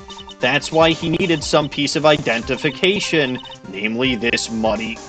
Well, namely a white scarf, which you are claiming is this muddy blue scarf. Go back to kindergarten, you diaper kid. Please stop being rude about Mr. Diapers' colorblindness. It's very uncouth. And Oh. it was Mr. Falls who requested that she wear this scarf to identify herself. That's already been proven by the note the victim left. Which I'm pretty sure... Well, no, Gumshoe presented, not you. But he was your witness. In other words, as long as you were wearing a scarf like he asked, anyone could have pretended to be Valerie Hawthorne, including you. How do I know you didn't murder her?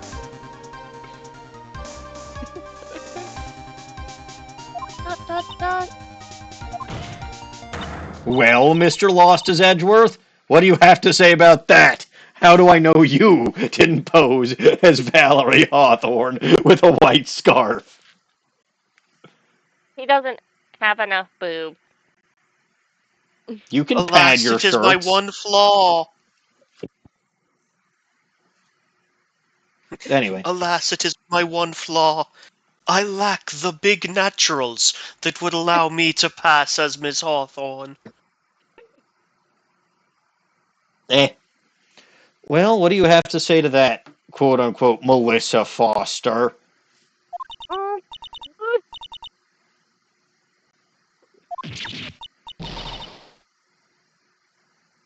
Did she You may want faint? to go again, Dawning. What? You may want to go again. Did that not pick up? The no didn't. It didn't, no. That's even worse. That hurt. I did it wrong. But did it pick up? Yes. Everything I think except the so. Good no. enough. Everything except the no didn't. Or did. I'm sorry, but whatever. We're already well past that cutscene, so...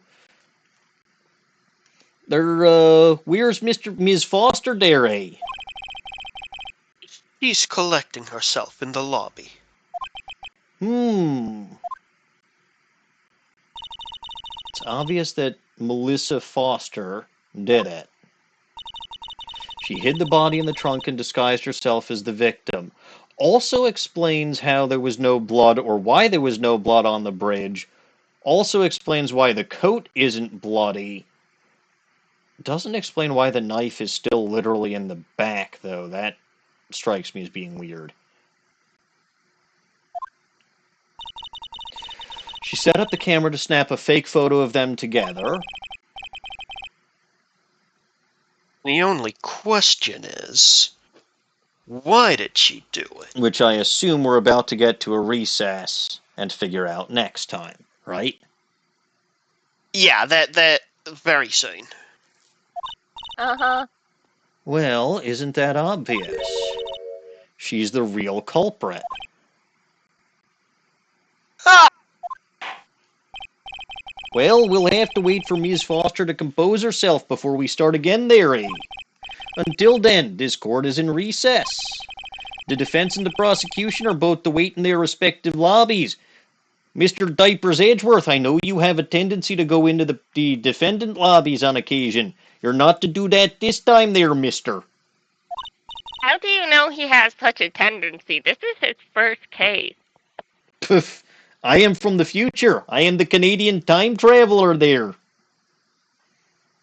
Since Oh, when Yes, do well. fantastic. Canadians have... Can you just tell us who the culprit is? Save us all a fuckload of time? It's Dahlia Hawthorne, the red-headed girl who was just a witness there, eh? Who the fuck is Dahlia?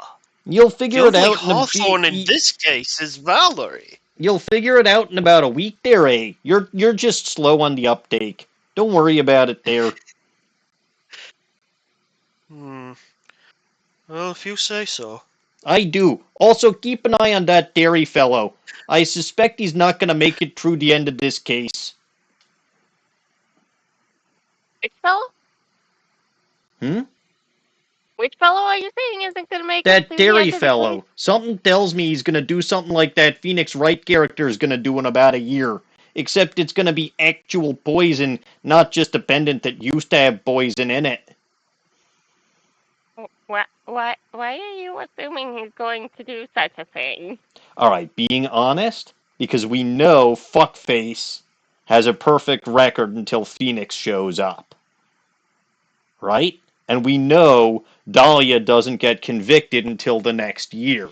So obviously, something goes wrong here. And Dawning, you said that Mia's first case was traumatic because a man died. No, I said a guy died. Well, okay, a guy died. It's not Lost as Edgeworth. It's not As far the as you know. judge.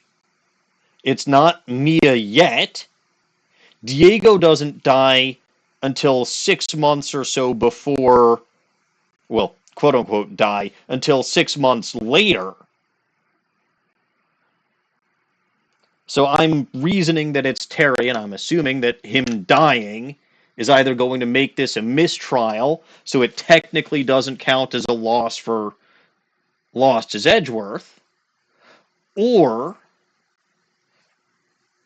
Terry dying basically means that Mia can't prove anything, and lost as Edgeworth wins by default, which is a stupid way to win your first case, and really means that his entire win streak was based on bullshit.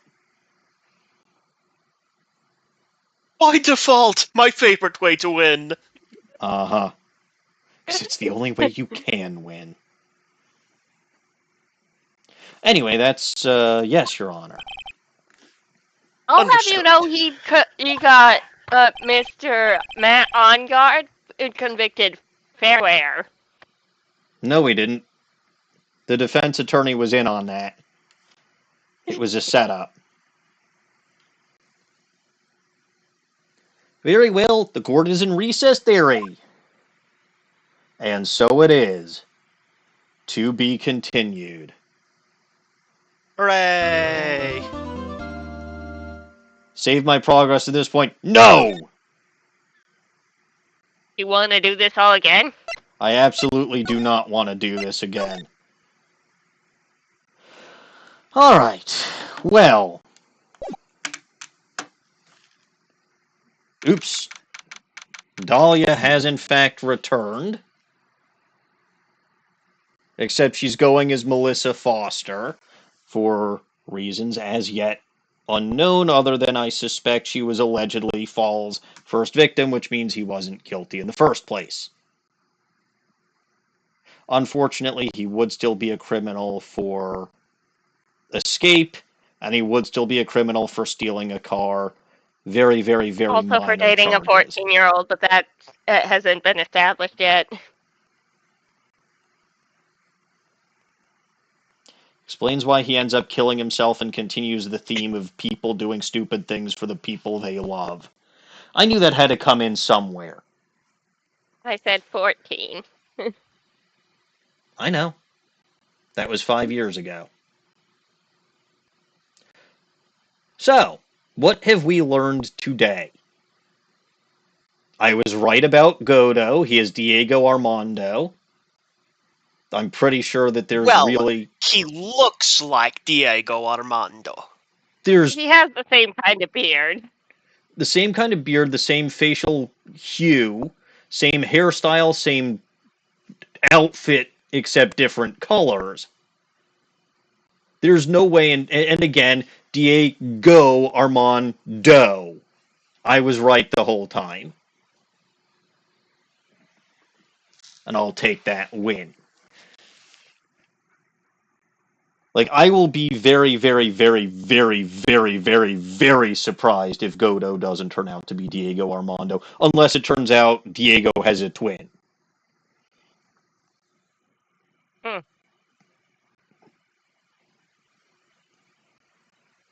Which I suppose isn't outside the realm of possibility, and the twin is coming back for revenge. I don't know, but strong suggestion was that that Godot himself came back from the dead, which would imply that Diego wasn't quite as dead as they thought he was after he got poisoned. Regardless, this is an interesting case. I'm kind of enjoying it so far. Very interesting to have as your first case, though. Like I said at the beginning of this, I thought Phoenix was jumping in the deep end with his first case. No, Mia really jumped in the deep end with her first case. And I have to go up against that kilometers lost as Edgeworth jackass on your very first trial, even if it's his very first trial. That's just not great. The Canadian judge is funny, though. I like him. He's fun. Alright, but I do believe that I've rambled on, and it's almost half an hour after when I'm supposed to stop, so let's see if I can figure out how to type with no left thumb. If you only caught part of my stream this evening, you can catch the entire thing over on my YouTube channel over there. Oops. If you are watching this on YouTube and you want to catch me live on Twitch, my channel is over there. I go live on Monday evenings and Wednesday evenings at 7:30 p.m. U.S. Central Time. Monday evenings with Ace Attorney 3. Wednesday evenings with West of Loathing, which is a fantastic game. Although I am actually getting relatively close to the end of that. I think it's one, maybe two more streams that I'll have there before I've wrapped everything up. In which Yeah, case, it's definitely been giving endgame vibes. in which case Well, I late have, game. well, yeah, and in which case I've got its sequel, Shadows over Loathing, on deck next. I also have on deck, after Ace Attorney 3, the Apollo Justice trilogy, so I do have, at least for a little while, my next set of series planned out. Don't forget about Sonic. Oh yeah, he Promised has to die, love. doesn't he? Yeah. We gonna kill him. It'll happen. And it will probably You happen promised after though, Ace and it will Attorney be 3. after your next Monday series. Yes, so it will be after Ace Attorney, but like it's going to be a brief break between Ace Attorney 3 and Apollo Justice. So we'll get there. What else? You can also catch me on the Bulbagarden Twitch channel over there. I go live Sunday mornings at 8:30 a.m. U.S. Central Time with Pokemon Y. What did I do? I defeated the 6th gym last time. Finally got my team up to snuff with the move tutor or move reminder in Little Green Mill Village. And was part of the way through that frost cavern, whatever, because the Mamoswine was a lazy ass and didn't want to do its job. For at least the remainder of this month, I will be continuing my no left thumb challenge, as my left arm, as I have previously mentioned, is in fact in a splint, and people get mad at me if I try to take the splint off when doing repetitive motions that may have caused the injury in the first place. I suppose there is a certain logic to this. Anyway, Yeah, please take it's care really of yourself. scary for you to experience logic, but it's important. Yes. You can also catch other streamers on the Bulbagarden channel, such as the Caps fan who raided us this evening. You can catch him also on his channel over there. He'll be going live on the Bulbagarden channel Thursday evening. You can also catch DawningWinds on that channel, as well as her own channel over there. Dawning, are you currently... I am planning to stream this is Tuesday, and I am planning to stream this weekend, excluding any unexpected cats. Yeah, Trash Cat was unexpected. I mean, Trash Cat was like a little expected because my brother and his coworkers were chasing him around for a few days, but I didn't know he was coming here. I didn't know where he was going after they caught him. Anyway, I believe that's more than enough for me for this evening. So, thank you both for coming here, and as for everyone else, as always, I am Maniacal Engineer, and I'm never going to give you up, never going to let you down. Thank you all for watching, and God bless this mess. Good night. Good night, everybody.